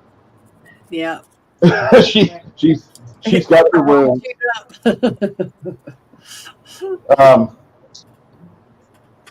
No. Shortly after the sun comes up, the deity will refresh Isabel with her mana, but then tell her, go to sleep till noon. That way you have the energy for the day. Because if not, you're going to be exhausted all day, and you'll be at negative 30% on everything. So get some sleep. So The we're rest going of to you guys, go this ahead. place. We're going to sleep here. If you can stay here, it's daytime. It's daylight now. Mm-hmm. Goblins don't come out during the daylight. Oh, okay. That's good. I'm gonna be not AFK, but I'm gonna put some stuff in Discord. I hope you guys are enjoying yourself. Well, I didn't think we were going to live. I thought we were going to get picked off one by one because we're getting close to the bottom of the barrel, I think. At least I came close to death, and I'm now taking a nap, and it can't be all that bad, right? Well, yeah, I hope so. Honestly, that battle kind of I'm worked all out for me. up. I was out. Honestly, that battle kind of worked out for me. I was out of mana anyway, so there wasn't much I could do. I mean, yeah, I do have a physical weapon, but I could use it, but I would not use it very well. So I could have done something, but there's a decent chance that I'd just gotten in the way too. If there was more goblins still awake, then I would have been a little more useful. But with how few there are, there's a decent chance that I'd have just gotten in the way. Uh-huh. Oh, Janet, Mm-hmm. what's another name for a baby shower? What's another name for a baby shower? Yes. I didn't hear what you said. What's another name for a baby shower? Oh, I thought someone said something. The answer. Let me think for a second. I don't know. You don't know? Are we looking for synonyms or what? Another name for a baby shower, it's called a bukkake. A bukkake. I never heard that God. That's bad. Is that real? Bukkake? Yeah. Oh, yeah, it's real. It's a thing. It's real. It's I never heard of it. What language is it supposed to be? Or It's It's Japanese. Look it up on the internet. Don't look it up, Janet. no, don't do it, Janet. You'll get a virus. All right, really? Janet, quick X. well, it depends on what It's site you porn. go to. I don't know what site. I was just going to Google it I say nay. or DuckDuckGo. Janet, you can to say go on DuckDuckGo, but you'll see what we're talking about. yeah, Janet, Bukkake. I never heard that before. I will save you the physical image. Just leave you with a mental image since they're not usually as bad. What if I asked her to tell me? Eric was checking out. Ask who? Her. No. If I say her name, she's going to start talking to me. Oh, Alexa. wait, no. What's a bukkake? No. No. She'd rather not answer that. So she wouldn't even tell me, so it must be pretty bad. Wait, Just ask me that. Janet, have Yeah. you ever heard the term cum dumpster? No. But I know Okay, what that means. Oh my Lord. This takes it to the extreme. This is Oh, okay. vegan. The hot dog lady. This is a vegan Oh, bukkake. That's a God. bonfire. That's a bonfire. That's a vegan bukkake party right there. Oh, I'm just saying, that's a bonfire. She's the bonfire, if you know what I'm saying. Yeah. Okay. uh, Yeah, pretty gross. there's a part of me is like, you should feel horrible about yourself. Wouldn't The other every part one of you guys want to take her home with you? Yeah. No. No. At least you know she will. You know, at least you got that. I'm just glad that my family is engrossed in conversation and not paying attention to what's on the big screen TV. Oh, I am so sorry. I did not know that. I'm thankful. I'm thankful they're not watching too. Oh, my God. Like, they're pretty chill. But this is not something that I want my aunt and my mother and others around. Oh, no. I am so sorry. I did not know. It's okay. I mean, Nothing. We are not talking about anything. Why? we're talking about the birds and the bees. Oh. Bees make honey and birds shit on your car. Well, I don't want to rehash the conversation Never because wanna- you're going I to be never, ever completely was in grossed it. out with it. As long as It's I not was. worth it. The birds and the bees, or the bees and the birds, and the bees and the bees. Nope. Graphic pornography, you're not going to like it. It's worse. Welcome to Beyond. Bruce's stream. Beyond Just- the Just birds and the bees. drop the subject. Hey, I Oh, haven't for fuck's started. sake. All right. I have the information in the beta test. So we have to go to Discord. Yep. Discord got it in the beta test. You got 4 sets of goblin chains, 1 dog slicers, 1 goblin spear, 3 goblin bows, and 43 goblin arrows.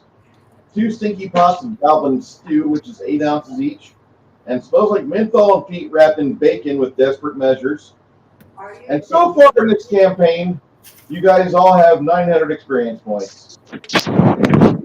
So, how do I put that down? Where do I write my 900 experience? I would have you almost want to have another sheet for the XP because you're going to be constantly writing and erasing that. What I would do throughout the gameplay is have a yellow sticky, and I would notate that down, and then at the end of the game, then write it on your character sheet. But expect the character sheet to die at some point. You'll rewrite it. But Yeah, my character sheet right now is a legal paper document. Yeah, I just saved the. I opened the picture Bruce put in Discord, and then I saved it as a starred thing in my my save tabs. So whenever I'm looking for that, Jesus Christ! very, very angry dog.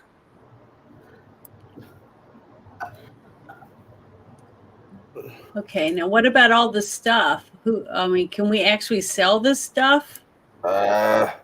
you probably could melt it down or sell it to a blacksmith and then melt it down and make something nice out of it. It smells like menthol and feet wrapped in bacon. Oh my god. You guys love bacon. So we just dump those 2 pots, right? We don't even bother to consume it or sell it or whatever. Yeah, you have no idea what's going on there. No. We save it and throw it at people we don't like. I'm afraid to catch something if things like lingering. Is a goblin spear something I might want to keep? No, unless you want to have that around as a trophy. Like one time I was attacked by one of these who punctured me. Let me put it to you this way, Janet. The goblin spear is about as useful to you as a weapon as an arrow would be. They're about the same size. Oh, okay. Well, so you can't shoot it. You can shoot it like an arrow, though. No, you can't shoot like arrows. No, they don't shoot like arrows. Sadly. I think it's hilarious. But all of you guys would come up with something smelling like meat wrapped in bacon. Oh, hey, Jerry. Yeah, we're having fun. That's hilarious, though. Men and bacon. Never ending. Unless Don't it's you know, turkey Janet, bacon is more valuable than gold? To some people, it is. Well, there is a literal thing with me. It's like, if someone were to say, "Hey, you physically have to go vegan for the rest of your life," like you can't eat meat anymore, it makes you sick, dude. I will give up steak. Well, I don't even eat steak, but I'll give up all these other forms of meat. You are not getting me to give up my bacon. Yeah, that's what I'm saying. I think bacon's at the top of the list for every single man in the world, for sure. I was at a high-end, oh god, this was years ago. I was at a high-end restaurant, high-end hotel that had a high-end restaurant in the hotel in Chicago. And they had salmon bacon. Oh, hi, Kronos. I'm sorry, I'm looking at the screen. I'm not looking at my phone right this second. They put my 2 favorite things, salmon. Smoked salmon is amazing. I love salmon. Right, and they put bacon in it. Hello, Matt. There was salmon bacon in it, which was amazing. Mm-hmm. Yeah, I love it. It's good. Well, I've been told I'm sacrilegious to bacon since I've actually like turkey bacon. So that is sacrilegious. I like, if I can get steak, a really good ribeye, I would want it rare. I love rare steak. It's delicious. Hey, Connell, do you know what the concept of a finger steak is? No. Keep in mind, somebody in this panel is airing this on his TV. So if I have to behave, so do you. Oh, don't worry. You take strips of steak and make them about finger, I think about half as thick as a finger, but about as wide and about as long as a finger. That's why they're called finger steaks. Gotcha. And you batter them up in your, I forgot what the seasoning my mother uses, but it's just flour and some seasoning. And you Yeah. put them, in her case, a cast iron, frying them in preferably bacon or some sort of lard. It's Okay. really good. I mean, Don't you save your bacon grease? I do. I try to, but my brother-in-law, oh, it's grease, throw it away. No, I save it. I have a container just for You can save it in the fridge for a few days, if not a couple of weeks, Yeah. if you I can freeze it. tell you from, I Makes can tell you everything right now, just from the way my family has done things, bacon grease can last months, as Yeah. long as it's stored properly. Mm-hmm. I bought, was it last month? I bought 3 pounds of Everything duck in grease. it. Oh, yeah. I bought 3 pounds of duck grease. Duck fat Mm. rendered down. Yeah, my mommy used to use the bacon grease, and then she would put flour and salt and pepper in it, and then brown it, and then she'd add milk. And Turn it into gravy. yeah, Yep. she used to make gravy with Oh, it yeah. over our chicken fried steak, and man, I'm hungry. Biscuits and Yeah. gravy. Oh man, my mom made the best gravy. Yeah. Oh, Well, I wish I I was- wanted to know. Well, I wanted to know with Connell being a chef if he had actually heard of the fingers that recipe before. No, but Flour I gravy? know. I think it's over in Thai. They have, you know how some restaurants will have like breadsticks? Mhm. Yeah. They'll do it with steak. They will jerkify it, but it's not completely jerkified. And they'll put it on the table. They'll put like a cup full of it, and it looks like a breadsticks, but it's steak. It's beef. Yeah. So Connell, you cook? Yeah. Have you ever made real bird nest soup? No, I don't do Asian very well. That's one thing I want to try. That's on my bucket list. The actual real one, what's made with real bird nest with the spit or whatever from that swallow. Yeah, but a box of bird the nest spit, is like yummy. somewhere Yeah, between- bird spit. It's supposed to be a delicacy. I would love to just Oh, say yeah. I ate some. It's just expensive as fuck. A Yeah, box of them. If you win the goes anywhere lottery, from you need to $6,000 to try a couple $8,000. things. I'd want to Yeah, I try want to that. try it with the birds out here. And then I what's want to the try other mad thing? honey. Pufferfish. Pufferfish, you have to sign like a waiver or Yeah. something. Oh, yeah, just the to have it. neurotoxin. Yeah, The I'd like potential to of try that. neurotoxin, I should say. I had the opportunity to try blowfish, but I chickened out. Fugu. I'm normally better about that. I'll jump right into it, but the idea is like, nah.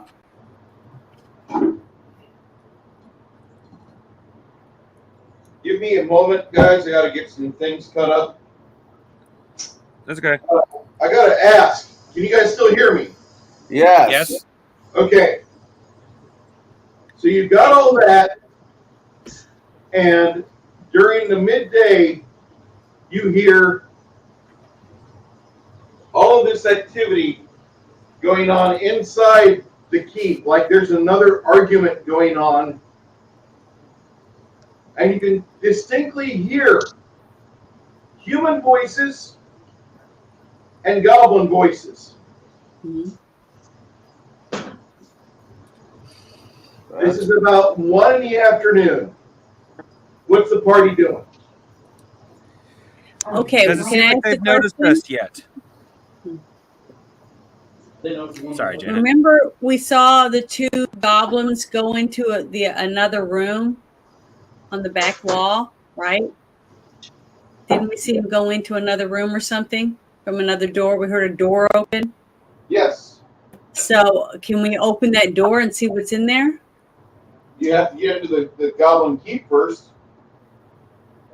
You have to go. Is there any way that we can set fire to the damn place? It's made of stone. You have to find the fire points. But I thought you guys wanted to keep this place. We could clear it out. Fuck it, let's I kill them, and then we'll loot the corpses. If we burn them, then we can't loot anything but melted metal. In which case, I'm going to end up with a speech impediment and a funny limp with the way I'm I rolling think dice. it's a lot worse than that. I mean, I say let the So, fire do the work. after All right. a night's sleep, are we healed back up, or are we just partially healed? How much are we allowed to heal up? Janet, how many people got injured? Everybody, I think. I'm still. Then I need you to, you're going to be doing healing.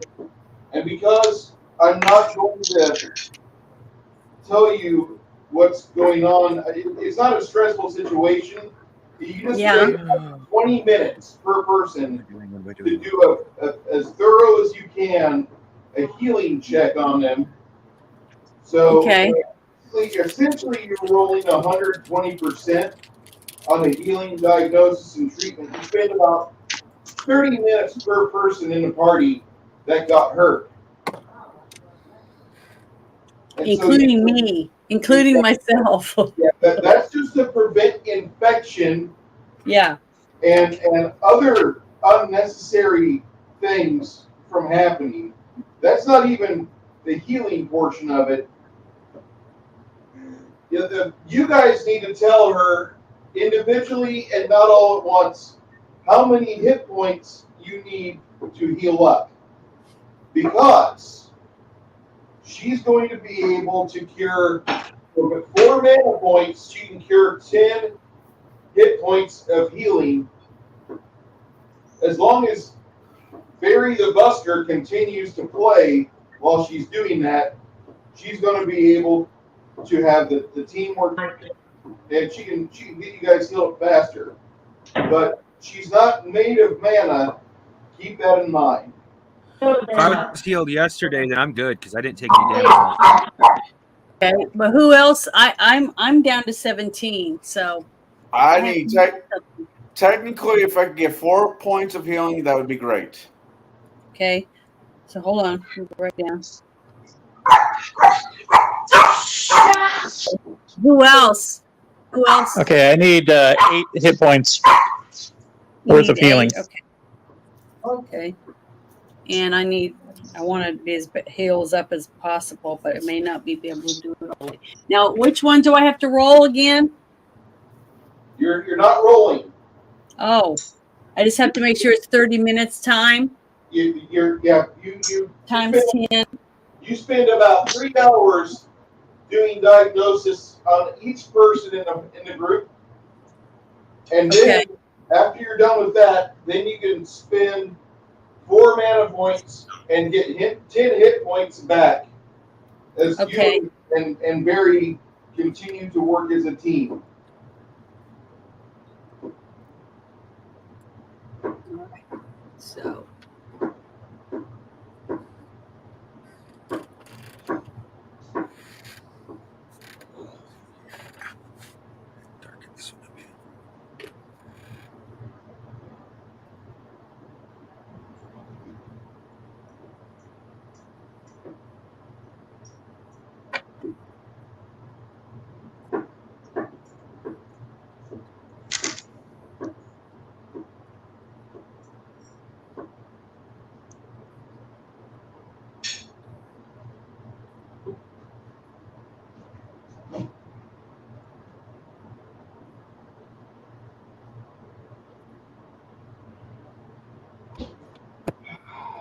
It's our what's his name again? The guy our bard. I'm calling him Barry the Buster because I forgot what his name is. Okay, well, did he get injured at all? Buster I got that written down. It's Quinn Asher, Ruby's character. Okay. Asher. Did he get injured at all? Yes, he took 4 hit points. Okay, so 4. So it's 16 hit points that I need. So that's going to take me, what, 30 minutes per 4 or for 10? Yeah, okay. So it's another hour and a half. What time does the sun set? About 3 hours, about 4 hours. Well, it'll be about an hour and a half before sunset. Sorry, guys. To give you the points that you both asked for and heal myself and the bard. Well, don't worry about me if that shaves some time off the clock. Okay, that'll take, what was it? That'll take 30 minutes off if I don't give you year 4. That's fine. Okay. All right. So after an hour, then you'll get to have your 8 hit points. At least that's how I understood it to the best of my brain's ability. But I think that we can do that. Won't be all the way 100%, but it'd be better than what we were for the next run-in we're about to have. Because I think I'll be I could happy hear to the survive this and then hopefully get to a town so I can get some training. Yeah, I think I can hear this is little cogs going to town right now in his brain, trying to think of it. Okay, they came this close. How much closer can we get them? What's in the next room? That's what I'm worried about. Because there's humans in there. We don't know what kind of humans are in there. Oh, with goblins, we can almost guarantee there's booby traps. Oh, yeah, for sure. But with humans pushing the goblins, what else are they adding to it? You know what I mean? Mystical magic traps.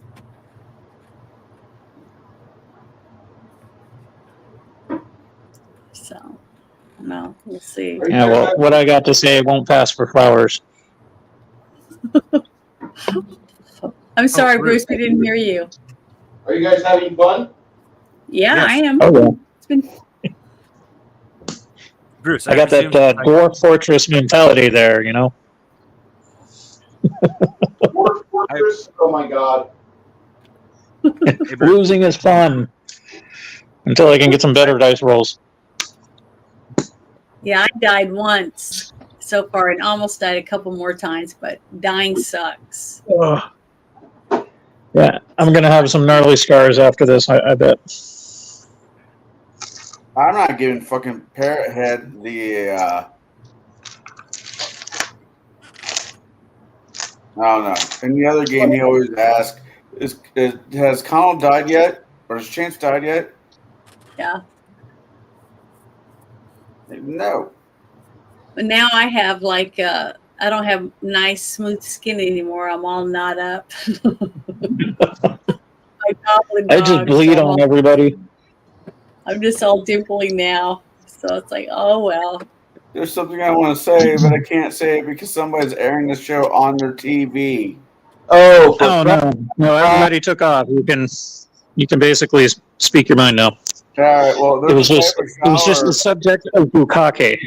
What? Yeah, you ran him out of your house. I was about to say, there's a type of shower you can take that supposedly help smoothen the skin. Well, it's not me. It's only if you're stung by jellyfish. It's scar tissue from dog bites. That's what I got. But I don't think I got bit on the ass. I think I got bit on the arms mostly. Do you guys like the way the combat system works? Yeah, once I understand the hardest thing for me totally on all of it has been dice, trying to learn the dice. And I was just starting to feel like I was understanding the difference between all the dice. And now I'm having to start again with 2 other ones. When you get some more experience in role-playing games and Pathfinder, and not that you aren't experienced, I mean, for crying out loud, you're running a 12th level character in my game, Janet, or 13th level. The thing is that when you see how I made this game and you start looking at the design philosophy of it, and you'll see it after a while, but you'll understand why I'm going the route that I'm going, but you can see the influences from Pathfinder, and if you ever played 3rd edition, you'll see the influences from there. I'm sure Connell has seen it, and I'm not certain about the others because I don't know how much they played. Crafting Gamer, this is his first time playing a D&D-like game. I first and second edition. Third edition, I didn't even touch. So this is like new territory for me. Okay. But I'm digging. Yeah, I just like thinking about different scenarios on different, listening to different people and coming up with different scenarios and how we can attack a situation, to get it to unfold. Because depending on what choices we make, the story's going to be a little different. See, that's what I like. I hope we didn't offend Jackie Blue. I'm sorry if we did. Well, I'll find out later. I'm sure. I doubt doubt a nasty I doubt sound. it. It's Saturday night. Okay, you got to think about that. Very true. It's about Saturday night, so I wouldn't even think twice about it. I didn't. I was laughing the whole time, so it's like it was Fair. fun. And Jerry came in here. I think he thought it was funny, whatever was going on. I don't remember exactly, but I've never heard that. I have heard that word somewhere, but I didn't realize it was. What it was? I thought it was a made up word. Nope, it's real. No, it's actually real. Yeah. It's real, all of it. All the Japanese people are always into that stuff up here. To be honest, my family wouldn't be totally offended by it. It's not something that you want to be broadcasting out in public or technically online. But yeah, like I have a special relationship with my mom. We're very candid with things. When she was dating a guy, I walked up to him after she introduced me to him. I went to go visit her up in Magalia to see her new boyfriend, and I was like, "Oh, you're the guy that's banging my mom," and caught him totally off guard. And my mom was just cracking up because that's how we roll. That is funny. It sounds exactly like I talked if my mother had it was those circumstances. Oh my god! I don't know where somebody said to my mom, and then she asked me. She's like, "Hey, do you know what furries are?" I'm like, yeah. And she's like, "Okay, could you tell me?" I'm like, "No." Unfortunately, yes, and I won't tell you. Get online. That's okay. I had to explain to my father the difference between femdom and femboy. That holds 3 beers. Yes, ma'am. Holy moly. That's a lot. I have an opportunity to buy a horn mug that that holds 6. Yeah, I had one of those, but my cousin wanted it, and then her oldest daughter took it to the beach one day, and it got stolen by some guy on North Beach in Corpus Christi, which is a hangout. It's a hangout for bums and drunks and all sorts of people. Ah, somebody's here. No, somebody just returned. Oh, okay. All right, so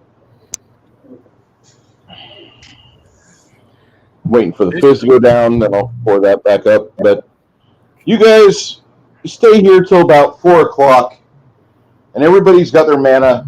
Everybody's done their mental exercises, their mental judo, and that's when Barry the Busker says,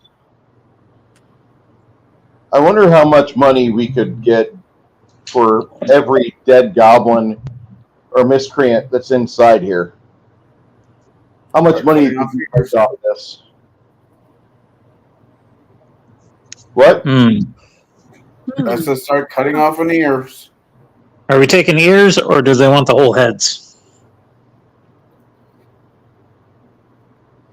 What People constitutes a kill? Goblin heads? Yes. We go for ears. Go for left ears. Ears would be easier. We could string them up on a necklace. Well, then The heads, we got to put them in a sack or a box. then we got Find a one double Logistically, bag. more difficult. Then you got to find a duffel bag, and Joe Pesci's got to carry him around. That was a weird ass movie. I like that movie. Joe Pesci movies are kind of a a warm, fuzzy place for me, starting with Home Alone, and then it goes into Lethal Weapon 2. I mean, 8 heads in a duffel bag. Yeah.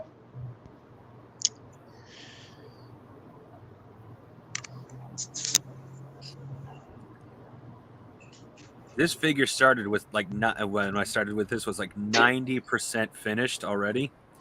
Look at how many paints I used to finish it. Wow. You think I like a nice variety of paints? Yeah. And technically, one of them's an alcohol ink. I found when you want an organic look, like because alcohol ink will dry uneven if you don't mess with it as it's drying. So it's a really nice organic look. That's how I got my I've raw yet to use alcoholic ink. I normally just use with your stick with the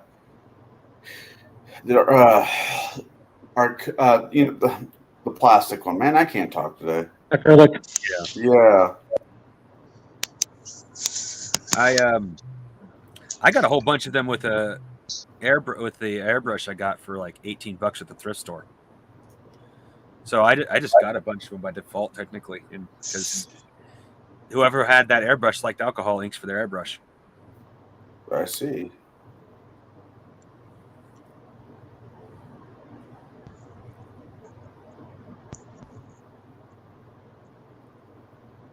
So yeah, all I need to do now is go How do through you with use an airbrush? Doesn't an airbrush blow, like make a mist out of it, right? Yep. Yeah. So how do you use an airbrush when it's that tiny? Oh, it's a teeny tiny one. Yeah, you hold it like this. Yeah. And the spray, you cannot see the tip of the hole, but it is tiny, tiny, tiny, tiny, tiny, tiny. Just But the And can tip. you turn that to make the size, different sizes? not How you want not it to mine. spray? Mine's a double pull, double throw, or whatever the heck it's called. Uh-huh. Double type. It's the type where usually what you would normally do is just pull back, it produces air, and then you can adjust here. Mine is actually designed that when you pull back, it shoots out more ink. So the less I pull back, the less ink comes out. I wanted the other version, but for $18, I can't complain.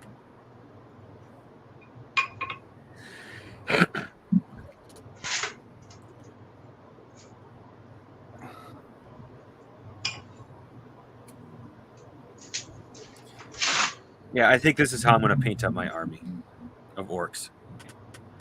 Bad moons that have gone freebooters. So I have a combination of the two colors. But freebooters like being stealthy and things like that. Is that a helicopter? Oh yeah, this is an orc helicopter. I don't. Man, fucking orcs. Hey! How dare you talk about our black cousins like that? He didn't do nothing. He did everything good. I am not touching that.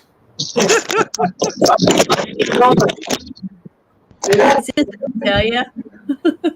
It came on my feed 2 days ago when a young kid he was the second teenager to get killed in Washington, D.C. He was carjacking at the time. And then the people come out like, he was a good kid. He was a good academic. I'm thinking, yeah, right before college. 13-year-old with a criminal record. 13-year-old kid arrested 9 times in the last, 5 months. Weeks. It's really sad. Gee, 9 times in 5 weeks. This is a failure of fucking childhood fucking, the adults in his life. Yeah. People want to get all buttered and just say things like that. Get fucked.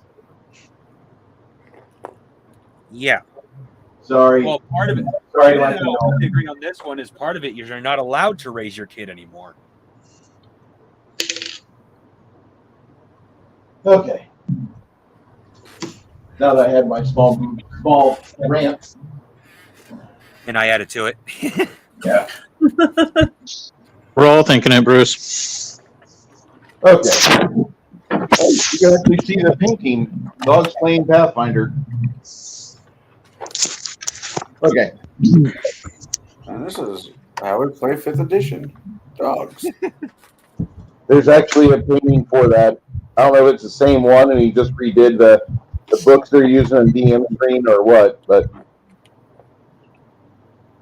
okay.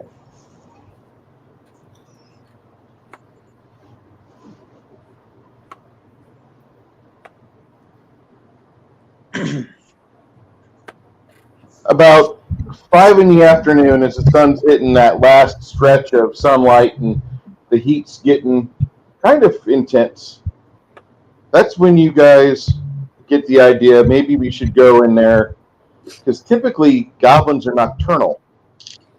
So this is when you do your early morning, barely daylight raid. Do your door busting and run through and kill or incapacitate as many goblins as possible.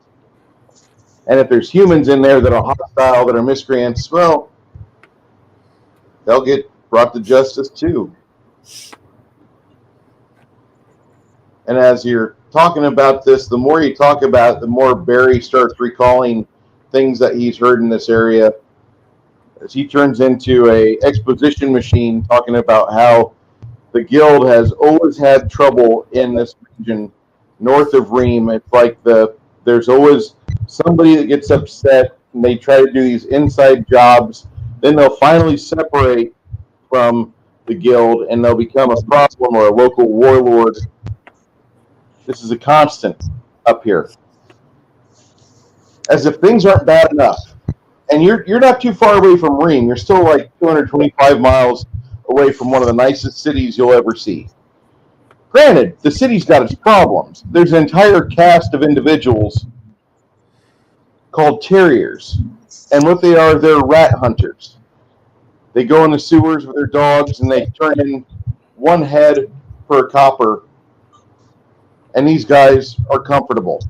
There's always more rats to kill. And then you have the rest of the city trades. The bandinos. They sound like banditos, it's bandinos, and they're like the rest of the tradesmen of the city, which they have like an actual duty where they show up on the site and they provide militia duty, they help firefight, and they look at the people that are the terriers and they're like, fuck those guys, they're not allowed to join us. It's kind of funny when you think about it. That's the underclasses of the city of Ream. The underclasses and working poor. City's real pretty. Lots of art, lots of ivory and marble spires and towers.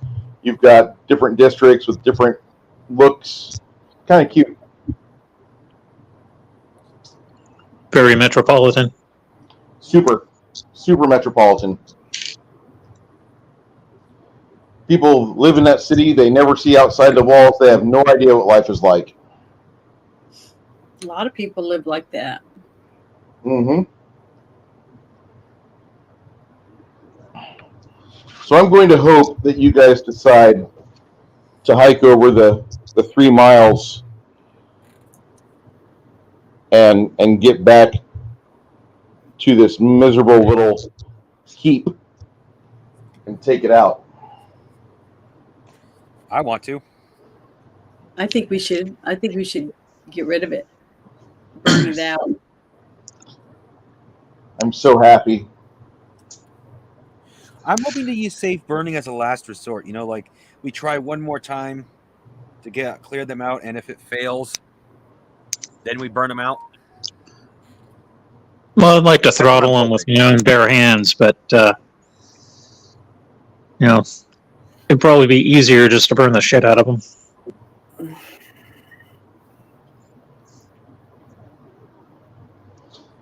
Damn it. No, I screwed that up. What? Well, if it was August 21st, I'd be like, yay, we're doing this on the 31-year anniversary of Ruby Ridge, but no. Oh, no. That's come and gone. Yeah, I know. Oh no. That reminds me, there's a interview with Sarah that was really cool. I'll have to find the link and post it. The daughter. Yep. Yeah, Sarah I saw that. Fucking made me sad. Her fucking 14-year-old brother got killed. Well, that was a lot more going on too, like A lot. abuse of government, entrapment. I could go on, but like the fact that she stayed human throughout the entire ordeal after half her family was murdered. Her dad was incarcerated illegally. Eventually, he got released, but because of the Waco incident, nobody really paid attention to his trial. He ended up getting money for it, but doesn't pay for the fact that his son was murdered. His wife's head was turned into a canoe while she was holding her baby. Okay. Yeah, it was. Tragic. I got words. It's tragic. That entire situation could have been completely avoided, but that was that's the Clinton administration right there. Mhm. Was it the same administration when it was the Koresh thing? Wasn't it the same people? No, this was No, it wasn't. the Ruby Ridge incident happened before Waco, but Waco took up all the media. So But during the wasn't Reno involved in both of those things? There were people involved with Ruby Ridge, the first trade tower assault with the Ryder truck Yeah. that got the Ryder logo changed. And what about the Timothy McVeigh? It was all within like a 2-year span because wackadoodles were on ham radio talking about being anti-government. We got to take our country back. And you have Hillary Clinton, who can't get a positive result when she talks about Hillary Care. Oh yeah, we're gonna get demonetized for today, by the way. What about if you want to hear a good documentary on it or stream, Count Dankula did a Ruby Ridge episode. That was pretty spot on. Yeah, I just saw that in my feed earlier today, and that was like, what? That? Oh. But remember the little boy that whose family died when they were trying to get to America, and he was with his. The Cuban kid. Yeah, but I can't remember what his. And there was a big uproar to send him back to be with his dad because his mom was dead. Remember, she had died on their trip over here. That wasn't his dad. That wasn't his dad. That was just some patsy. No, I mean to send him back to Cuba too. Yeah. His dad. So yeah, Elian Gonzalez was kidnapped. Those years, all those different things happened. It was like so much stupidity. It's like you think that you would learn. Dude, he's got during let's see the 90s. What's the big hits from the 90s? Waco, Ruby Ridge, O.J. Simpson. Some bastard getting his yank cut off by his wife. Bobbitt. Oh yeah, Marina Bobbitt. Since you're already demonetized, Bruce, I'm going to get a little religious on your show. Marine with a little fraction gone. Then you had with the wife. Heaven's Gate. Something wrong with the swipe of a knife. What was it? Then you have Heaven's Gate. LA riots. Like who can forget that? That was You got actually the Rodney King verdict. Yeah, Rodney King. Mm-hmm. Freaking rooftop Koreans. Mm-hmm. Man, that's a lot of shit. We will never forget the rooftop Koreans. They give me hope. Hey, Janet, do you like rosaries? I have a couple of them. Yeah, that's really pretty. That sounds like a loaded question. It's not a pearl necklace. You know what that is? Yeah. Who doesn't? Well, they're plastic. They're pink I plastic. can safely say I've Hello. never had a pearl necklace. I've never had one. Not personally.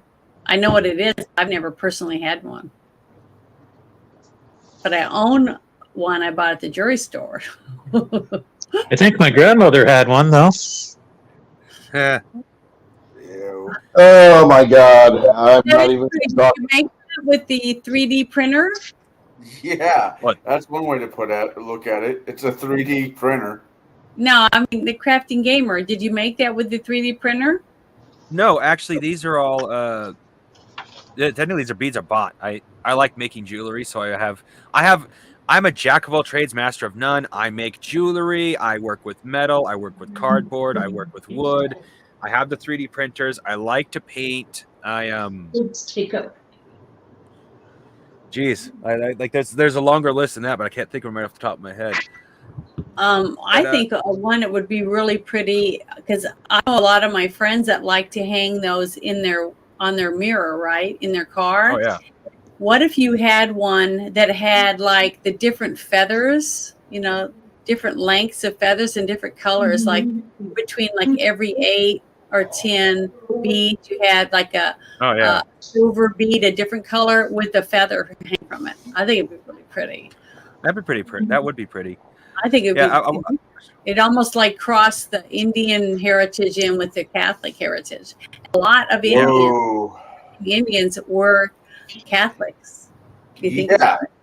It was either become Convert. Catholic or die. Well, I'm just saying it would be pretty. Okay, Indians were here's your beautiful. cake, and here's death. Which of the two are you going to My take? great grandmother lived in a reservation, so.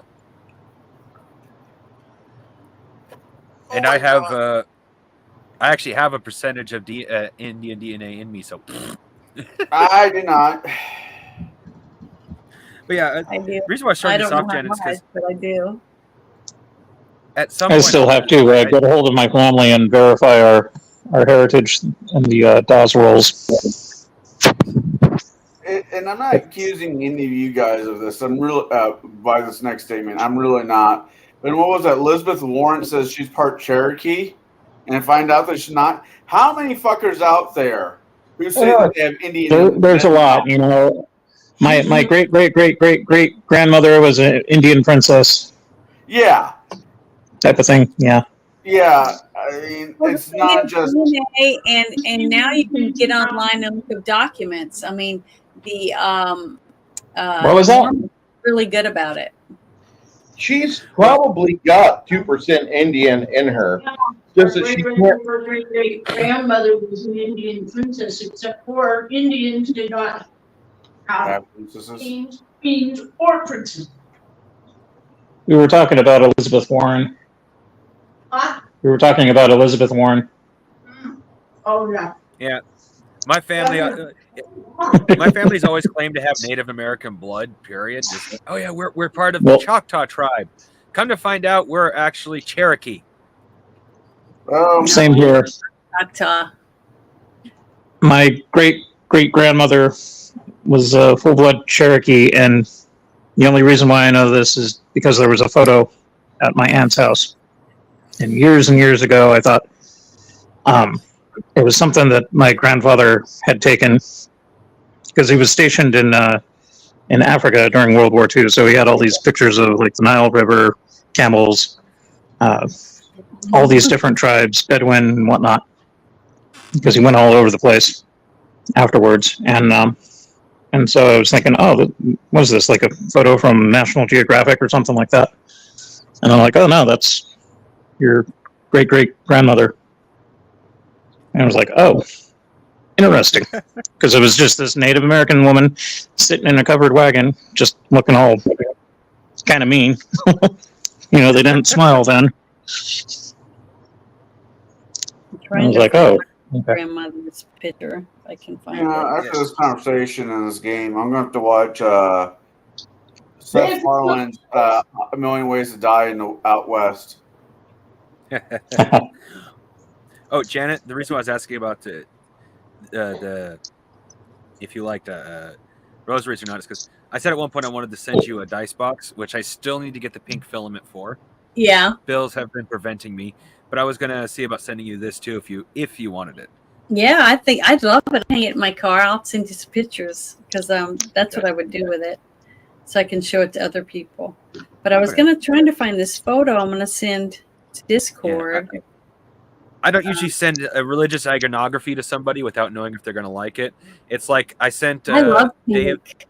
Pink is one of my Oh, favorite colors. So Pink that's is a really good like- color, if you ask me. I like pink too.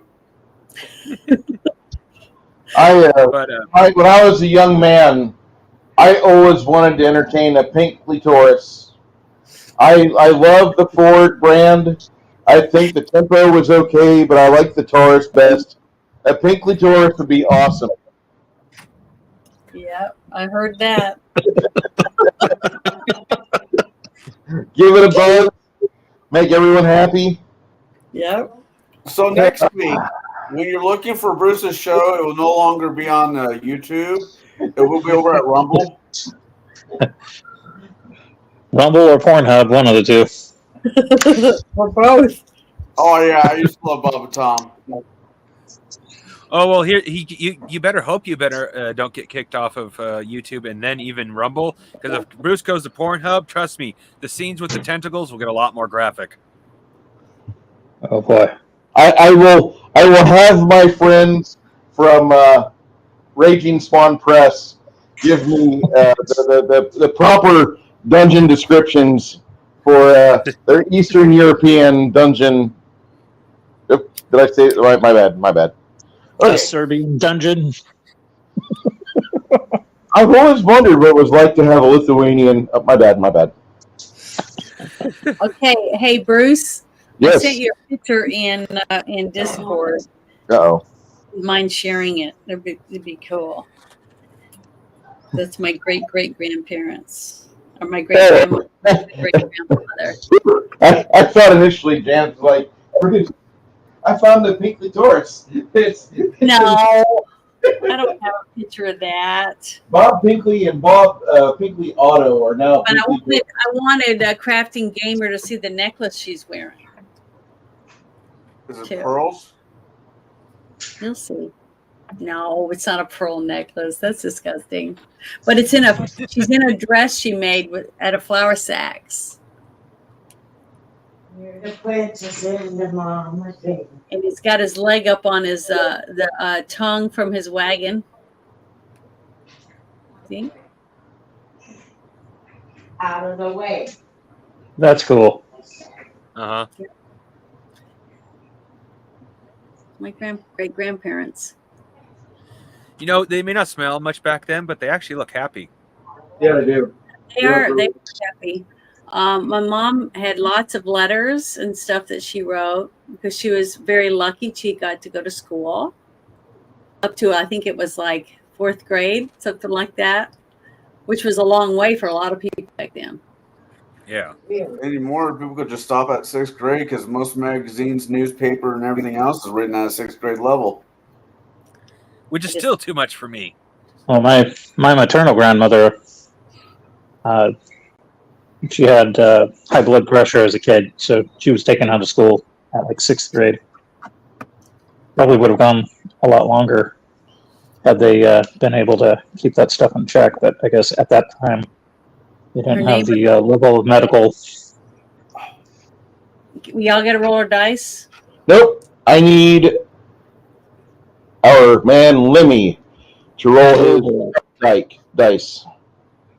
All right, let me pick some new percentile because I'm not having any luck with that purple set. All right. All right, what number am I going for? You want to roll the highest number you can with your stealth skill. Oh, all right. This is after you've scoped, you've looked at the building, you've walked the outside perimeter, you got everybody across quietly as you could. This So is I get a plus 20 on my stealth. Yep. And then you went to their ramshackle door. They've got like a very like a kit bash door up, and it looks like it's actually got functional hinges, but you've got a little bit of oil that you could coat the door with to make sure it doesn't squeak. Okay. And then once you do that, make your stealth check to get it open. Sounds like a plan. So climb down in the basement and carve myself a witch.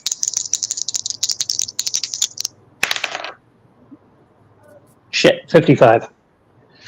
So that would be 75. 75, not bad. You get the Open door. line.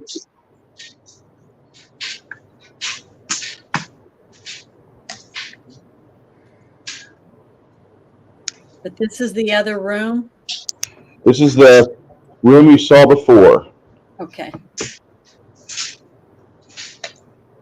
Light spills into it, but this room seems to be, this grand chamber seems to be devoid of any individuals that you can see.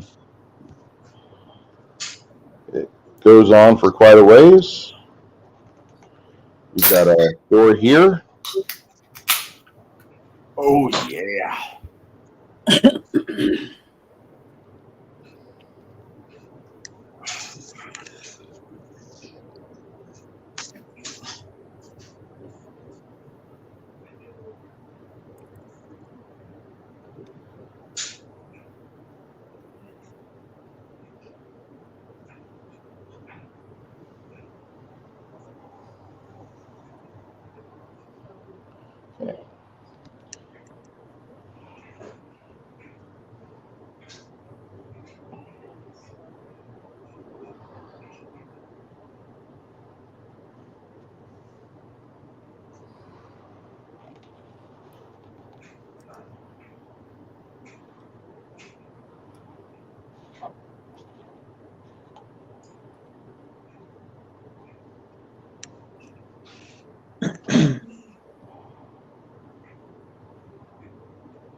Be right back. Gotta grab a miniature. Is that code for something?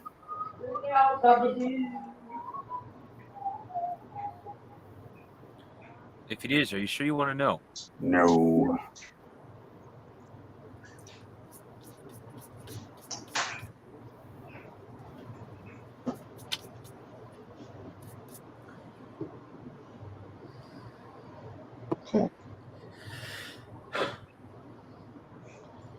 It seems to be devoid of any humans or any goblins. Uh-oh. You open the doors as quietly as you can, and then you see something at the top of one of the doors. It looks like the hinge didn't take properly to the burned out wood, and so you and these guys catch the door from falling apart, and then you ease the door to the ground.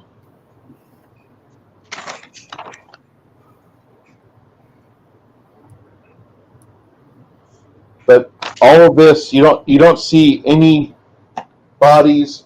You have a couple drag marks right here on the stonework.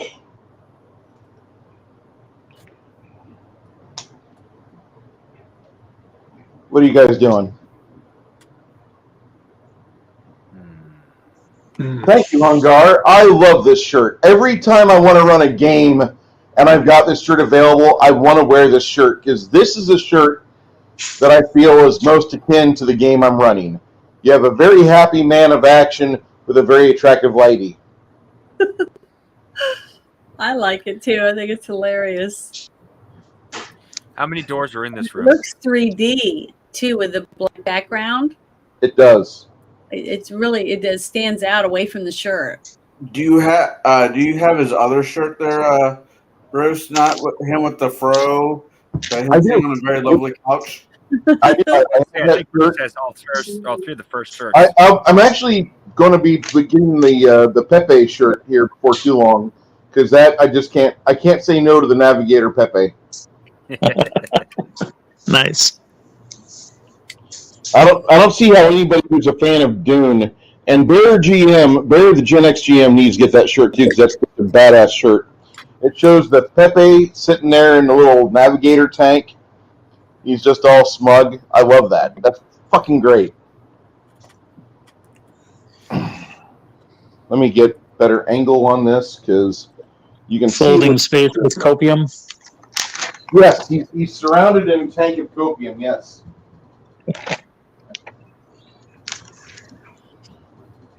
Copious amounts of copium. All right. You can see there's two. There we go. My rosaries are. I know. Gooder. All right, my suggestion is we actually follow the drag marks, because chances are that's either going to lead us to where they hid the bodies, which means there's nobody there. It's going to lead us to either where they eat the bodies, store the bodies, or dispose of the bodies. Either way, given how many were dead, knocked out, or burned alive, there's a decent possibility that we'll find somebody there. You're missing an option. What's that? Pregnate the bodies.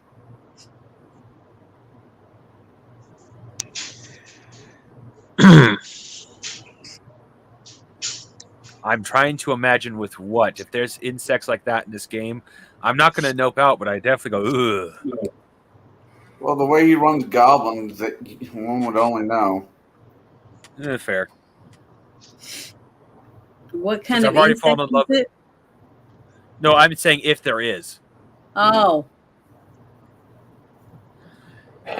Anytime it's a room like this, it's not good. That means like there's a dragon in there or Don't say that. other Medusa type. Don't say that. I'm just saying. Don't jinx us. history. Well, I think it's I'm safe to say afraid. Bruce wouldn't throw a dragon at us yet unless he was looking for a TPK. It would have to be a very small dragon compared to the doorway. Yeah. Yes, but it could be a Medusa, something like that. Gorgon? Yeah, Gorgon. Yeah, I don't know enough Medusa about was a Gorgon. person. Just look at her boobs, not her face. You'll be fine. I'm just saying, I think we're going to be in a world of hurting in a second. Just from Okay, less with the Fine. negative vibes, more with the positive waves. We got That's why this. we all need to be ready for combat. I've got full hit points. This time got it's going to work. all those Wait, tink- wait. You have 4 hit points? No, I got full hit points. Okay, I thought you said you had 4 hit points. I'm like, what? No. That's going to be after my first combat roll. Especially But up until then, we got this. I wonder what he's drawing. The penis. Sense of hands. I mean, I could be right. Bruce? I don't have any I just realized I don't have any equipment. You're a wizard. You are the equipment. You have sorceress knowledge. That's enough. Well, yeah, but it'd be nice to have at least a dagger. You have a dagger, and you have okay. Your equipment as an arcane, you have a bedroll, a cast iron frying pan, one of the nicest you've ever seen, and everybody that you've had to camp with here over the past week, every one of them, whenever breakfast is served, they're like, no, I want to cook out of that. That's what I want. So they're really impressed by that cast iron pot, that cast iron pan you've got. And then you have 20 days of hardtack and 10 days of preserved meats. And you do have carrots and potatoes.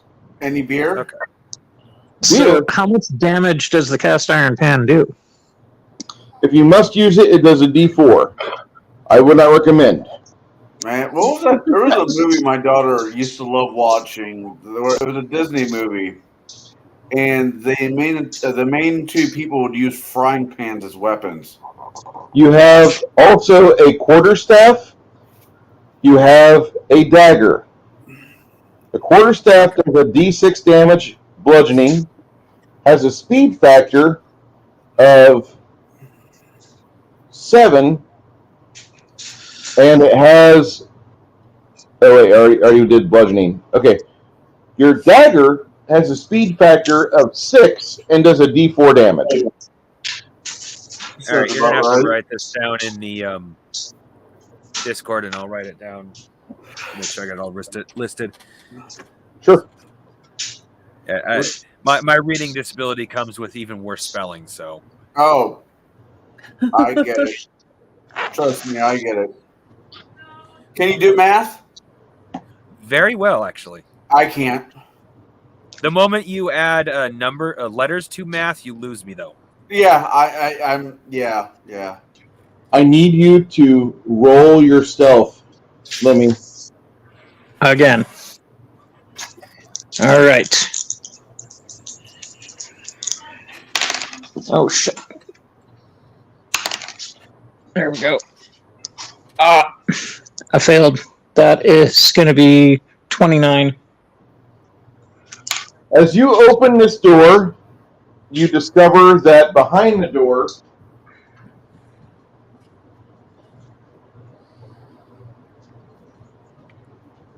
there's a stack of armor, helmets, weapons, and everything comes tumbling down. Everything comes tumbling down.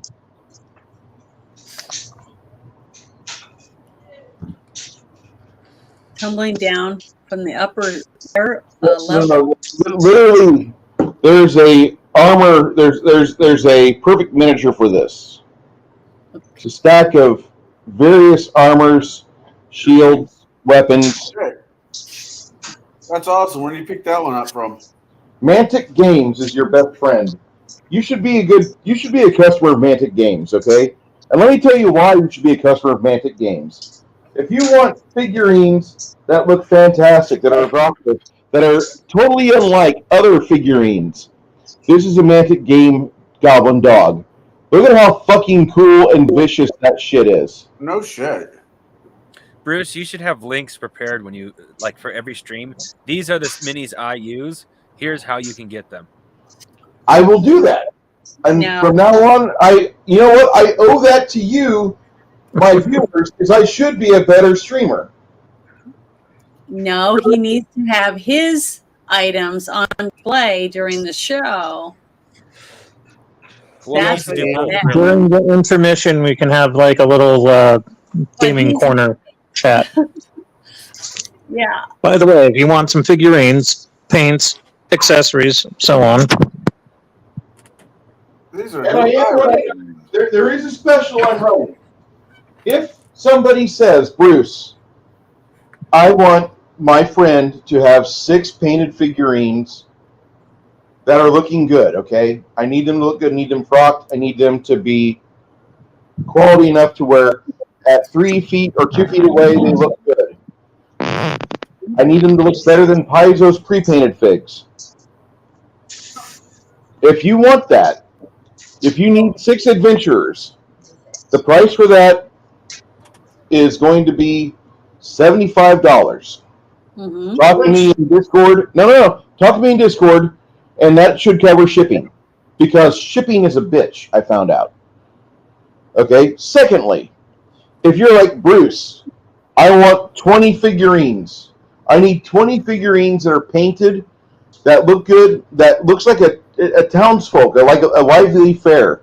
I need something that looks like I could put it on the table and my players would be happy as shit. It's painted and ready to go. 20 figurines, Bruce will sell them to you for $150, and that should cover shipping. I know that sounds crazy, and I know that sounds weird, but when you look at how I'm pricing this shit, that's super cheap. Maybe I'm wrong, but those are the prices I'm seeing other miniature painters do, and I'm trying to undercut them a little bit because I'm not the best skilled painter. There have been times on stream where I've fallen asleep and I've just smeared a figurine, like what I did with Grace Law, earlier on the Halloween night with crafting. I fucking smeared her with peach all the way down her sleeve. I'm like, fuck. So anyway, I'm fixing my figurines, and if you guys want to buy some, or if you know people that are looking for them, I'll get prices up on the site, up on my YouTube, up on my Rumble. If you need that, let me know before we do the transaction. Before you send the money, I'll get you photographs of what you're getting. Because I have figurines for days. I'll have to see about taking you up on that. I'm a bit of a collector, and anybody who I know I paints, I want at least one figure from. I'm printing out a something here soon. I'll be printing out something for you, there, Cappy Gamer, and I'll print it and I'll send it. All right, Awesome. so now we have a situation where you got everything going off at once. And it was super, super quiet, right? Was, but you know what? Because you're the one that started all this shit, you've got your weapon drawn. What do you want to do? Oh, Christ. I'm giving you the option to decide before we even roll the initiative dice. You're not rolling initiative dice, by the way, there, Lemmy. You're not. This is how surprise works. Surprise, motherfucker! Surprise, nigga! I'm going to slam the door. Closed. Surprise. Shit. Okay. Hey, Kronos, take care of yourself. We look forward to seeing you again, man. I know you're busy. Have a good day, man. Bye. Have a good one, Kronos. Bye, Kronos. Thank you for stopping by. He is a funny man, and he's got some experience in life. Him and Matt Thompson, from everything I've seen so far, Mac is just fucking. He's a like. You know, somebody was raised by their elders, and they had a good community around them, and like they were surrounded by Norman Rockwell paintings, and then they are here in 2023 with us, and they're like, "What the fuck is going on?" Well, that's Mac Thompson. Fuck, I say that on a daily. Having conversations with them in chat is awesome. Yeah, I love having Mac around. Enjoy your company. Kronos is about the same way. Kronos is a little bit. Like Mac Thompson comes from like a super like traditional mindset. Kronos is just like one of those guys that he's existed. He's seen everything change, and he's like, whatever. I mean, I'm not putting my name on none of this stuff. I'm good. Call me Kronos.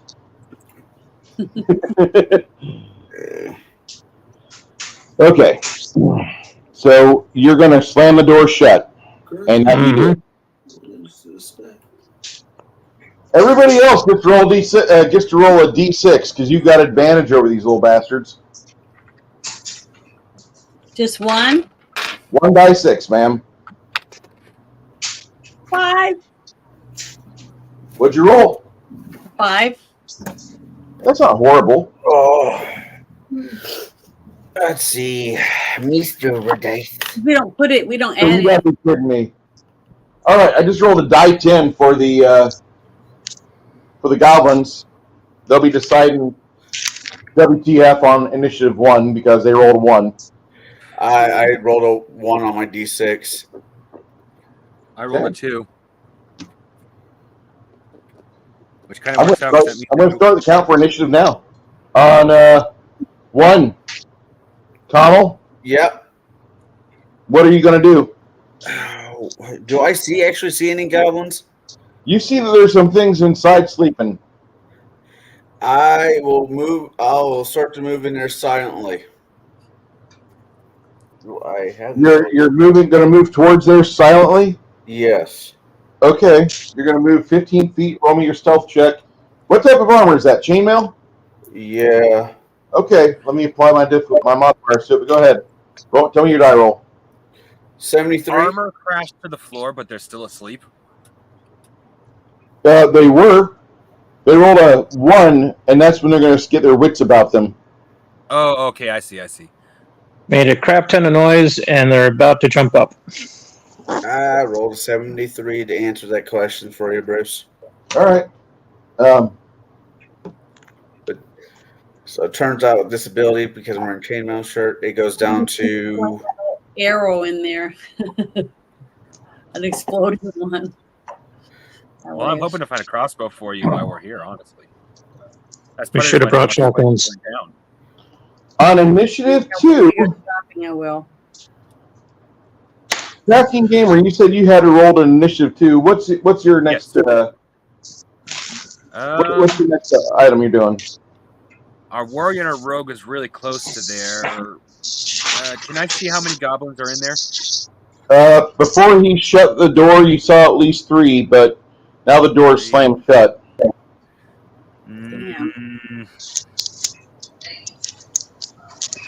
There's probably more in there. Can I ready sleep? Yeah, you can. You're going to have it ready to go by initiative 9.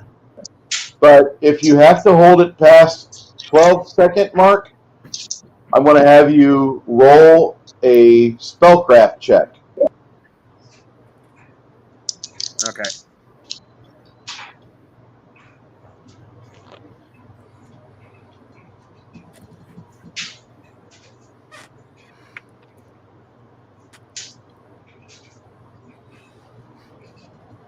All right.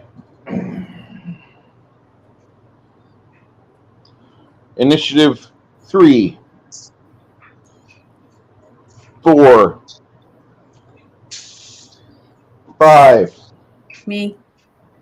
Janet, what are you going to do? Where am I in that little group of people? You're right here. And that's a throne up there, basically. It's like a throne on a Raised dais, yes. Let me look at my spells again. Hold on.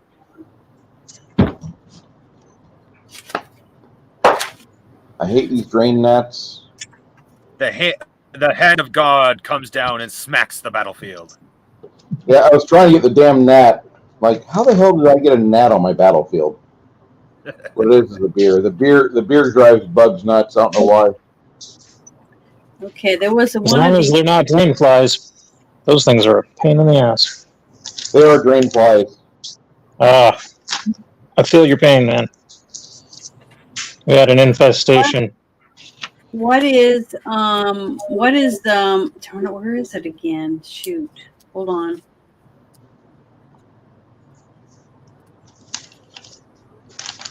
What is guidance mean? What kind of spell is that? To help you make good choice? Nope. It gives you a better sword arm. So you cast guidance and So it makes me more accurate with my sword? yes, ma'am. Okay, well I want to do that. Before you cast it, Yeah.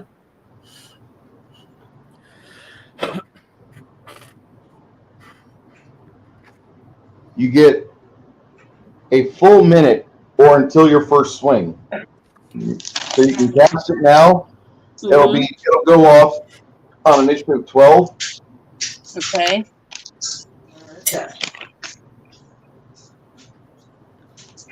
And then once you get that casted, what you'll do is you have a +5. I was looking for my vest. +5 for how powerful it's going to be. +5%. So whenever I tell you to roll these babies, Okay. you're going to add +5 plus whatever else you add. Okay, for sword. Okay, I got it written down. All right, thank you. Now here's the you're going to I don't know, this. I don't want to place a whole lot of stress on the party, but I want you guys to imagine if you went out in the wilderness and you captured and held a location that had possible equipment in it or logistical value to it. Mm-hmm. So I'm just going to say that if you guys manage to do that with this location, And I'm not going to hold you to it. I'm not going to force you to do this. You can run if you want to. It's okay to live. Good. But I want you to know that if you do manage to get information, to seize this, to keep a hold of it, then what's going to happen is that many of you, your lives will change. You will no longer just be regular individuals with a job that's kind of difficult or an occupation that could provide death. You'll have an opportunity to go through a training and actually continue getting better and exponentially better later on. I'm just going to lay that out there. And also, the training is no slouch. The training for those type of gerbs is absolutely, it gets to a point where if you do well, you come out of training like you went through the USMC. If you suck at if you don't treat the training right, you come out like a Coast Guard. If you do it right, you come out like Marine Corps. And God, I hate having to say that, but no offense to you Coast Guardies. God bless you, little cocaine-eating fucking CIA bastards. But did I say that aloud? I'm so sorry. Okay, that was Initiative 5. Initiative. Go ahead. Honestly, now that I know a little bit more about everybody's abilities and how the game works a little bit, I'm going to suggest instead of like trying to put everything in this initial push, we do attack, retreat until this place either falls or they give up. Because at this point, if they want to attack us at night, instead of going to sleep, we prepare an ambush. Mm-hmm. Cheers, Mac. So okay.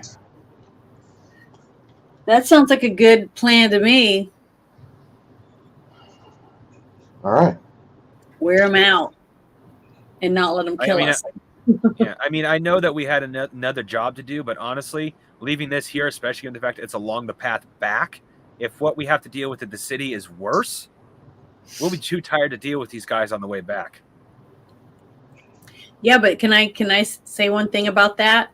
How are we going to protect this building after we clear it out to keep other people from squatting in it when we have to leave? Well, at first, we won't be able to. We can legally, if we can find the deed, we can legally claim it. Therefore, whoever owns this land will have to submit we own it.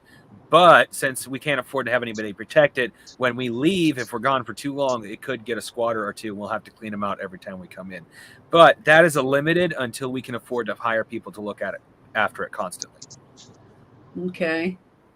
That sounds reasonable. I mean, yeah, I would worry about it when we get to that particular intersection in our journey. Well, that's fair, but I'm just saying about how I suspect it's going to be handled, because I won't say I know Bruce 100%, but he and I have similar GMing styles, and that's exactly how I play it off. If you're gone too long, you will get squatters, and you'll have to clean out the place. So, oh yeah, I'm back that's a good one. Yeah, that's why I brought it up, is because I figured, how are we supposed to keep it from being taken over if we leave? Coming back regularly. Yeah, we'd have to make sure we plan to come back over and over. Preferably after we've leveled up and gained a bit more better equipment, maybe some hirelings, definitely some experience. Mm-hmm. On Initiative 6, 7.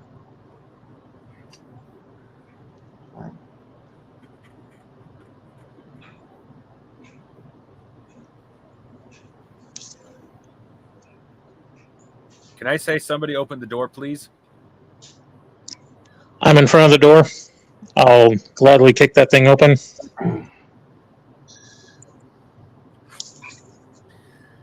Okay. I figure it will be open, stab, slam. Hopefully they don't get in between. Can I cast, sorry. All right, if you're going to do that,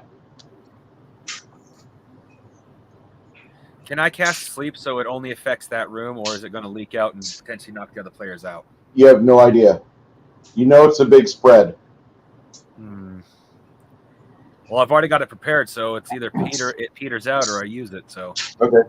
Can, You want can we to get open the everybody? door? Lenny, you want to open the door? Yeah, I will open the door. Okay. because on 9 I can cast. All right, that actually happens on 8. On 9, he opens the door, and you open the door and stab. Go ahead, stab. Big dog. All right. Dog, big dog.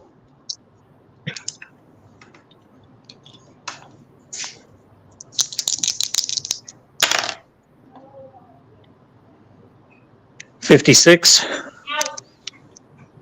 All right, the dog leaps forward and is impaled on your weapon.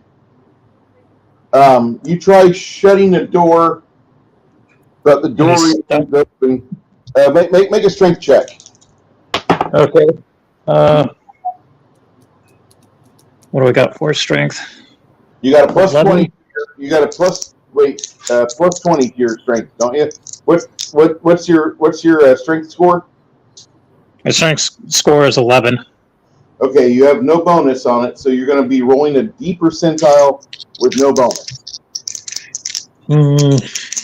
Hey, No wins. No wins. when I roll a 13, you got to be a 13 on a D100. Okay, I got a 23. You managed to force the dog off your weapon and you shut the door.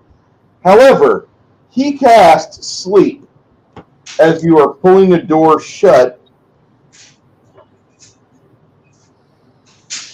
All right. Let me roll me a D4, Mongoose.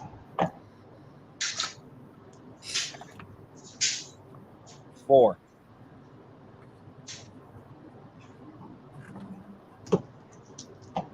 Good thing you suggested the stone dice. They're working pretty well for me tonight. Not great, but pretty well.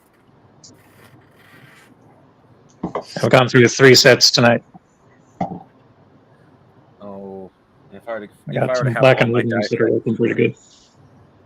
I got easily 25 sets if I were to have all my dice put together, but I got to split up in at least 3 spots. And one bag is missing thanks to my sister because I let her borrow them. All right, you shut the door and the spell goes off inside there. You have no idea what's going on. You don't feel anybody tugging on the door. 10, That could be a good thing. 11, 12. I guess that I'm supposed to do my thing with my sword to make my sword arm more powerful. You cast Guidance. and your first attack will have a plus 5 bonus. Okay. So that starts now. Yep. Okay. On 13, Hold on. what? I'm not going to do anything. I'm just going to stand there. But I wanted to stay on point when it comes to the initiative order. This door flies open on 13.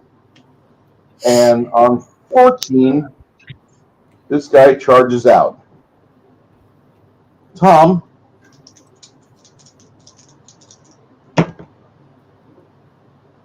$97. All right.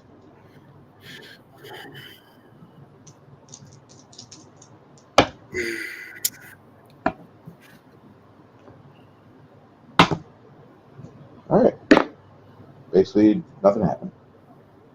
He shoots the dog, and the dog loses its back hip, and it gasps for air. The goblin steps off.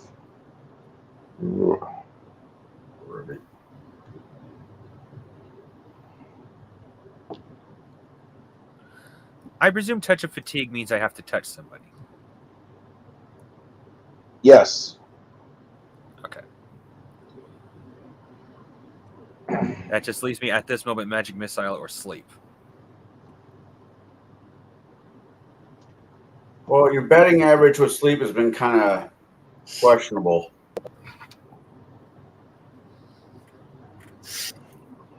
Hey, I Well, will he ain't state. dead yet, so that's a good thing. I Yeah, will state. still alive. My character states the same thing. There is another wizard around here somewhere. It's not just me. Damn bullfrog. Someone else casts sleep. I don't have that spell, or I would. It's a good one. He glares at Tom. 15. Janet, what were you wanting to do after you cast guidance? I just wanted to make sure that when it was time for me to fight, I could fight and have better aim with my sword. Okay. So whenever I'm approached, I'm gonna start going to town. A handful of goblins enter from the right room. I'd like to cast sleep in that direction. I didn't say anything back when I cast sleep last because And that was I on didn't have- 9. yeah, You 'cause I didn't have anything to Yeah. I didn't have anything to cast at, but my earliest reaction would be a 13 or 14 anyway, since I didn't see them till then. Yep. And I'll let that happen even. So the thing in the middle of those ones you just put there, is that a dog? Yep. Okay.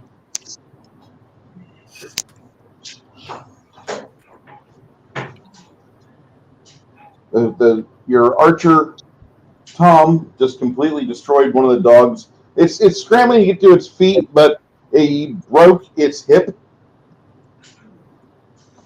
The way I run criticals on this is that you must roll 50% more with your bonuses than what the target AC is. And that's when you roll an extra damage value.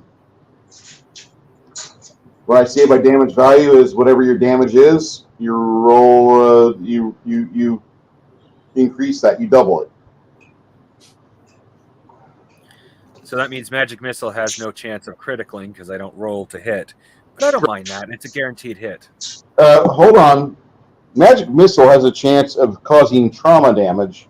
And trauma damage is whenever you roll the highest value on a die, and you roll another die, and you subtract 1 from that additional die. But if you roll the max on that, you keep rolling until you stop rolling max. So it could be exploding die. Yep, it's completely exploding die. If you played Hackmaster 4th Edition, you're good to go. You know what I'm talking about. Well, admittedly, I liked Exploding Die last time we were playing to the point I'm adding it to my game. On the trauma die, you just whatever the value was that you roll that same die again, and then you subtract 1 from the additional die. But if you keep rolling max damage, you keep rolling max damage until you stop rolling max damage. Then you tally it all together. Yeah. You just take 1 off the extra die. That's it. But you can that curbs a lot of problems. Okay. Your mom will be back. Your mom will be back. Are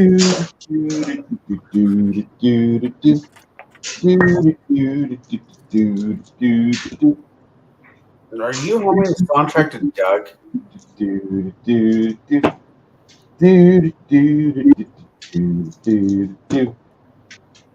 Take me back.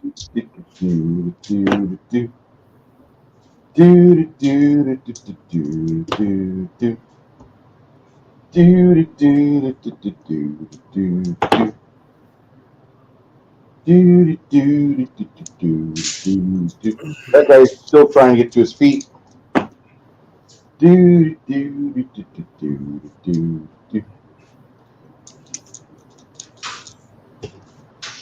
Okay. All these guys fall asleep. Yay. Now I can run over with my sword and chop them up. Damn it.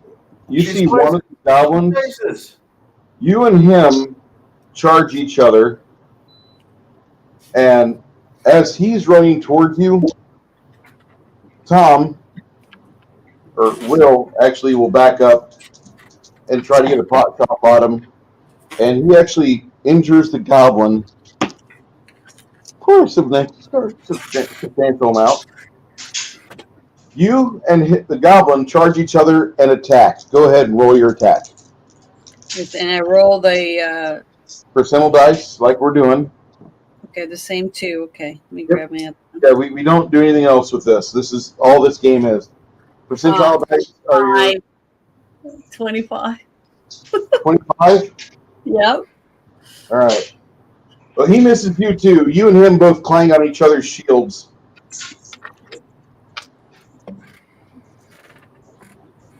Swap my number out again. So I hate that. Oh, Bruce, I'm preparing my quarterstaff because I'm down to 1 available mana. Okay. He fires fires an arrow at him while he has still a good angle on him. Mm-hmm.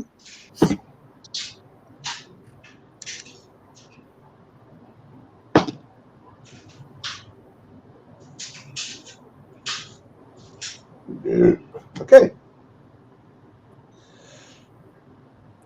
The busker starts playing a little bit of Forgotten Son.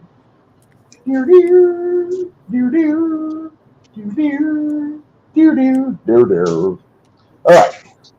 I'm waiting for him to start playing Metalocalypse. I haven't heard Brady say Metalocalypse yet. Whenever he starts talking about Metalocalypse, I'm gonna have that be some of the song choices. Must have crackish. Yeah. Okay. With all this going on over here, what are you doing, Lemmy? All right. I'm going to open up the door and see what's going on. I'm curious. All right. I'm throwing Colson into the window. You open the door back up, and a vicious spear. He has reach on you. He's going to try to take you out, but he misses. You see a goblin with a spear. All right. Connell, what is your next action, Connell? I am there. Can I see anybody attacking? He's attacking him. That's it. That's all you see. Can I get close enough where I can take a swing at the son of a bitch, or is he blocking the doorway? Blocking the doorway. Get me onto his right, actually it'd be his left side. And I'll tell him to, on his turn, to step back so we both can get a swing at the son of a bitch. Okay. And this will be 13, so my next one will be 23. Or have I lost track initiative? Nope, you'll be on 21. 21? All right. 13. Sorry.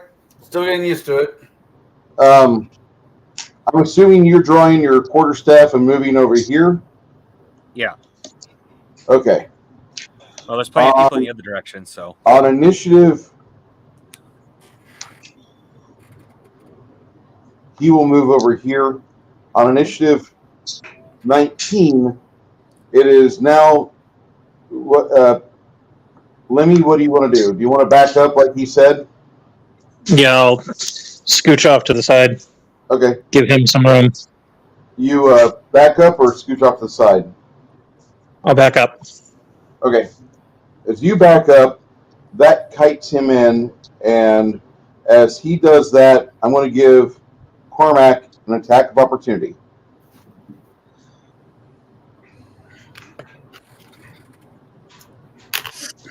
Holy fuck. Oh, yeah, 92. All right. Sweet. Damage. Nice. 11.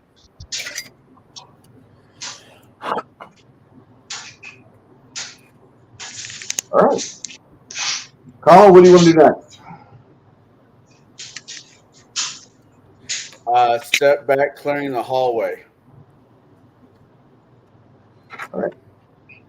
The busker starts to play that Forgotten Son, and he's really getting into it. 5% to you guys.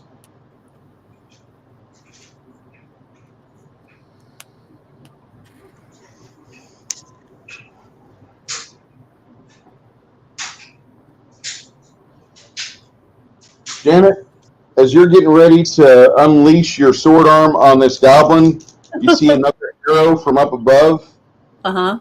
as he positions himself to almost a perfect spot. And he manages to draw a bead perfectly on this goblin's touche. Good.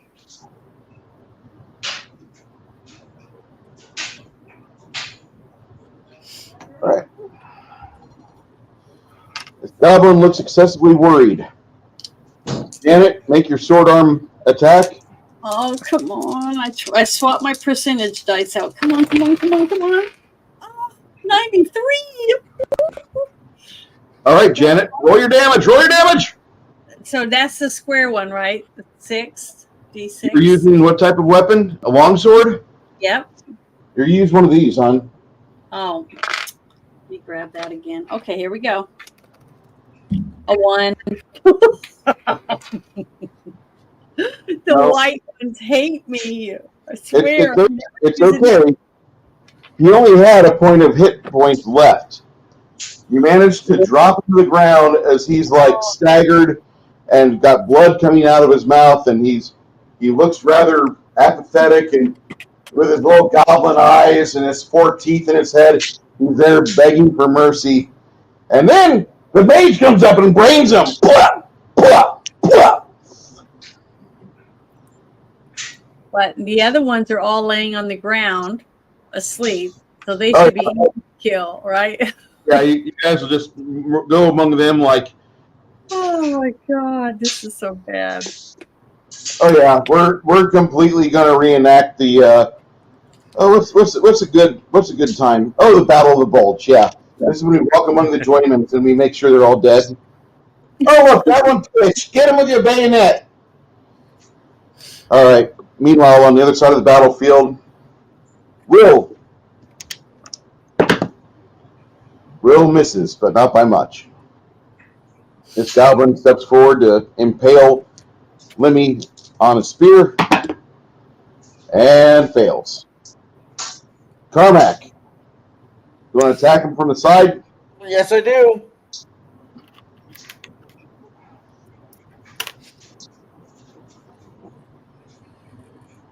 $71? Yeah, 71. That's it. For 10. All right. And that splatters him. You guys will walk amongst these 2 rooms here. It takes you about 2 minutes to walk among all the dead or the sleeping and give them a nice little ventilation spot in their throats. And they bleed all over the place and they die. And are we supposed to take their ears too? Yes. You should. Okay. Yeah, we got back at the ones back at the old camp that we got to take care of too. In that instance, or did we discuss that before leaving camp? Yes. Oh, okay.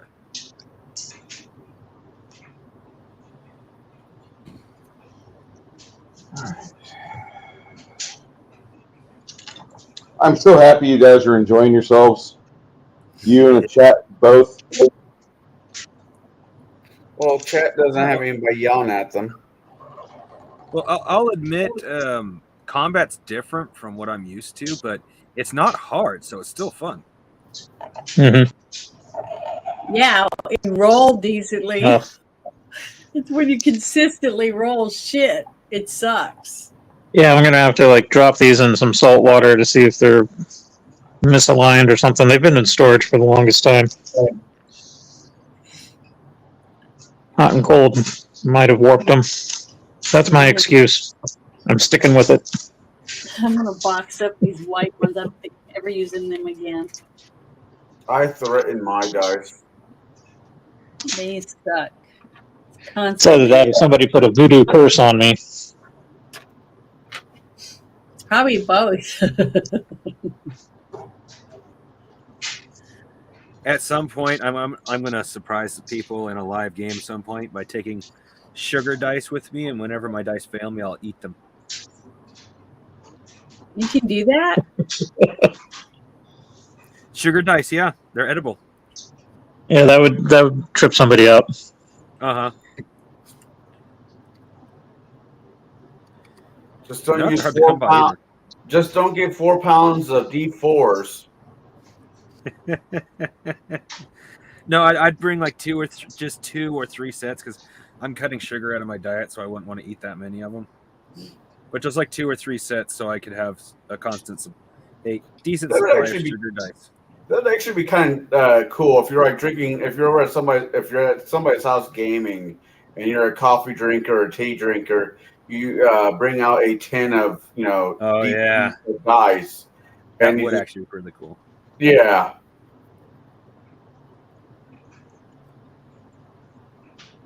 But like most things, what the hell do I know?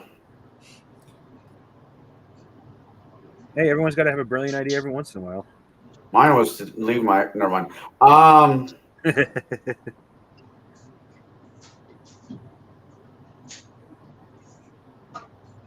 So yesterday, I was driving home from doing something, and this guy cut me on a bike, and he just like pedals right in front of me. I'm like, fuck!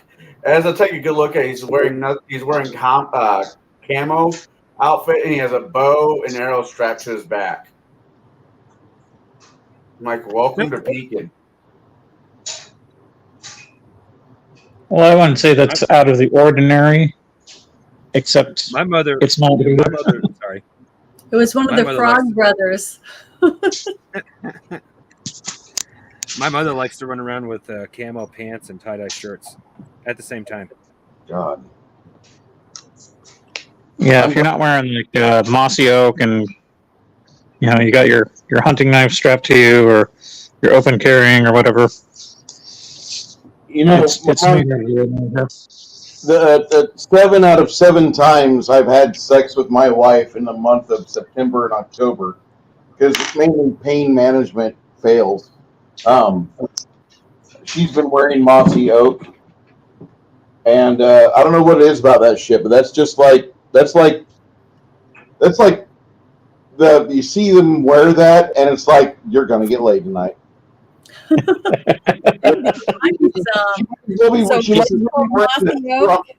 Is it the standard mossy oak or is it the female pinkish gray mossy oak? Standard. We don't have any pinkish shirts here. Okay, because there's like some designer crap out there, which is kind of, I wouldn't say it's bad, but it's definitely not not as attractive as standard camo. I was dating this young lady at the time, and her brother only had one outfit. He had several of these items, but he only wore one outfit. It was camo pants, red suspenders, and a black shirt. All right. So you guys go through here and you cut all the ears off after you killed the goblins. You tally up 18 dead goblins. Wow. You leave the necklace behind. You don't want to have it give you away. Can't we put it in? Yeah, get caught red-handed with fucking war trophies. Us war trophies? No. I was really wanting my guys from Saturday to be watching the stream. That way they could see a first level party of how they do it in my system. But, they're Pathfinder. And, I get why you're wanting to make your own system. I get, and it's really cool. But 3.5 is what took me to prom, and I left prom with Pathfinder. Yes, Pathfinder has its issues, but if you're a capable enough DM as you are, and I like to think I am, you can work around them. My biggest reason for wanting to switch to this is one, it gives a lot more blank slates. Like with Pathfinder, like if I say yes to an archetype, I got to accept the entire archetype. Mm. There's no RP in it. Like somebody's like, I just want to be a poisoner. Like, no, you can't. But as you put it to Max, if you want to play Pathfinder, you're not playing an RPG game. You're playing a skirmish game. It's a skirmish game anyway. Yeah. And like the people that don't understand that are these retards that are like thinking they're 5th edition cosplayers. And no, you're playing a game that's been a skirmish game since its inception in the 70s. I prefer a more skirmish game with more RP. And as much as like I do number counting going up here, and it's all very homogenized. It's everything's one die roll D100. I think that the focus on the writing is going to be do more rulings, do things that are more fun for your players. No, I agree. It sounds like when I run this, there's a lot of book work. There is, but there's also the fact that like when you're getting attacked, like as a fighter, there's a good chunk of damage that comes off on your armor versus like when a thief gets attacked. He only loses standard 2 points of damage. Right. But there's a lot of things that in the DM's guide, I'm telling them like these are what you have to do. You can't just run with the player's handbook. You must run with the DMG. You have to have here's how things roll behind the screen. Here's how this game really works. This is not optional. This is how the game runs. If you run it any other way, you've just went back to 3.5, and now you've made it for dumb people. And there's nothing wrong with selling the game to dumb people. We have an entire nation of them that can't read or write right now. But the DMG is essential because I resemble that remark. You have a bunch of people that they think the PH is all you need. No, if you're going to run the game, you have to have the DMG because the DMG's got all the stuff behind the scenes to help keeping the game going forward. Like I said in Discord a while ago, how I like the separation of books. It just makes more sense to me. Yeah. That if you're a player, you can focus on the player stuff. If you're a DM, you can focus on the DM stuff. And it doesn't get that weird mishmash of blah that a lot of these RPGs have. I know there's a lot of people that like to shit on 5th edition. Hell, I'm one of them. But with the groups that I run, that I get paid to run, I find between Pathfinder and 5th edition, I will find a way to have some freedom in it to do what the fuck I want. Connell? Yeah. When you get 1,000 subscribers and get monetized and you have people that pay you monthly on a membership basis, and they want you to run a game, that's what you're doing. Maybe you're not getting paid as much, but now you have it all documented, so now you can do all your tax breaks. Yeah. Trust me, my inner Jew, my Ashkenazi on the inside is going to come right out. There for a second, I thought you were going to give me shit. Why? I want you to get monetized. I hate the thought of you losing your Saturdays to your own table, but if that's what happens, that's what happens. It's nothing against me or anybody else. It's the fact that you got quote-unquote popular enough and people wanted to have you run a game for them. And they're like, I'm willing to pay you to run a game. Please do it for me. Yeah. That's a good thing. No, it is a good thing. If I give up anything, it'll be, and don't get me wrong, I don't want to leave Jay high and dry, but I'd probably give up Wednesday's Gatekeepers. Well, no offense, but you've already started making moves for that because you're not there half the time. No offense. Yeah. You're already not there half the time, and you've already shown your priorities. You're like, I've got a table, I've got to run. And then no offense to Jade, Jade understands that. But more importantly, while the panel shows are cool, I think it's more important to run tables and get your nose busted by smartass or crafty players, or it's good to show players a good time, or a combination of the two. But it's more important to be at a table to run a game. The panel shows are great, don't get me wrong. But if you told me, Bruce, if you could run 3 shows, if you could run 3 tables a week, what would you get rid of? Fuck. I don't know. I would love to do that. Table breakers. Yeah, get rid of table breakers. I hate to say it, but yeah. And that's mine. But me and Baron made that, and Garrett, give me $5. It's all yours. But he's done a lot of stuff behind the scenes.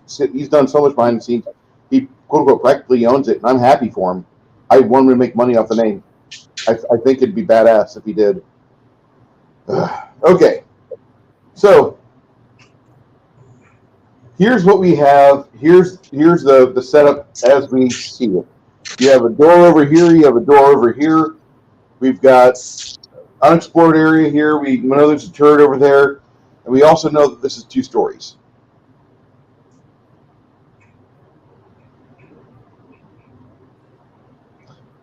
Mac Thompson's like, guys, in most states, it's bow hunting season from September to December.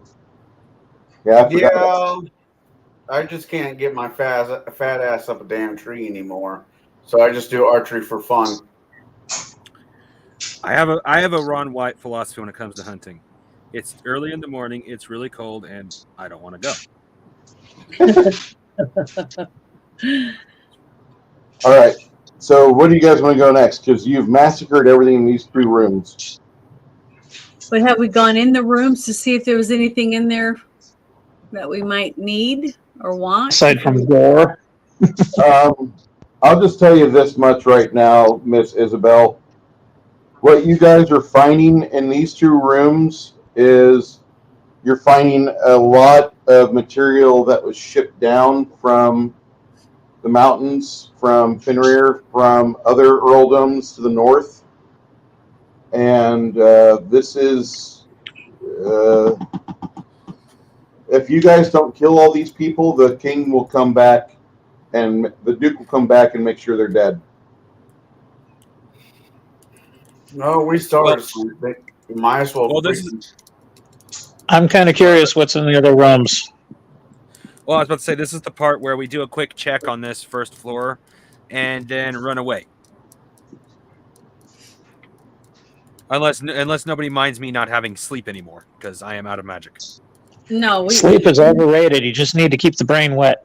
No, we already said, we agreed earlier that we would go in, clean out, and leave, rest up, and then go back in. Like, I thought that's what we all agreed on.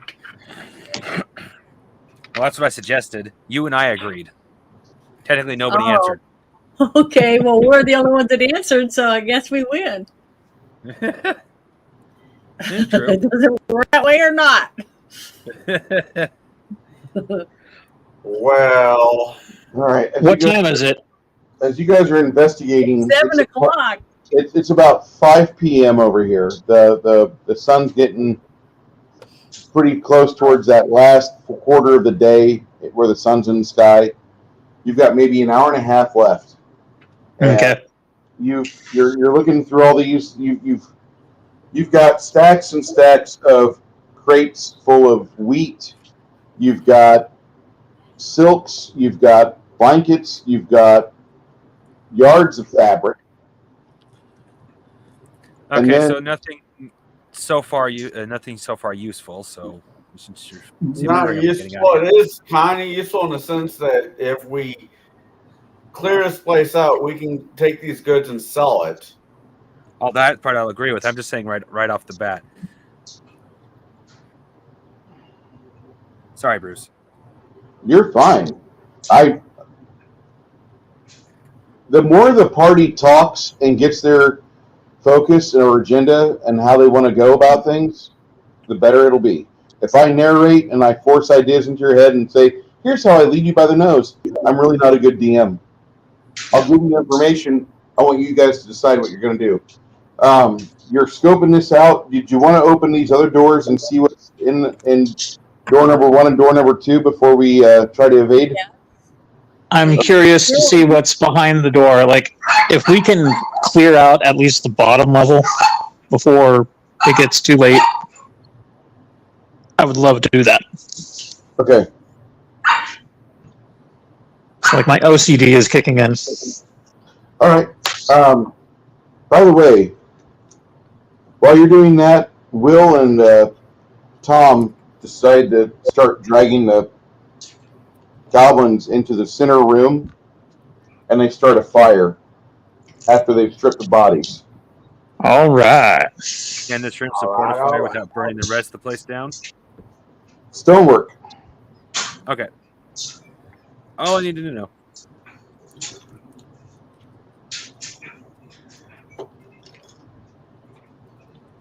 I have a feeling that burning goblin smells like rancid bear meat. This is the worst it smells like. You are back in 1993, September, Mogadishu. The smell of a burning Goodyear tire ripped off of a Toyota Hilux by the God. mixed in with the open air sewage system of the city and the casual, I'm going to take a shit in your neighborhood because you're poorer than me. You absolutely have that smell going on. And I'm so happy to be able to bring it to you. My name is Bruce, and thanks for coming to my TED Talk. You open this door over here.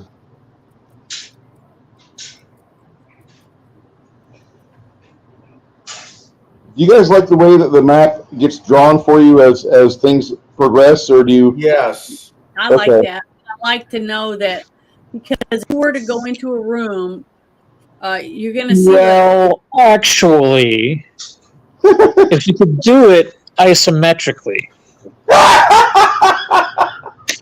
All right, Monk. but you can see whether there's a door or a window in a room when you go in. So having a picture drawn showing us there's a window over there or a closet over there or another door over there, you know what I mean? It makes it more likely to say, okay, let's all go over there and put our backs to the door. You know, we're not going to do that. Yeah. That's a natural move. So I think I like having to know that there's an entrance or an exit over there. I like maps in general. Yeah, I collected a ton of them throughout the 90s. I would use the ones I have, but they all have squares on them, and I don't want you guys to get confused. We use the ruler here. If I'm eyeballing shit, and I say that's not 6 inches, and then Chris is like, no, let me do that. No, you can't. And then he's like, no, I can charge that. And I'm like, dude, no, you can't. And I measure out, like, no, that's over 14 inches. You can only have a 12-inch dash range. Have fun. He's like, ah, okay. So when you open up this door here, you have a bunch of arrow slits.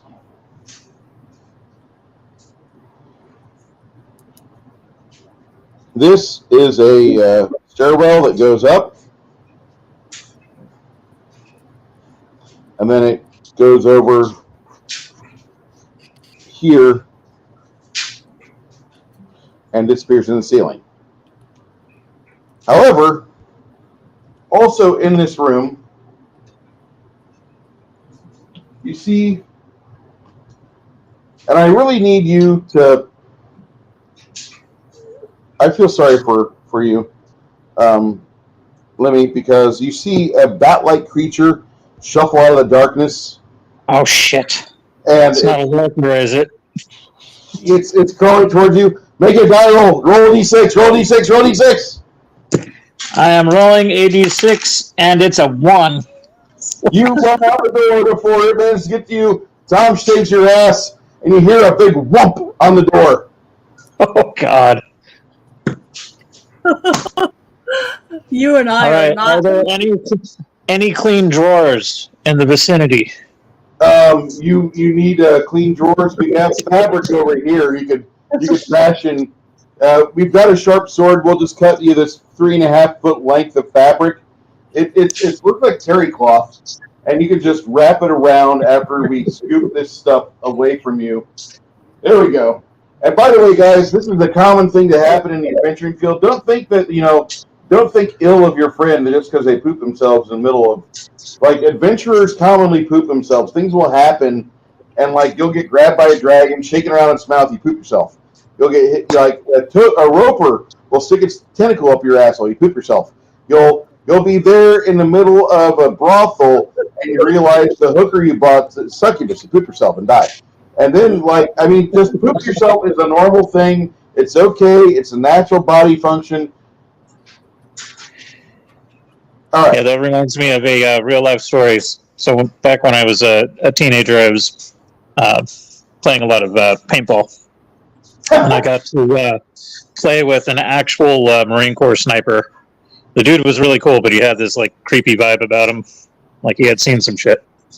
And he was really quiet for most of the time, running around in his ghillie suit. He had like a literal slingshot, rubber slingshot with him. So he'd throw down his autococker and then squat down, and he looks exactly like a bush out in the brush.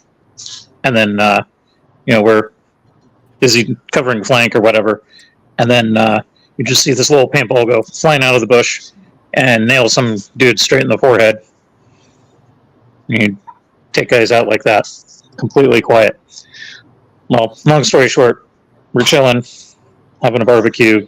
It was after game, and we got to start talking with a bunch of the other players. And there was a couple of military veterans with this guy, and he starts going on about how he was on patrol and doing a mission where he was doing some observation, and they were looking for their target, and they basically spent like a week observing this dude, and like he couldn't go anywhere, and he would like literally piss or crap himself in order to stay concealed. And it was just an aspect of the military that you don't really think about. I can understand that. I can completely understand that, because my life was on a ship. Like, we go anywhere. If we have females, we take our dates with us. If you were gay, you already took your date with you or your hand with you, whatever. But if you need anything, it was there. You had the convenience of the 20th century floating with you in the middle of the fucking ocean loaded with man of war and sharks, so you don't get off the boat, right? You just stay on the boat while you're out at sea, and you're kind of enjoying yourself. It's not that bad. It's really kind of nice. And as life goes on, you hear about things like war and like abandoned ship and all these things that sound terrible, but you do your best to keep it afloat. And as a regular enlisted sailor, I normally didn't have to worry about things like jump school or, kneeling over on my hands and knees and letting somebody steady a sniper rifle on my back so they get the ultimate shot off and kill a target. My idea of killing people was loading the powder magazine and getting that ready,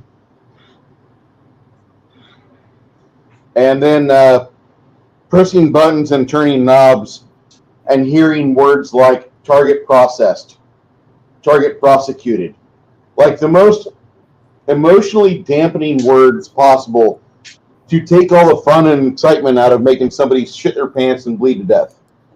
Like that's all that Navy was doing back during the PCU days. For those of you who don't understand what I just said there was a movie in the 90s called Politically Correct University. And Can you blow me where the Pampers is? Yes. Yeah, that movie scarred me for life. I love that film, but you have all this stuff, and they were trying so hard to get away from the Wahoo Navy, the Yahoo, the obnoxious bastards that I was sailing around with, and then they fucked us over by giving us a bunch of Turkish sailors, and we had to fish our ship, and I respect Turkey as a country for the most part. It is a piece of land that I have no give a shit about, but I don't like the culture. And like the guys came over, they were on board our ship. They brought young kids so they could fuck the young kids. And then whenever they were asked about it, they said, no, you don't understand. We fuck women to make babies. We fuck young boys for fun. Yeah, that's what the chipper shredders are for now. Yeah. The wood chippers. Yeah, so we weren't able to do that. And like we had to put up with it the whole time we were there. And we got to involve ourselves with a culture that we had nothing in common with. So I just was a little upset, and that was, can't say nothing about it. We can't espouse the virtues of enjoying big titted women. No, we got to deal with the screams from our birthing barge from the Turkish boy sailors. It's disgusting. Okay. So, you guys are, you leave that area, and as you're leaving it, you don't hear much going on. You hear nothing as you're leaving. And as you leave, you get back to your little outpost in the middle of the woods, middle of the hill, one hill over. Our version of Hilltop. Minus the Nazgul. What I don't know is where is the human? We didn't kill a human. Yeah, we heard to the humans. So they came down the stairs and argued with them. About 9 o'clock that night, after you got the fire burning,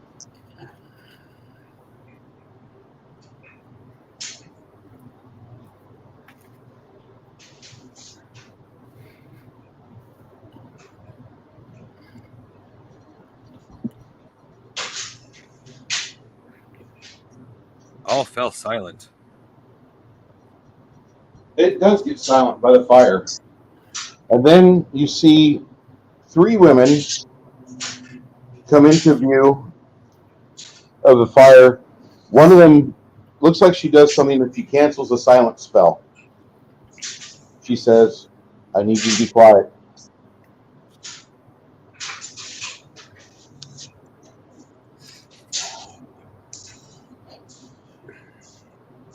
My name is Lady Elena.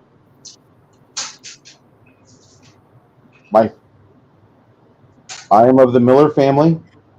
You're from the county of Finria.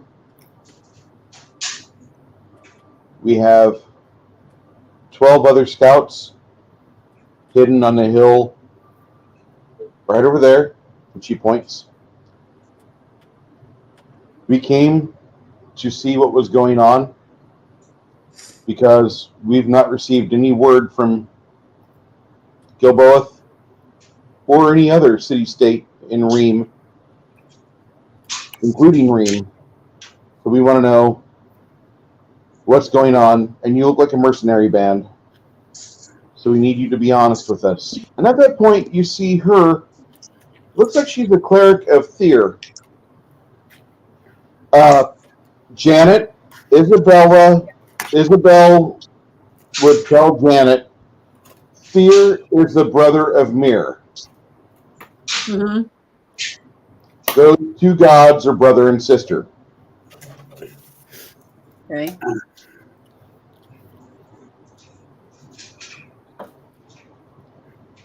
So I don't understand what you want me to do. They're both absolutely as paladin good as you could get. When I say paladin good, They glow just about. with the essence of goodness. Yeah, just like seriously, so much good within that clergy.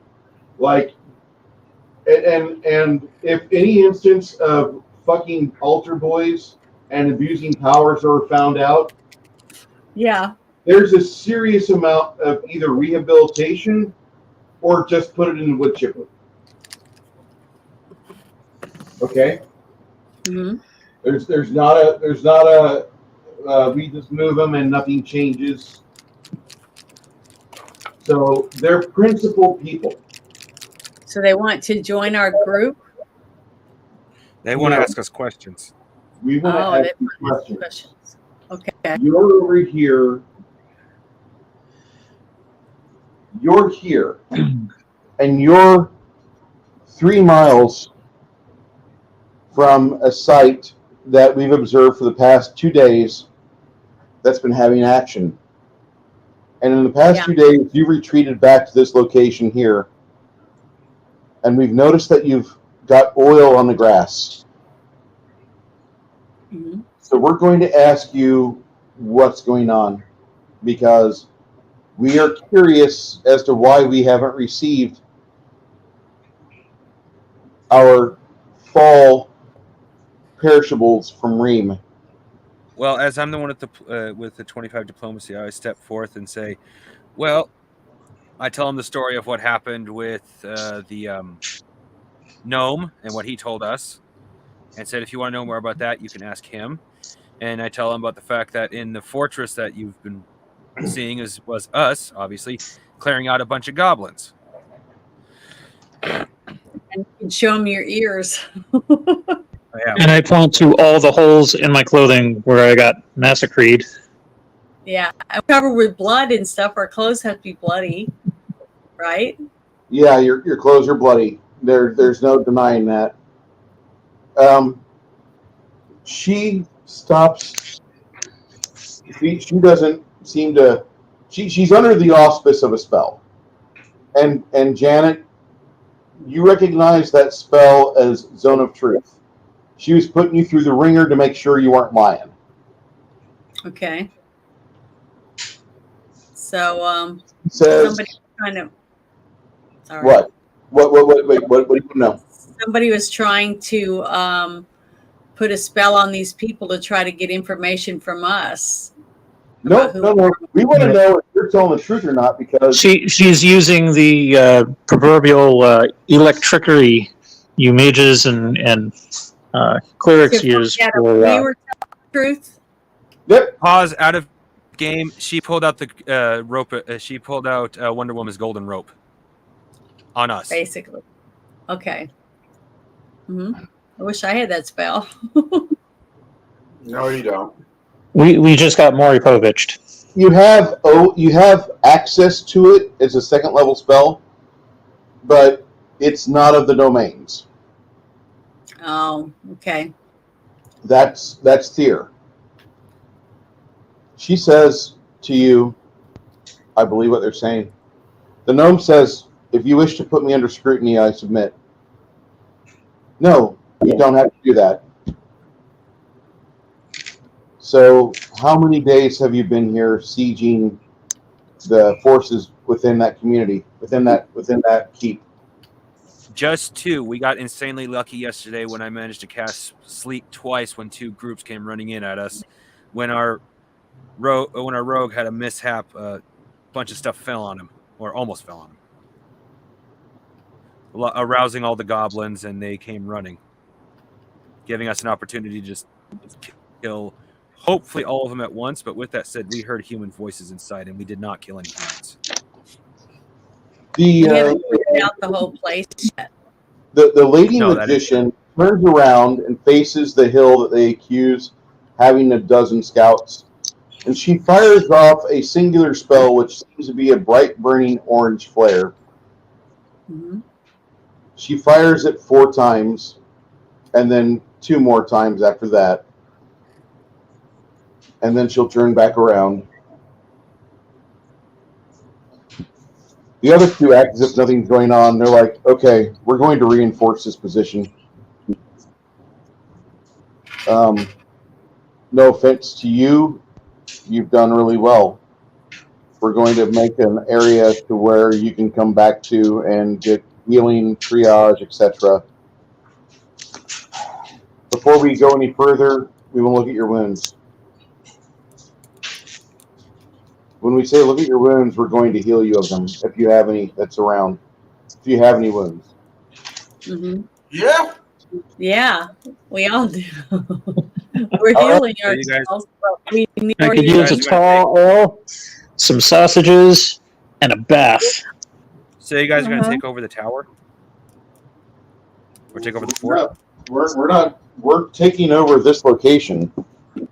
Oh, that you're at now. Okay. Yeah, that we're at now. We're going to reinforce this location. You're going to keep doing what you do. No offense, Okay. but we're not. We still got 250 gold to earn delivering the stuff that we left behind. Yep, we do. Sure. That's our mission. Well, we're still trying to find the lost people, the people that never came back, right? Correct. I think they were up in the tower. Yeah, that's what we're. They could be. Yes, they could I'm be. expecting them to be dead. Hey, climb that mountain. This is the test campaign for my new system. Yes, sir.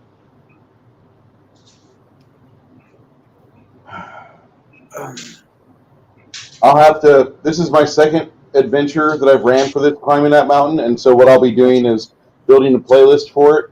That way, you guys that want to keep up with it can. The beta test portion of my Discord server is going to remain open, and therefore, if people want to look at it, inside there should be links. If you want to download the rules or look at the rules, however it is, go ahead. I'm putting things together. It's not coming along fast. I'm doing it slowly. I'm trying to write and rewrite and try to make the best system for my table possible. If it works for my table, it should be able to be decipherable by another GM so they can run it for theirs.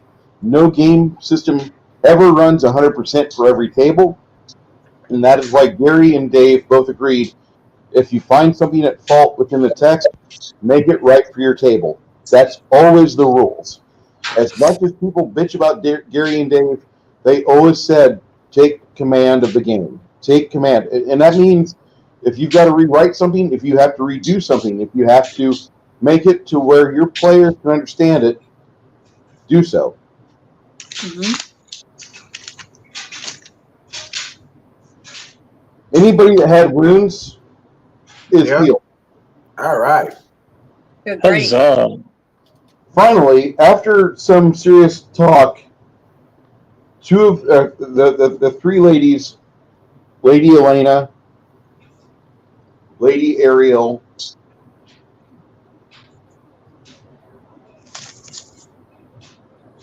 and Lady Oliver, after everything is done, it takes an hour and a half for that to happen. You guys, there's also stealth characters aplenty over here, and they take positions on the hill just to make sure nothing happens. But while that's going on, they're inspecting your wounds. Some of the ladies decide to try and get more firewood and more consumables for a fire. There are plenty of consumables here. Nothing that you've liberated from the Shadowed Keep, but things that are just in the ruins itself. And some of the ladies, there's a lot of ladies that are heading up this excavation, this work. This must be one of the female contingents for Thier, and they typically will have a 20-man group of militia with them. These are from, this is from the standard earldom fiefdoms. Their law, a lot of times the women will hold the deeds or the command of the house because the man is the one that's commanded to go out and take care of all the heavy work or things. And so 90% of all the injuries within the household belong to the man of the house. So these ladies taking care of you, they get a fire set up and they start getting things ready. Cormac, submit your armor. We're going to get it repaired. All right. Anybody else with metal armor will take care of the repairs on that. We don't have any leather workers with us, but we can help you out as best as we can. And I'm sorry that we don't have much more. That's a nice. No complaints here. They take a serious look, and when I say serious look, I mean they examine Sir Mongoose, and that's how they refer to him, Sir Mongoose. I was not injured. We know this. We know you're not injured. You're lucky. You're also a magician. Yeah. She decides, she says, do you have a spell book? I'd presume so, since I don't actually know how this game works. Listen, you have about 2 hours where your brain is going to be able to write things, and then it's going to just turn to mush. So let's get started while we have the fire. Okay. Under your spells, she gives you Mage Armor, which that is a personal only spell. This is for you. You can't cast it on others. Personal. Okay. That's the range. It's you. It adds a 20% armor bonus to your character's 8 armor value, okay? Okay. This lasts for an hour per level.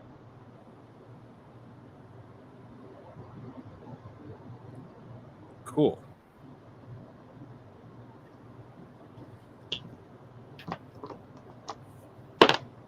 And it takes us a full 2 hours to do. So after that, she's like, well, I had another spell for you, but it took too long to write. Also, on your spell book, that spell took 4 pages to write. So you only have 100 pages per spell book. All right. Good to know. Right now, at your current level, at your current capacity, you can cast any spells that are within your spell book up to 100 pages. You can look through a spell book up to 100 pages. That's your capacity.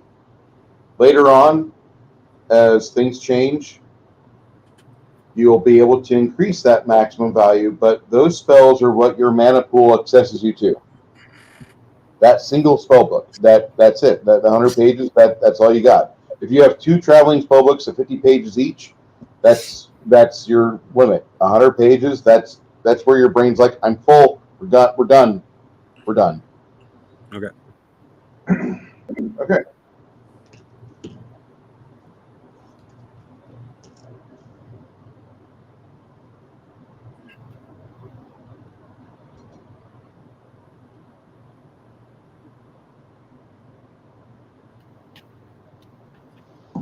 All right.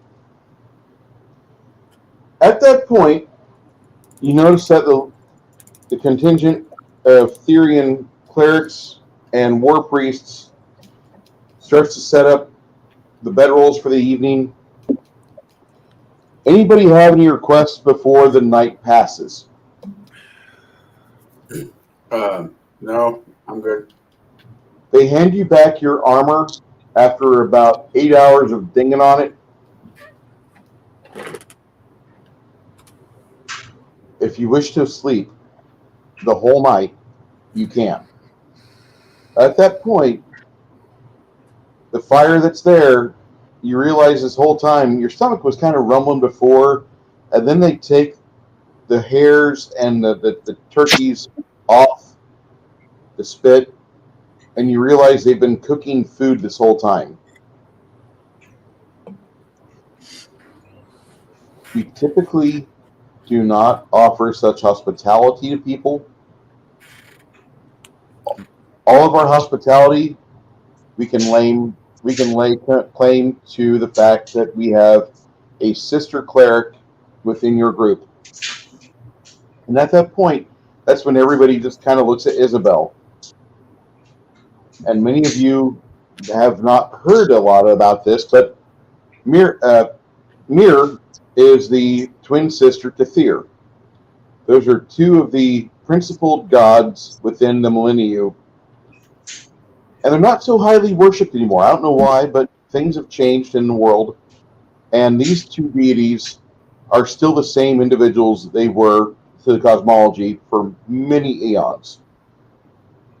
The fact that you worship the twin sister of our patron saint, we're going to treat you like one of our own.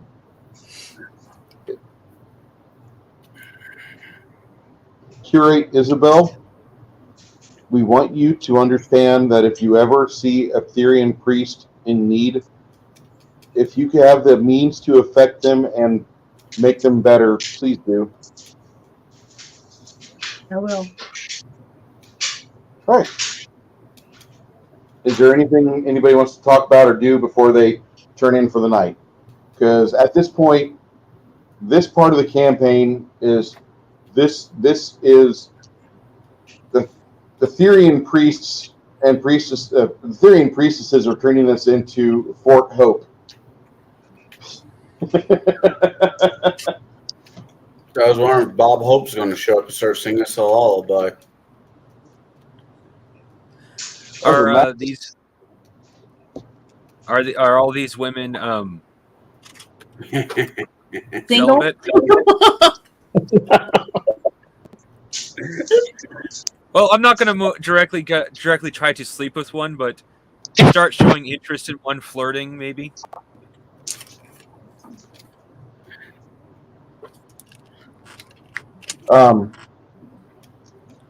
Lady Ariel would be pleased to let you know her family's heredity, and she wants to know about the wine your family makes.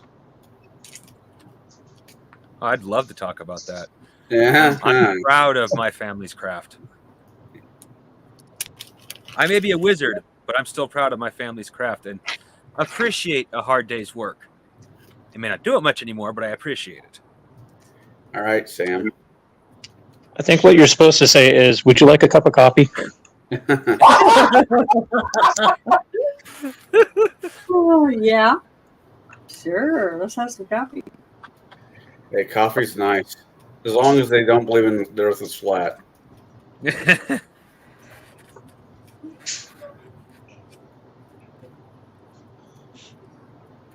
I wish I was joking. Don't you know the crazy ones are the best in bed? That's normally been my That lasts like 5 minutes. Crazy matrix, please. 5 minutes of pleasure worth 30 years of pain. 5 minutes. Who are you talking to? It's more like 5 seconds. Okay. 25 seconds. Actually, I'm better than that. Not by much though.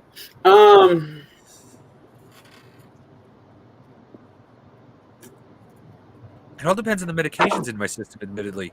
Some medications will literally make me last over an hour. That would be not bad at all. Oh, to be young again.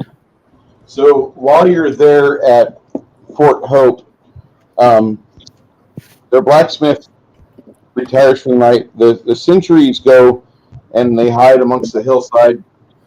And then Hilga comes out and she decides to make sure everybody's not thirsty anymore.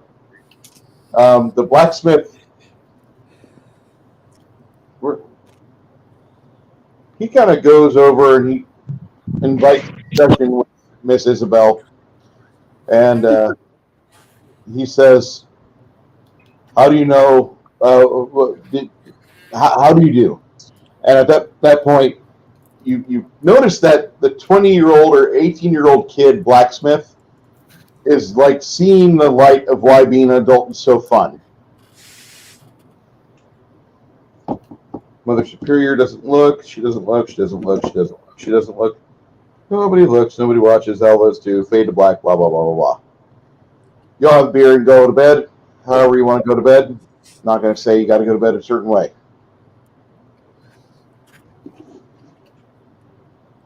Eight hours go by.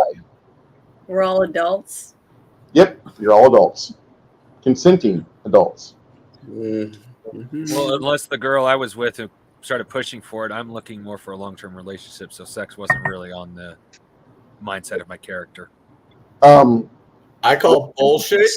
She's a paladin. I don't think it's on their side of the character either, is it? Bullshit. Magician Lady Elena will tell you, Mongoose, Sir Mongoose, that she says, I have a 5-year plan with this current obligation I have, So I'm not really certain if speed is of the necessity for you. It's not for me. I'm looking for somebody that at least we can talk. And if we decide for coffee later, coffee later. I'm personally looking for a future, not a fling, so that Oh, works that's for me. great. My character's having an allergic reaction to bullshit. The hives! The hives! So the adults will be adults. And with that, it is. Oh, you still have time left. Look at that. Okay. The next morning, while you're there at Fort Hope, Isabel, you get 3 scrolls of Cure Light Wounds. Okay. Write that down.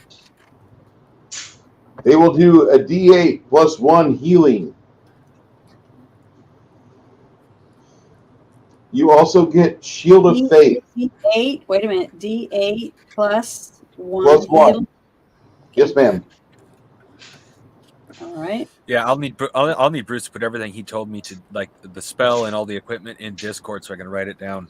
Okay. Yeah, I'm writing it down. I'm going to try to put it on a piece of paper for next time. Yeah. Well, it must be so nice to be able to spell something like that. Oh, you said this word. Here you go. I'll just write that down real quick. I'm not laughing at you. I'm laughing at you, but I understand. Yeah, I wouldn't have said it if it actually bothered me. Right. Listen, there's no dumb questions with this campaign. There's no dumb questions with this campaign for the explicit reason that you guys are running a game that's not, quote unquote, got a hard copy to it. So. Oh, I could think of a couple of dumb questions, but that's just the very nature of the question itself being dumb. I was thinking more, there's no dumb questions, but there certainly are dumb actions. Yeah.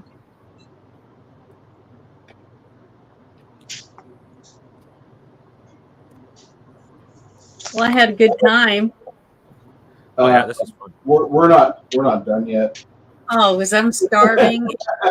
Oh, Janet, do you have the ability to microwave something or to put something on the stove for a few minutes? Yeah, I got soup. I made soup earlier, homemade chicken soup, but I haven't eaten it yet. You're not going to hurt my feelings if you decide to eat in the middle of the game. Just do me a favor. Just Plus, mute the mic, and we'll do the ASMR soup stream while you eat. Yeah. Yummy. No, I was kidding. But yeah, can I run and get some? Yeah, go ahead. We'll do it. Okay. We'll do a bio. Let me queue up a bio break real quick. How late are you planning on running tonight, Bruce? Say again? How late are you actually planning on running tonight? How late are you guys able to stay?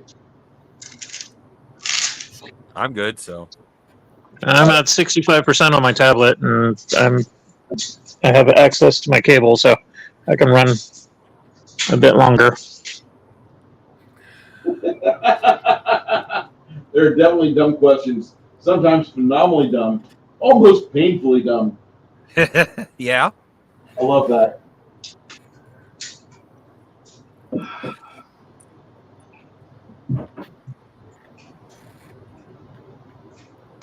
So. It's a pretty cool intermission header you got there. I like it. It stands out. My only concern is I just gotta be up early tomorrow, but What time's early for you? 6. Oh. All right, we'll get you in bed before 11. How's that sound?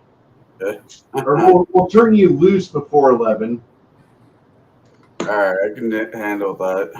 You know what's really weird is that the thumbnail for the Mildred and Xantrix Zadair joining the panel, the female figure they use looks like a Janet from another planet. Kinda, yeah.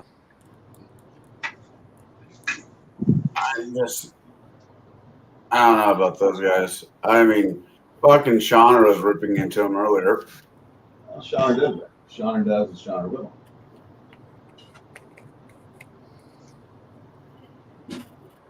Yeah. See that's what I'm talking about right there. That looks like Janet. Like if Janet was all troned out. All right. Yeah, like one of them Cyberpunk covers or something. Yeah.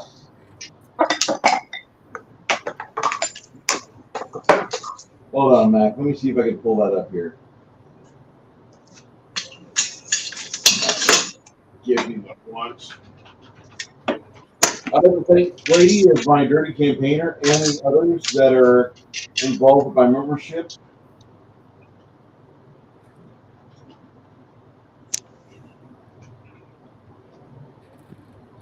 Yeah. Yes. And it's only $1, man. It doesn't. Not like it's a big deal. I know it quote not a big deal, but there's other like just for the fact you believe like whatever I'm doing is worth $1. Appreciate it. Like seriously, it sounds so weird, but I don't know how else to say it. Like that's just awesome. Didn't have to. Very much. It's better to be grateful than a total jackass. Yeah. I feel targeted by that statement.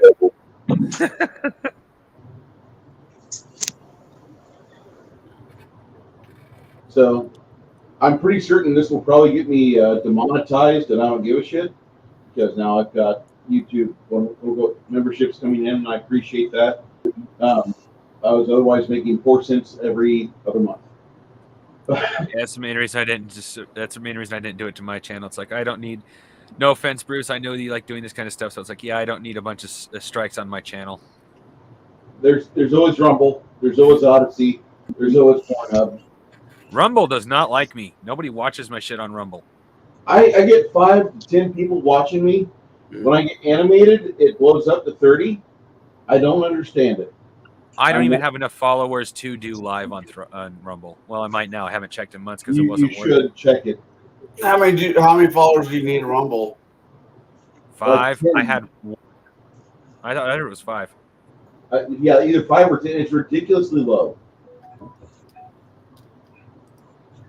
Remember back in the day, this is the exact shit we watched off I-55 in Springfield, Illinois.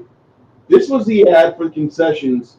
During the middle of a movie, they popped this up, and everybody would flood to the bathrooms, flood to the concession stand, and then they go back and drive the cars, and there's the AM radio with mono sound, and this was it. This is so much a turn back the clock.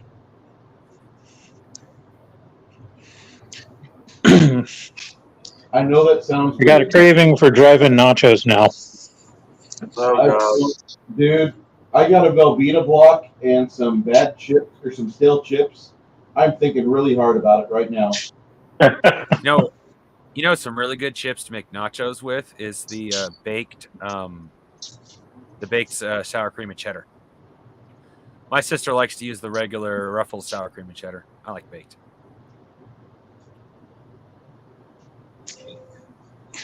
Baked holds up a little bit better too.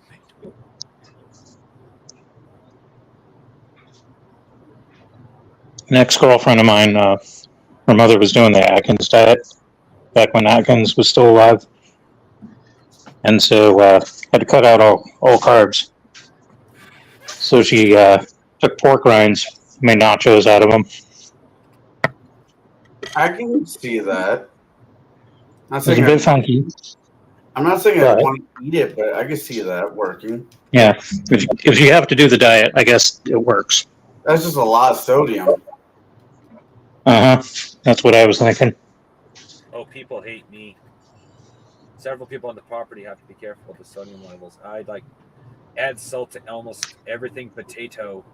We eat a lot of potatoes up here, and yet my sodium levels are just fine. I am hated by a few people. Of course, I'm also hated by pretty much almost every smoker I've ever known. Because I'm one of those people who can take up smoking for 30 days and then quit cold turkey. No problems. Same here. Mm. I smoke from like 13 to 30. And quick cold turkey, no problem. For some odd reason, I really want a bad chicken sandwich right now. Yeah. Yeah, I got a Chick-fil-A close to me. I could go there. Janet, let us know when you're back and you're ready to go, hon. Oh, I was getting ready to turn my camera on and show you something. See that? Hold on.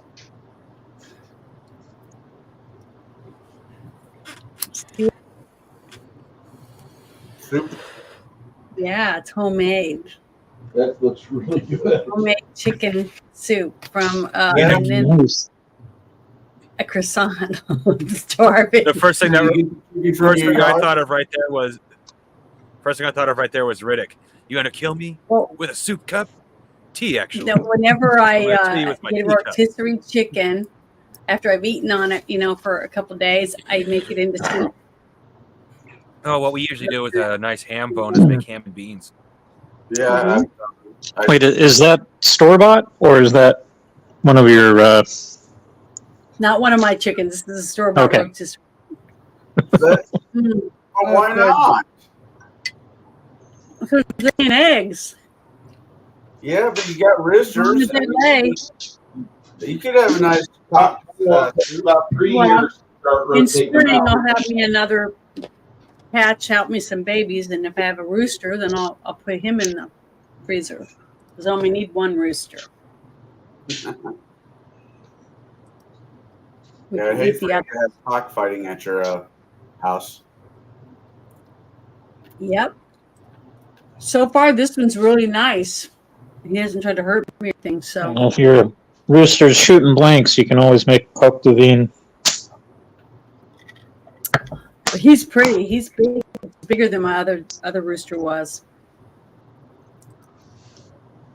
So many jokes. He doesn't have any spikes, though. He hasn't got the spikes on his legs yet. Let's see. Yeah, no one likes a prickly cock. You do if you want to protect your hens from predators. Mm. This is good. Mm. Rumble forgot I existed, and apparently, and they're What do you mean? telling me I have to. Oh, I went to Rumble, and they're just like, "Oh yeah, either your password or your the password that my computer memorized, mind you, is wrong, or my username is." And I haven't been able to change my username. It's still the Fat Man there. Hey, there's nothing wrong with being a fat man. You're amongst good company. Hmm. Yeah, it's just the fact that it's primarily the fact that it should freaking remember me. But no, it's like you. I had the same exact issue with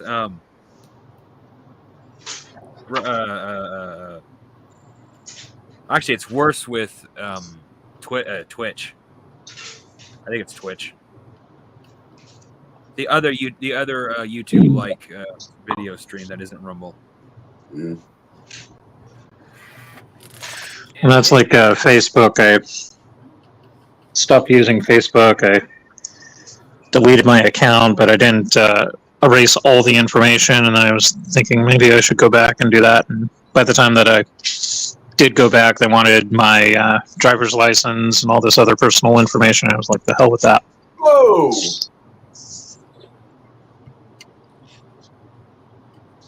Like, I'm not going to give up a lot of my identity just to delete the shit that I've already posted that everybody's seen already. No, thank you.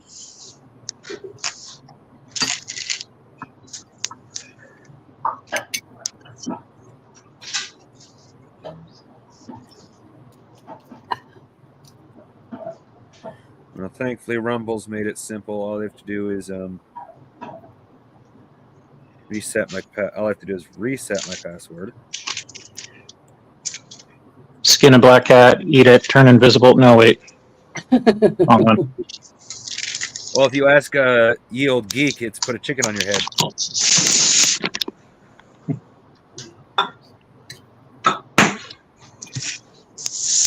I mean, if it wasn't for the fact that it's basically not an appropriate joke for this channel, not because it's inappropriate, but because it's not really an inside joke here, I'd have asked, so were the goblins wearing chickens on their head? You guys like my coonskin hat? That is awesome. I got That's like awesome, 15 Janet. hats. Got tons of them. Trying to wear different ones. Man, this is good soup. Been sitting here thinking about it. I'm thinking about doing. If I don't know. If I get into it, I'm thinking about doing Burgundy here next couple days.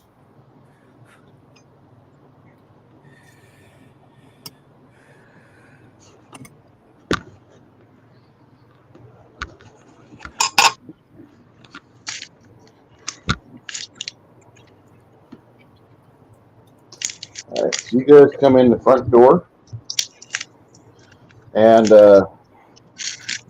looks like not a whole lot's changed in here. How were we gone? Just overnight? Yeah. Okay.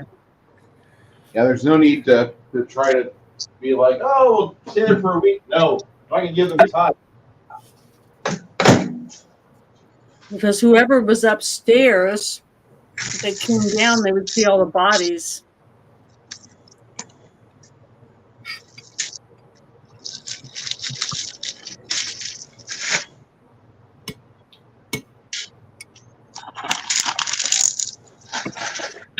My feed on Rumble, that's not the movies I produce. That's stuff they suggest I watch, right?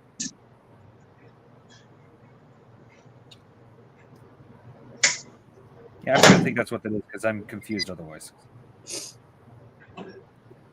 All right. Anyway, that's Yeah, it looks like they left the bodies. The scorch marks are in the center, like they were before. Now you've got this like huge portion in the center here where there's just a huge burn mark of dead goblins. That's gross. Oh God, it's horrible. A big grease stain.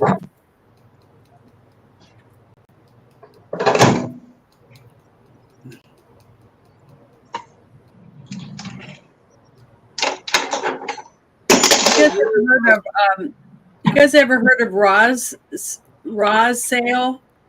It's like a news flash organization. Oh, No.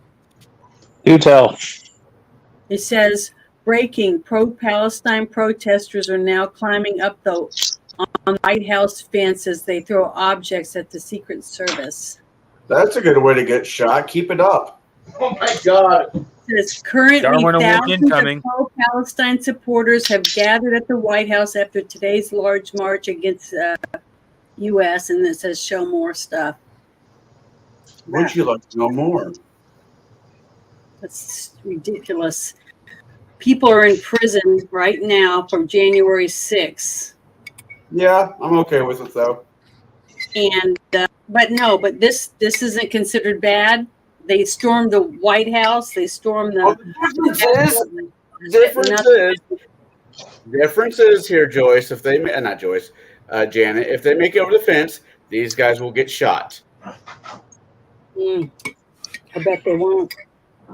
We got a 2-tier system, and what's going on right now is to destabilize what we have left of this republic.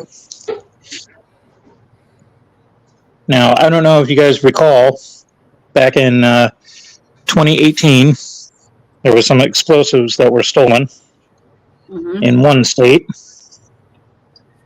650 pounds or something ridiculous. Then in another state, there was 400 firearms. And then somewhere else, I think it was at UPS or whatever, there was 400 separate vests of personal body armor. Now, that was a couple of years ago. And most people don't keep tabs on that sort of thing.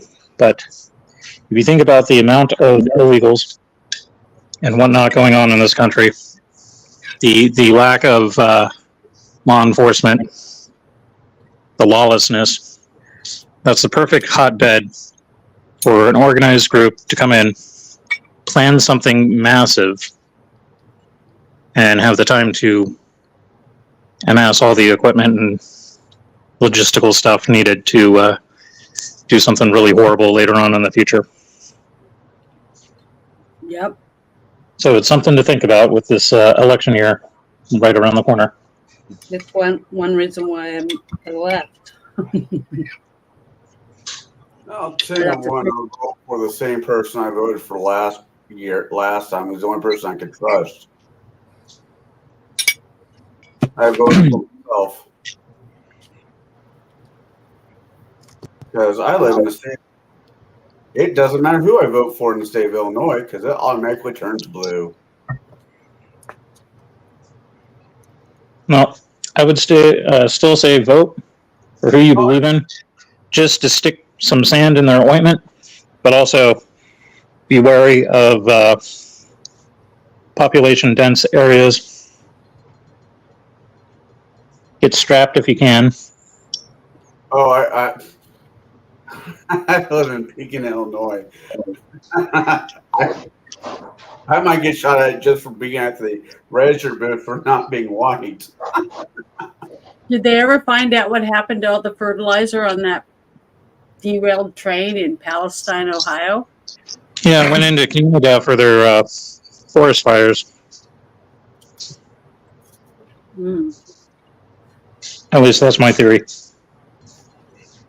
I was thinking a bunch of backpacks are being handed to.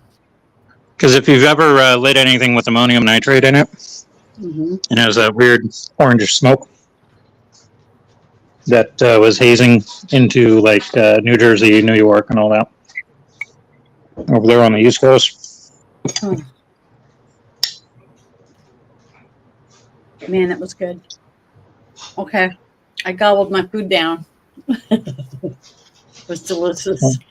Yeah, I'm macking on some homemade cornbread and a few slices of ham. I mean, I know how I come out. I mean, I know how I sound when I talk politics. But honestly, I believe both sides should be gathered up, put into two lines, walk to the closest prison, and we do a restart. Sounds like me. You won't get no arguments with me on that whole mess. Connell, if I thought you were like a socialist or a quote-unquote libtard or whatever you want to, a leftist, we wouldn't be having any conversation whatsoever. Yeah, that's fair. I consider myself to be a constitutionalist, and the way that people are running this country is disgraceful, and both sides need to be locked in prison. They should get 2 terms, one in office and one in prison, like we do in Illinois. I agree with Robin Williams. Politicians should be changed as frequently as dirty diapers for the same exact reason. I heard that. That's for Okay. sure. Considering the last few, sorry, I was going to say the last few decisions in the House. I think it was like less than 10 of the representatives there. I actually like either they're crooked, they're doing it for political favors, and the handful that are actually trying to make change, they can't make change because it's a uniparty. Well, if they can slow it down, I'll be happy with it. That's the best I can expect. I don't know. I was hoping to see George Santos get ejected from Congress just to see it. Yeah, I don't want to tip off my FBI agent while on live stream, so I'll keep my opinions rather quiet. I mean politically, not physically. He gets at home. That's all I'm meaning. Fair enough. You guys get back in the keep in the early morning hours. On your way over here, you found 6 dead goblins, dead by bow fire. It looked like they tried sneaking out right before the rays of the sun hit, and their blood was still pooling out of their bodies. You'll have to buy a beer for these brave. Buy an ale or a temple beer for these brave people from the Church of Fear. Buy me a beer first. I was here first. The Therians are pretty much of the mindset that you got here before we did. If you didn't get here, we would be doing this. Oh, I grumble that. I don't say it out loud. But because you've got your stake so far, we're going to honor it as much as it pains us.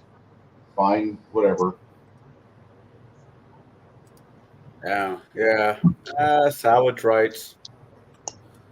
Well, Rumble officially says I do and don't exist. I can log in with my cell phone, but I can't log in with my computer. Well, I don't trust computers.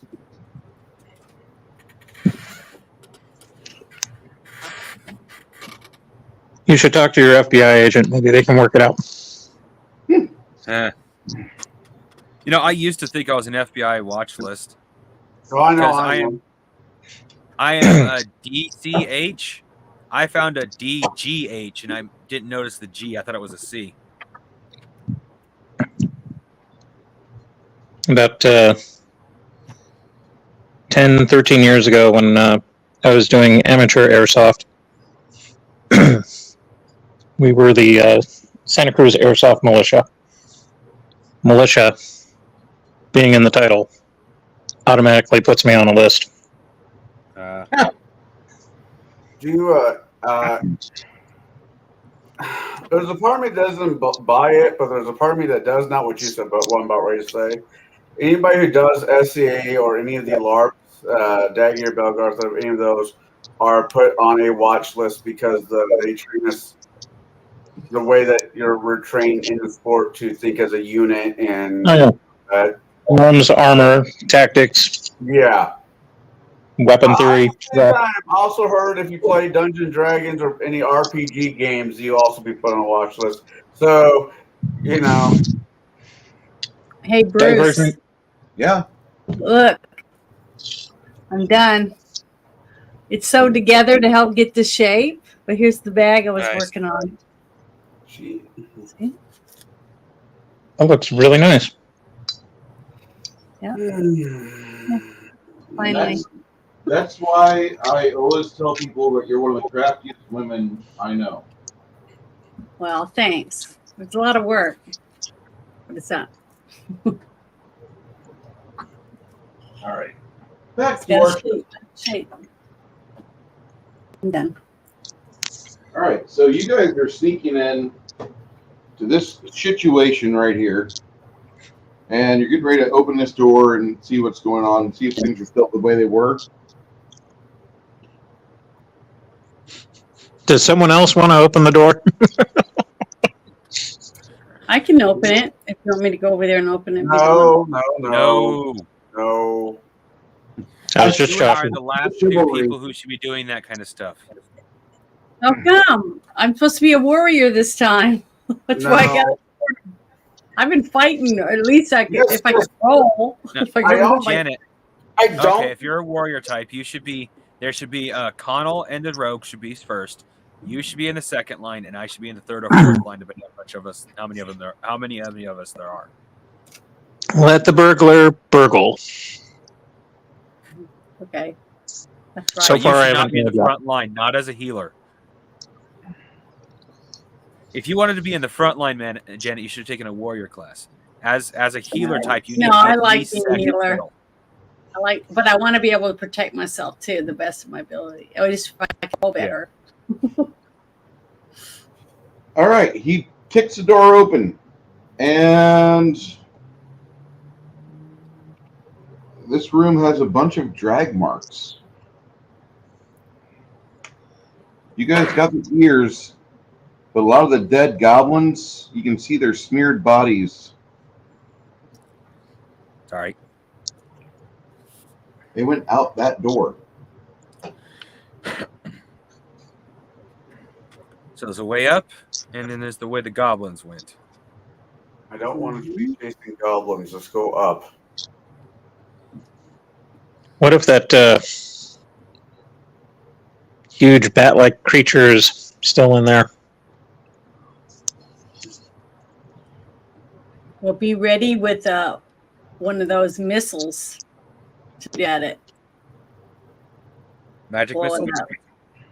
It was that somebody had, so be ready to shoot it with it. Should have brought shotguns.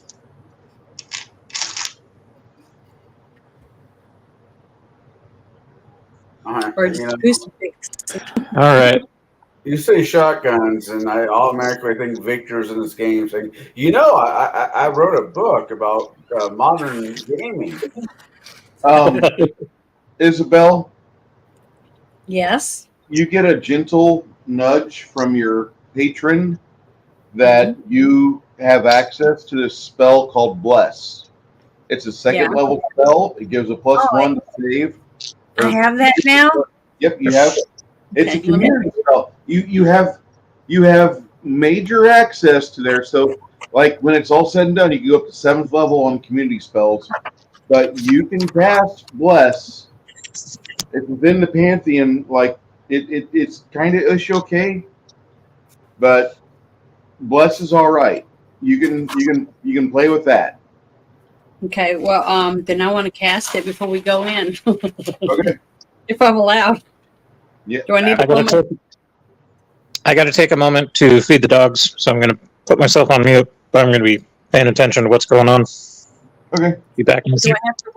I have to roll dice for that or not? No, you don't. What you do is you say, "I'm casting Bless," and for the next minute, the next 60 seconds, Mhm. because this is a minutes per level spell.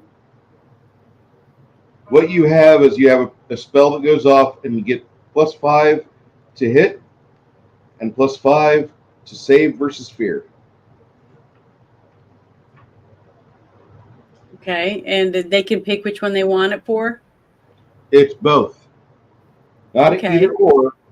It's a minute per level. Okay, cool. All right. It also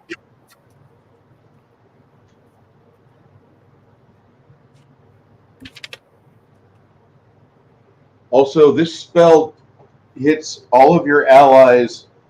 I don't have a template that's 50 inches out, but it affects a 25-foot diameter. Okay, around me. 25-foot radius. It's a 50-foot diameter spell. Okay, 50 foot. So it's like out to here. Yeah. Okay, good. And All right. what did you say before that? It was something for two different things. It's +5 to hit and +5 to save versus fear. +5. Yeah. Minute per level. Awesomeness. Thank you.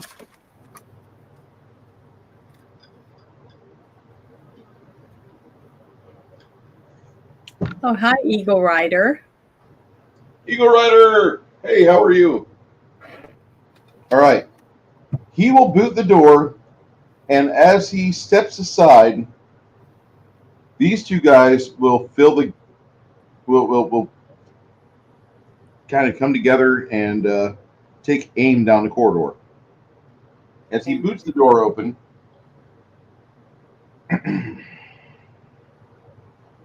you see a bat-winged mammal-like creature come scurrying forth as it's crawling forward.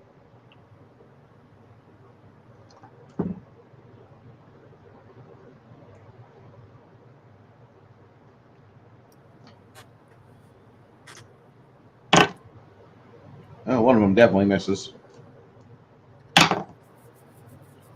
And the other one definitely hits. shooting it in the leg for minimum damage. For you, all of you, roll a d8. And I'll roll a d6 for Lenny. Oh, let me roll a 5. You said I have D8? 5 as well. Eagle Rider, I'm in the process of alpha testing the game that I'm writing, the game that I want to run the rest of my life. So I think out of all the things that a hobbyist could do, I'm literally in my happy place. The only person happier with their life was Bob Ross when he was showing you how to do happy little trees. And how I miss Bob Ross. Yeah, admittedly, I'm Which making one do my I own roll game, but it's again? not the last. Do I roll both of them or just one of them? No, you're The good. D8 jam. The D8 for you. Okay, here I go. This is an initiative roll. I got You got a what? I'll admit I'm making 5. 5? Okay. A lot of us go at the same time. Yeah, I'll admit I'm making my own game, but it's not the last system I want to run. There's so many systems out there I never got a chance to play. I'd love to run so many different, run and play in so many different ones. Listen, just because I'm writing this doesn't mean I want to like only play this the rest of my life. If somebody else runs this better than me, that's awesome. However, if I bump into a friend of mine or friends of mine, and they're like, "Hey, we're all going to hang out, and some of us are going to engage in gay sex, but we're all playing 5th edition. Do you want it?" I'm like, partial on one, negative absolutely on the other. With partial gay sex and no to 5th edition. Gotcha. And that's the joke. I mean, I'm not into 5th ed, but I'd rather play that than get my bung explored. I'm not into that. I'm okay, you know. But if all my buddies were playing 5th ed, I'd be like, I've got to go. I've got my own system. You want to play that instead? And they're like, if they're smart, they're like, oh my god, dude, I've been waiting for this. And then the other ones would be like, no, I'm not a Nazi. Remember that. I'm not an accountant. And at that point, I'm like, oh, okay. And then I hand them a handicap sticker. And, all right, well, let's go play your 5e game. Do you have a coloring book that goes with it? You know, I don't know how to take today, considering I ran 5th edition for last year's Table Breaker Christmas special.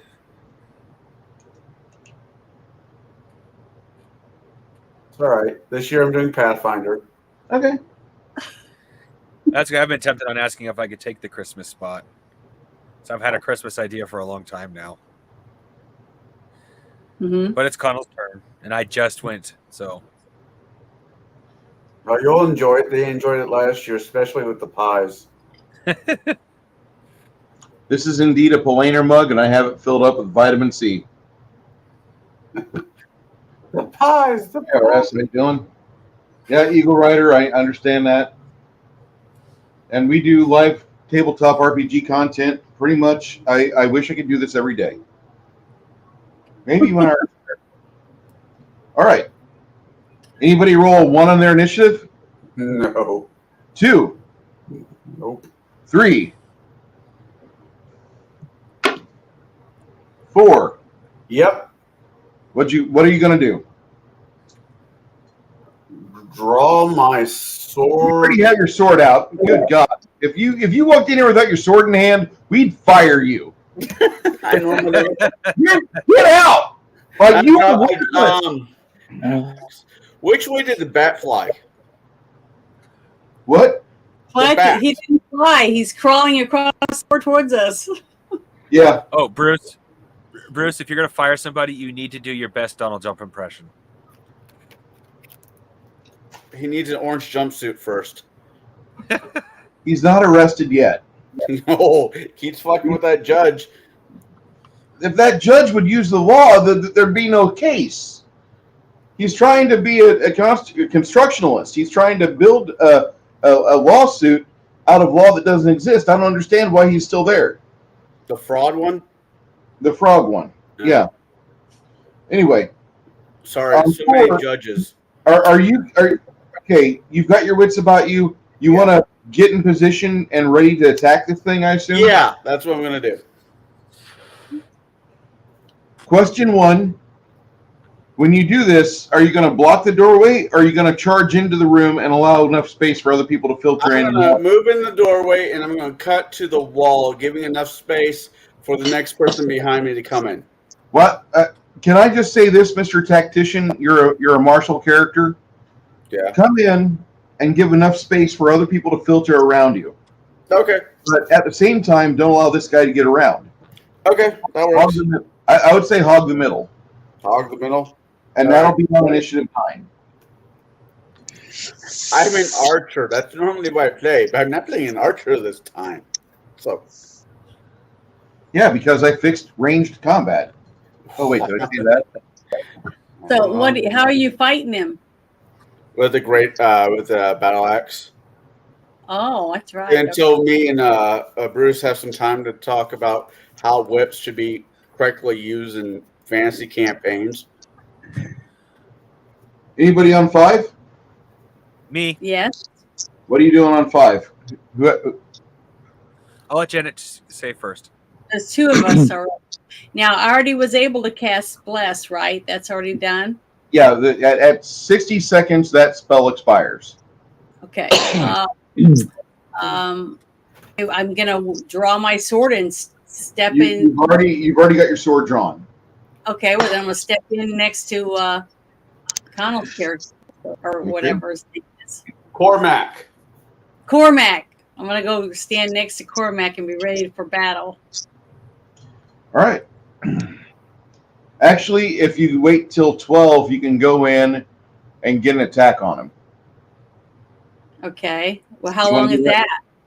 Right now it's 5, and that'll be 12. Okay, because I don't want Blessed to have worn off by then. So no, we're You still talking got 7. time, don't worry. I'll wait till 12, and that's what my act will be. All right, that'll work.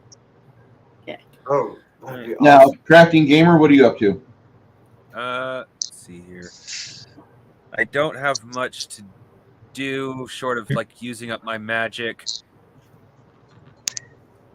Yay, team! Yay, team. I mean, work. Well, unfortunately, there's unless I have a ranged weapon, there's not much I can do in this combat because I'd be wasting my magic on a single creature. Unless it was really, really, really powerful. You have a goblin spear in the company or in the company property. If you want to use the goblin spear and chuck it at this thing, go ahead and roll your percentile dice. What's your dexterity modifier? What's your dexterity? Yeah, might as well. I mean, it's no hurt to try. Dexterity is 13. I'll give you plus 5% to your roll. Nice. And thanks to the other thing earlier, we all got another plus 5%. So that's 10%.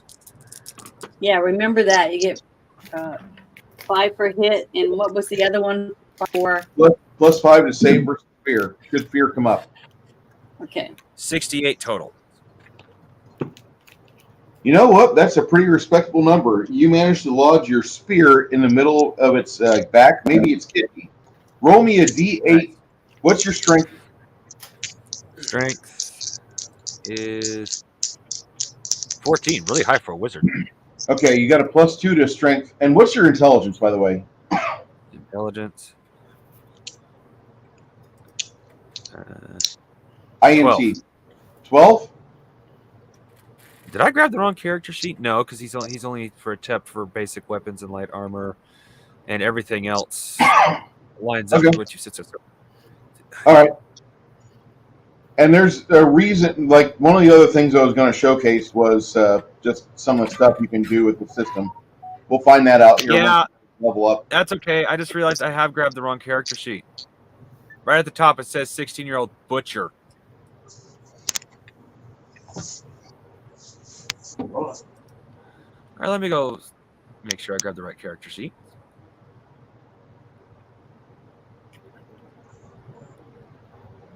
What can we say? You're a whiz when it comes to the skull cuts. Okay, here it is. This is Mongoose's character. This is the arcane username. Oh, yeah. Bruce. Yeah. Unless unless Butcher was supposed to be the character's name, you put the wrong character sheet for the arcane user No, mongoose. you should have 17-year-old arcane, and you've got an The one that, intelligence is a 14. yeah, the one that you said this is the arcane character with the mongoose bond. Yeah, And that's literally Butcher. but your in Discord. INT is a 14. Yeah, No. this character sheet INT is 12.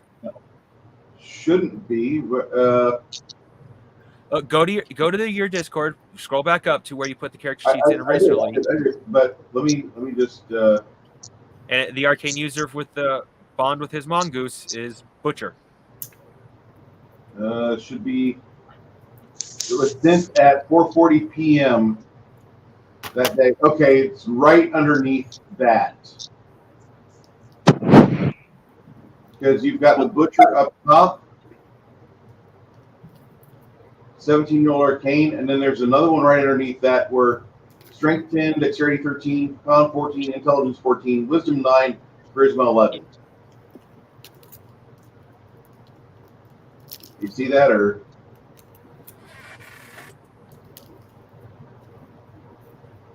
Oh, this is the one above.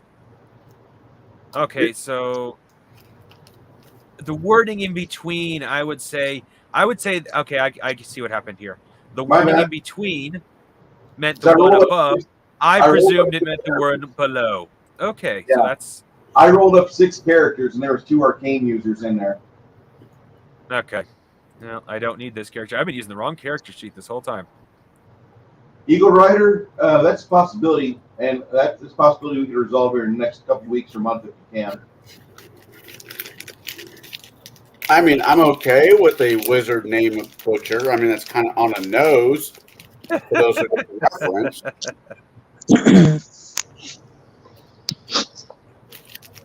Okay. So, yeah, you had me kind of confused everything, but yeah. And let me tell you that when a character's rolled 3 dice 6 as they fall, your stats aren't that great. There's a reason why 2nd edition AD&D feels so much different than 3rd, because they had different rolling conventions, and as a character with 12 intelligence, you can still max out with like 4th or 5th level spells. In 3rd edition, a 12 intelligence maxes you out at 2nd level spells. Not quite the same here. Anyway. Well, there went my diplomacy. Well, there went my diplomacy bonus. I do have diplomacy, but I don't have a diplomacy bonus now. Damn. You have this thing crawling towards you. What did you want to do? Well, I still need to roll the D8 for the damage, right? Yes, sir. Now that we know I don't have a strength bonus. But I do have All an right. intelligence of 14. 7. That's quite a bit of ouch. The thing hisses and it crawls towards you. Initiative 6. That would be me. What are you doing? I'm going to charge in with my sword and run towards that thing. And kind of veer off towards the side in case anybody else. You get the jump on it and go ahead and make your attack with a plus 10%. That was a plus 10? Yep. As you're doing that, as you take off running, you hear Barry or the busker start playing his tune. Add an extra plus 5%. So you got a plus 15% plus whatever you've got going on. Charging is deadly, mind you, but go ahead, attack. All right. Let's see if this is going to pay off. That would be 35 plus 15. Yes, sir. So that would be 50. That's not enough. You need to be 65 or more, my friend. I'm sorry.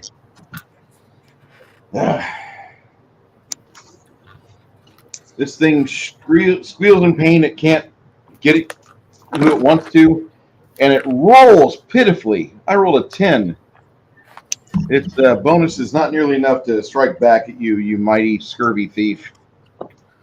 All right. Well, I might be able to match wits with him. What do you want to do next? I'm assuming you're going to wait for these guys to pile in here. Yeah, if I can, I'm gonna try and dodge. All right. For those of you that are still in this room here, did you not get a chance to declare what you're doing or no? I did not get a chance to declare what I was doing next. What are you going to do next? I'm going to get. I'm going to follow the last person to go in. So if by then the creature's still alive, I can start whacking at it with my stick. Okay.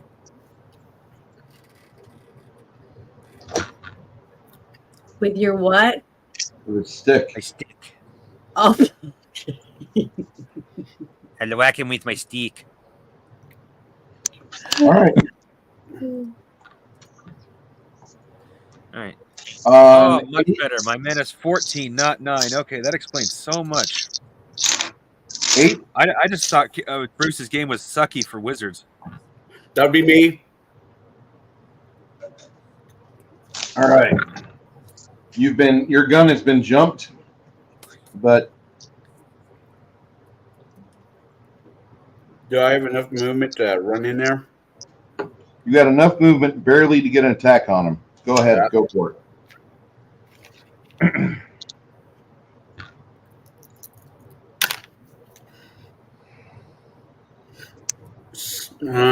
Plus what? Plus 5?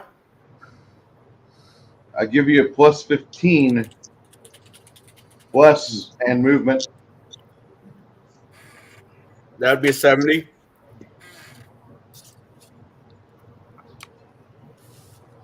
That's enough to cut into the thick leathery hide of it. That What's would be damage? 11 points of damage. All right.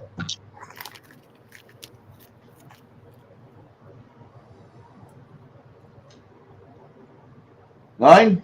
Connell, what are you going to do next? I'm going to swing again. All right. Longsword, Battle axe. be on 17. All right.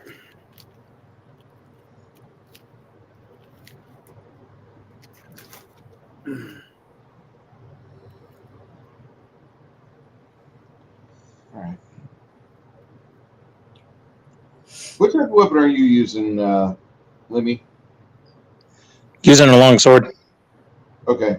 You'll go on 16 as well if you're going to be attacking next time as well. All right. 9, 10, 11. He continues to play Fortunate Son till he tells me otherwise. He has to show up first. Now, did Flady make a list, or are you just pulling songs out of the ether? I'm pulling songs out of the ether. We're about the same age, I would assume.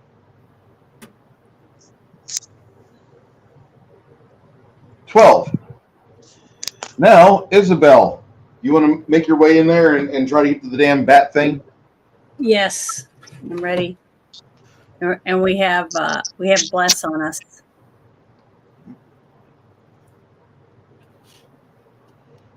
All right. Go ahead and wallop this thing. And I roll These die. just the one dice, right? These die. These die right here. Both of them. Okay. Okay, here we go. 92. 92. Mm-hmm. All right, Janet. You bring your hammer down on its right forepaw and wing. It's a sword. You bring your sword down onto its right forepaw, and I need you to roll your strength, your D8. And do you have any strength bonuses? What's your strength score? My strength is 15 You'll be adding +2 to the damage. plus 2. Okay. Man, 8, and then I have extra, so I get 10. you hit 10. Yeah, because I got an 8, and then you said add +2. Yeah, it's your strength score in effect. Whack! And you hear the thing wheezes and it just gnashes its teeth. It 1, 2, 3, 4, 5, 6. All right, Miss Isabella is going to attack you, and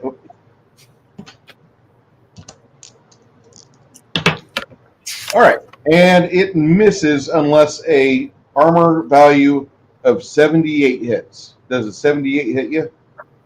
I'm trying to look where that's at again. My darn it, I gotta get it straightened out. Yeah, front page. Oh, my AC is 75%. I rolled a 48 plus 30 is 78. That will hit you. It will graze Yep. you in the leg. Okay.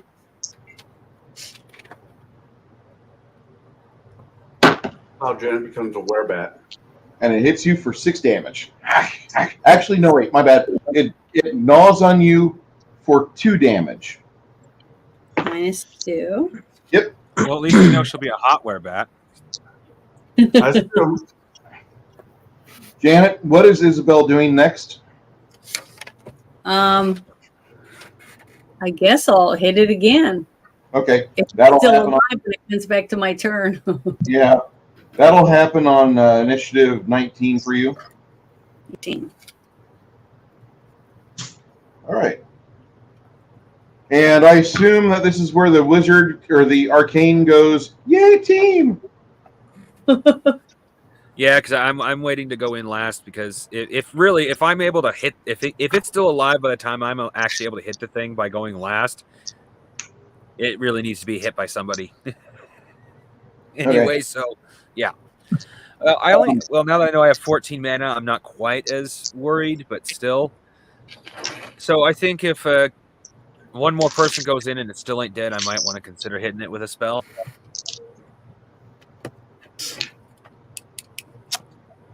All right. But I'm worried about other wizards, so I wanted to have my magic at the ready. 13. You guys hear a twin twang twang from the brothers. Tom Quill. Oh, that's a fair miss.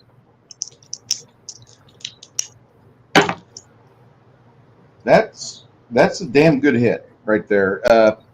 Almost right in the noggin. You guys see an arrow produce itself out of the front of this miserable bat. All right.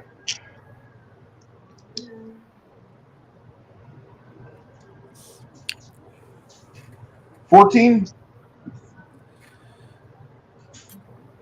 15,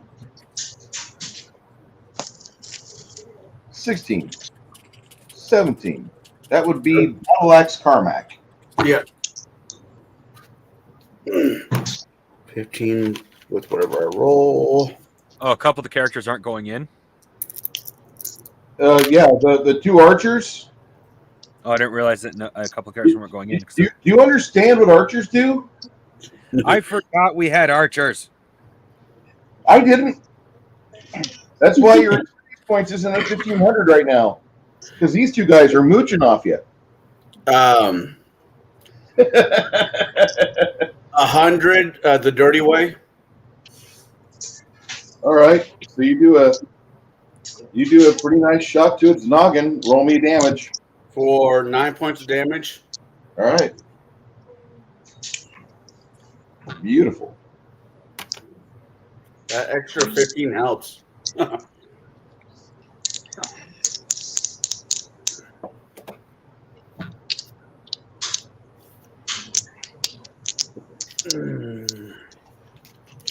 Hey, I am munching on goat cheese Kobe Jack.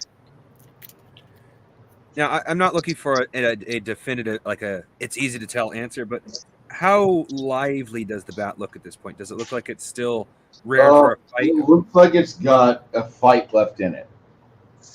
Okay, then I might want to see about casting at least one magic missile on. Oh, did you go? Get some. So it doesn't look like Gary Busey quite yet? Not yet. It's not even near It's not even near Lance Hendrickson and Actually, that Nailing. begs the next question. Which does more damage? Because at least I should know this. Shocking Grasp or Mega Missile? Well, Shocking Grasp will do more damage, but you have to be within melee range. Well, there's 3 people right there, so I'm going to get within melee range and hit it with a Shocking Grasp.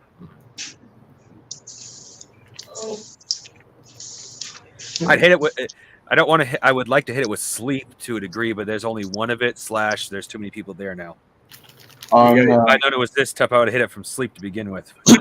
On 22, you'll move forward and be second rank. I gotta ask our thief, Lemmy. You there? Yes, I am. Okay. It's about time for you to go. If you weren't there, I was going to move for you, but do you want to try to tumble around the back end and get a flanking attack on it? Actually, I do. All right. Roll me your acrobatics and please roll high. Okay. Would that be under acrobatics? Yes, sir. You should have a bonus to it. Yeah, I got 25 bonus. Whew. So that's also on top of the 15? Yes, sir. You get All a plus 5. Basically, The plus 15 was from charging and the bless. oh, yeah. Yeah. So it's a plus 5. The plus On 5 top of that, I so need it's you. basically plus 30 to whatever I'm going to be rolling. The bless right doesn't add to it. The bless does not add to it. Just add plus 5. All right. Oh, Christ. What is that? What'd you roll? 62. What? That's including 25? No, that's not including. So that would be 87. All right. That exceeds this thing's ability to defend itself properly as you roll right past it, damn near under its feet. Now you're in a flanking position, and the reason why we can ascertain that is that we can damn near draw a line through the miniature from one character to another. So go ahead and roll your attack with a plus 15 because you've got a flank, which is plus 10, and the bless spell, plus 5. So all your bonuses in your attack, there you go, sir. All right, so that's 3 damage plus. No. What was your your attack roll? That was your acrobatics roll. That was the acrobatics roll, yeah. Okay. Get that going again. 87. Dude, that's a great roll. You definitely hit, and go ahead, go for it with your damage. That's 2 damage. Ugh. You don't know if you got past the leathery armor of it yet. What do you want to do next? Do you want to try attack it again? And Yeah, I'm going to go okay. balls to the wall there. All right, that'll be in about 7 seconds. So. Thank you.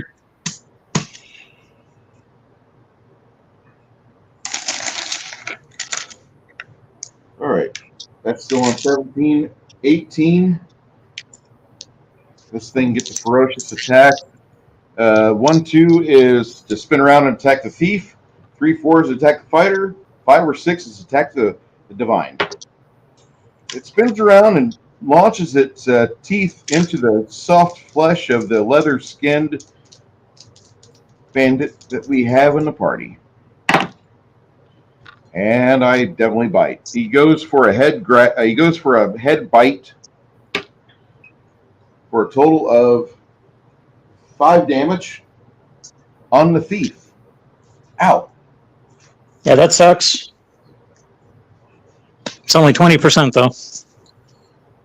Ah. Okay. Isabel. Is he still alive? It's still alive, and so is your thief. But you want to get rid of this thing fast. It found its soft fleshy head. So go ahead and roll my 2 Yes, ma'am. Roll your percentage to attack 66. plus your bonus. Is it a 6 if it's got the dot on the bottom, or is it on the top? Would it be a 9? This is a 9. Okay, then it's a 6. Okay. 66. 76 is definitely a hit. Okay. Roll me your damage. And don't hit it in the noggin. 3. That's still a point. Okay. All right. You want to attack it again in about in about 7 seconds? Yep.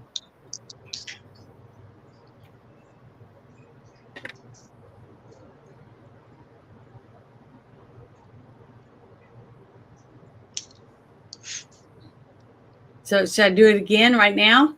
Not right now. Give the other time to catch up. Okay. 18, 19, 20, 21, 22. 22 me. That's you.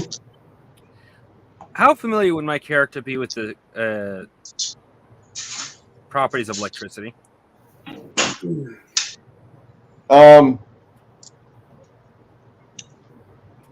You probably know various little spark spells, little spark prestidigitation. What I'm referring to, would I know better than to shock the bat and therefore our rogue at the same time, or would I be ignorant of that concept? You could you could wait for a moment when it's not engaged in an actual touching moment with any of your party members, and you could wait right here and do that if you choose. Well, I'm referring more to I'm trying to play to what my character would know. So I'm asking how familiar would my character be with You're electricity familiar, being that you're dangerous? familiar with it, and the reason is that you were given an electric eel by your mentor once in a tank, and that was how you learned about electricity. And actually, it feels like sometimes you have that creature living in you. When it rains and you get pissed off, you decide to shock like a tree or something, or piss off the town bully because he steps on your sweet roll, and as he's running his hands along the iron grate fence, you decide, I'm going to shock this fence and give him a hell of a jolt. Don't you dare mess with me. I'm going to be a wizard one day. Yeah. Okay. Things like that. You know about electricity. Okay. So just making sure that I knew better. Yeah. I try to be as little metagaming as possible. Okay. Well, in that case, I shall wait until the bat has let go or was forced to let go. Okay. You could probably get that wrapped up by initiative number 29, if you so choose to do that. All right. Sounds good. Okay. Initiative 23. And then it's Mr. Lemmy. You want to whack it with your long sword again, sir? Yes, Please as do. my head is the freaking gobstopper to this damn bat. So I'm going to roll to hit. And that's 85. And I'm going to try a different D8 this time. Let's try this one. I'm going to go thrust my blade into the bat for 4 points of damage. Things being a trooper, it's still in the fight. It's not looking good, though. It's looking more and more like Nick Nolte on a Memorial Day weekend. Oh, shit. Lemmy, I'm going to assume that on initiative 31, you're going to longsword this thing again. Oh, yeah. Okay. It's either him or me. And I don't want my head not on any longer than it has to be. All right. Carmack. Yep. It's your initiative. Am I flanking? Yes, sir. So that does it bump it up from a 15 Plus to 10%. You get a plus 10% bonus, sir. so that's 25. Okay.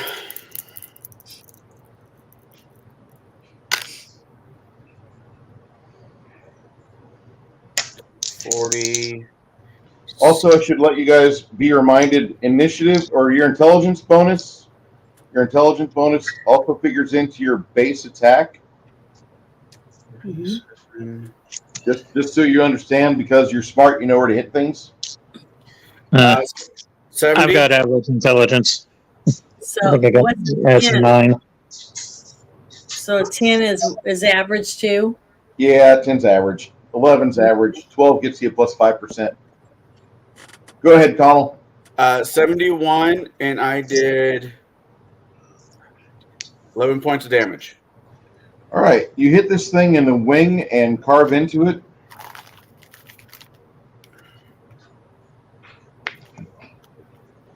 You rip part of the wing off, and the thing tries to weakly bite at your thief once more, but it's impotent in its effect and doesn't quite bite into the flesh of the leathery one, the leather wrapped thief, and it collapses. The three of you immediately go to braining it, and it's disposed of. Thank God, because I don't know what the hell that thing ate, but it wasn't pleasant. Aside from me.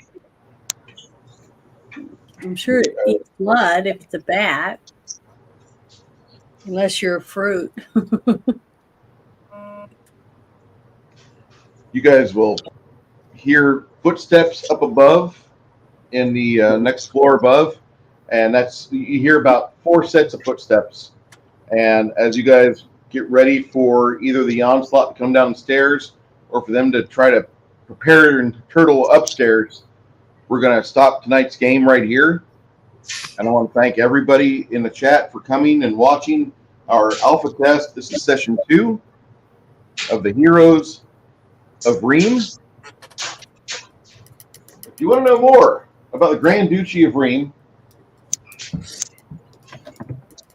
Frog God Games has a wonderful hardcover book called The Grand Duchy of Ream. It's very well detailed, has a good look at the socio-political items all throughout the Lost Lands, but this is almost a heartland, a metropolis in the middle of the various fallen empires and lands of adventure that Frog God Games is known to write. This book is written in system neutral format. There are other tagged books associated with it that if you so need to have characters written for the game system you run, they have those. Savage Worlds, 5e, Pathfinder. Yep. It's a great book. I recommend Dungeon Masters get a hold of it because it's got a lot of info in it. Also, they've got something called World Anvil, which is not just a Frog God thing. Troll Lord Games and many other creators are out there with their own campaign worlds on it. Frog God has an extensive list of stuff for their campaign world, Lost Lands, on the World Anvil site. I appreciate that. I give a lot of thanks to Frog God Games and its creator, Bill Webb, and the former creator of Necromancer Games, Clark Peterson, now the Honorable Clark Peterson. And I wish to say, for those of you that did enjoy our show tonight, please give thanks to my panelist members. We have Janet from Another Planet, Connell, the Cigar DM, the Crafting Gamer, and Six Nations 31 Kings. We will be discussing things with Kai Mirian later tonight in about 15 minutes after I warm up the other PC. And we'll be having a kind of like a post stream about that, about various things that happened this weekend. Hopefully you don't delve too deeply into somebody's over wordy I'm so important King Nerd analysis. But if we go that way, we will.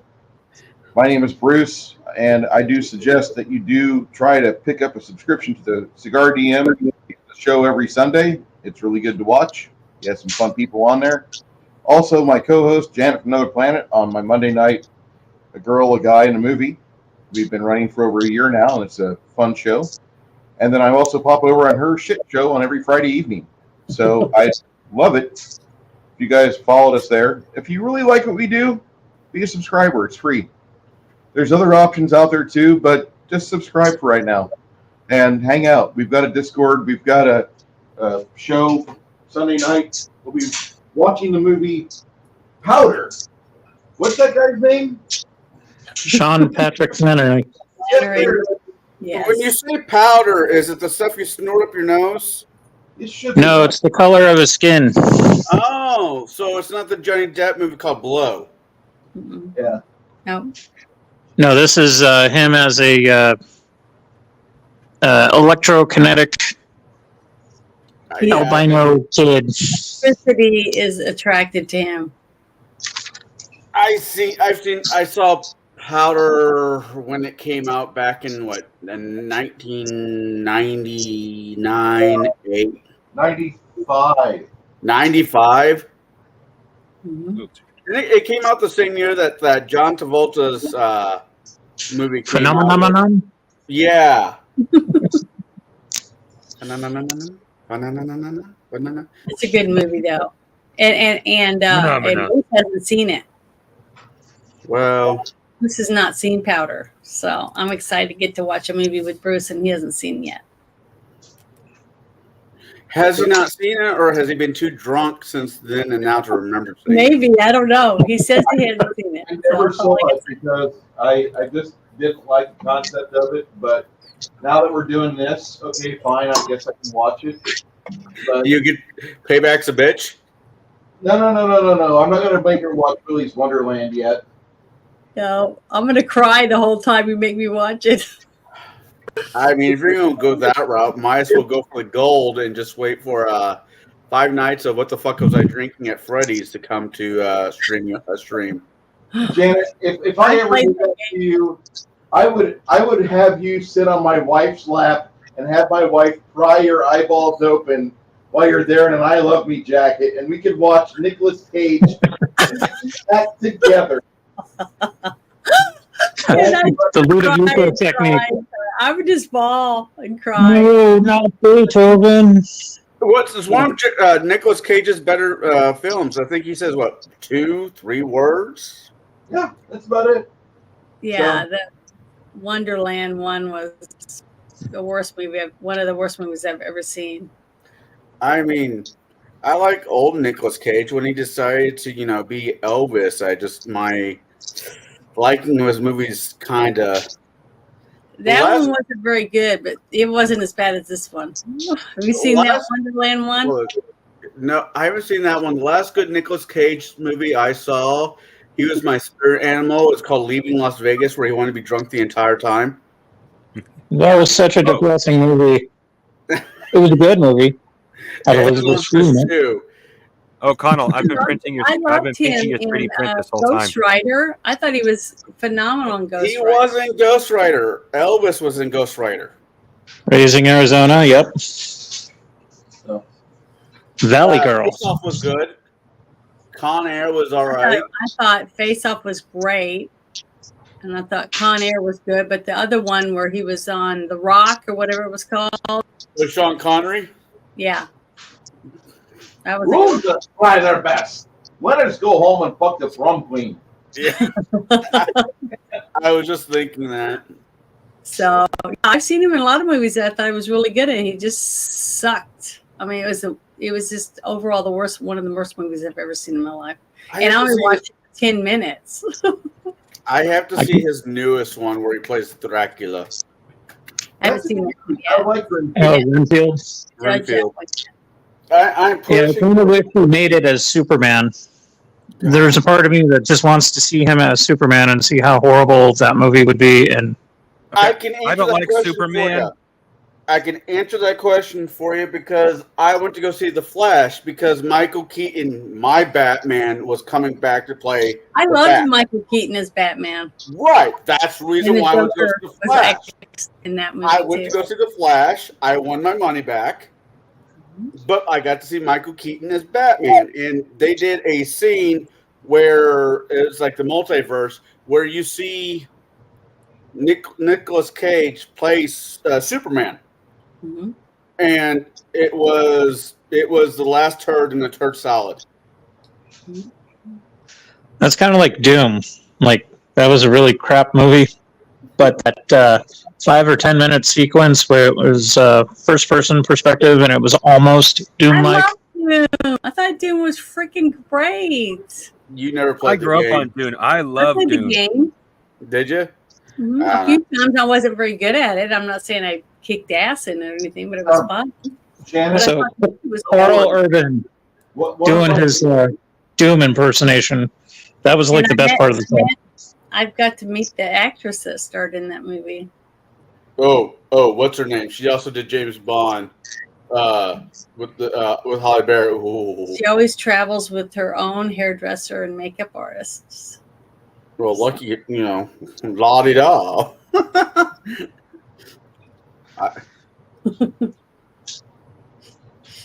I travel with money because I don't really have much. Yeah, this talks. This is the Lost Lands World Angle site. They do have a free available site. Let me show you the. I'll get this one. Ooh, Baron has Willy's Wonderland. Well, That's what I was just doing. This. You wasted your money. That's a terrible movie. Janet, I guarantee you, Baron did not spend money on it. we didn't spend any money on Yeah. it. Janet. No, I don't think anybody bought it. Not one person in the world would pay for that movie. That's not true. There was people who paid for the Barbie movie. There will be people who paid for this one. If anybody wants to see it, it's on Tubi. If I'm not mistaken, it should still be on Tubi. Yeah, I think it is. I don't really watch movies and that kind of stuff anymore. All right. Anyway, Haven't in a long time. we had a great day gaming. I appreciate everybody being Oh, yeah. here. Thank you so much. Baron G-Rock, we will be discussing things later about Willy's Wonderland. There might be a special Sunday in hell that I stream it from. Are you guys gonna do a review on it on his channel? I don't know. I have no idea. We You should. Whose channel? Baron On G-Rock your channel. Oh, any You guys channel can Janet go doesn't have to and go enjoy to. it, drink beer and Janet teach your wants, tests and all that stuff. Janet wants as many people between her. The caveman stuff. She never wants to see that movie. She doesn't know that movie's being watched. She hates that movie so much it traumatized her. You guys don't get it. So Like, bad. That was a bad situation for her. But anyway, everybody. It's a terrible movie. It's just horrible. It's a horrible, terrible, disgusting movie. So happy we could be here with So, everybody. Everyone who was definitely involved- watch it if you want to enjoy horrible movies, or you are a masochist and just want to experience pain. Willy's Wonderland. Today was a good game. I know Bruce is trying to shut it off really quick, but I just want to say I had a lot of fun with this game. We taught Janet a new word. I'm looking forward to the next time I game with Janet so I can teach her another new word. Hey, I almost looked it up on the internet. So, I'm so happy you did. I am too. Well, you got it too. You taught her a new word, almost got her to look at it on the internet, and you almost got my mom at the same time. So, kudos. Almost pulled off that trick. Oh, yeah. Well, I'm thankful your mom didn't look it up either. All right, we'll see you guys next. We'll be doing this game again on the 18th of November. That's in 2 weeks. If you want to see how the game plays out, that'd be great. If you have comments or concerns, we have a whole lot of space on our Discord server for you to give commentary or drop in the comments on this YouTube or on the Rumble channel, and we'll be happy to read them. I love reading comments, even the ones where they tell me, Bruce, you're a terrible person. All right, I'm a terrible person. Next. Oh, no. Anyway, so thank you, everyone and all, for being here, and we're going to say goodbye. Goodbye, Ciao. everybody. Now.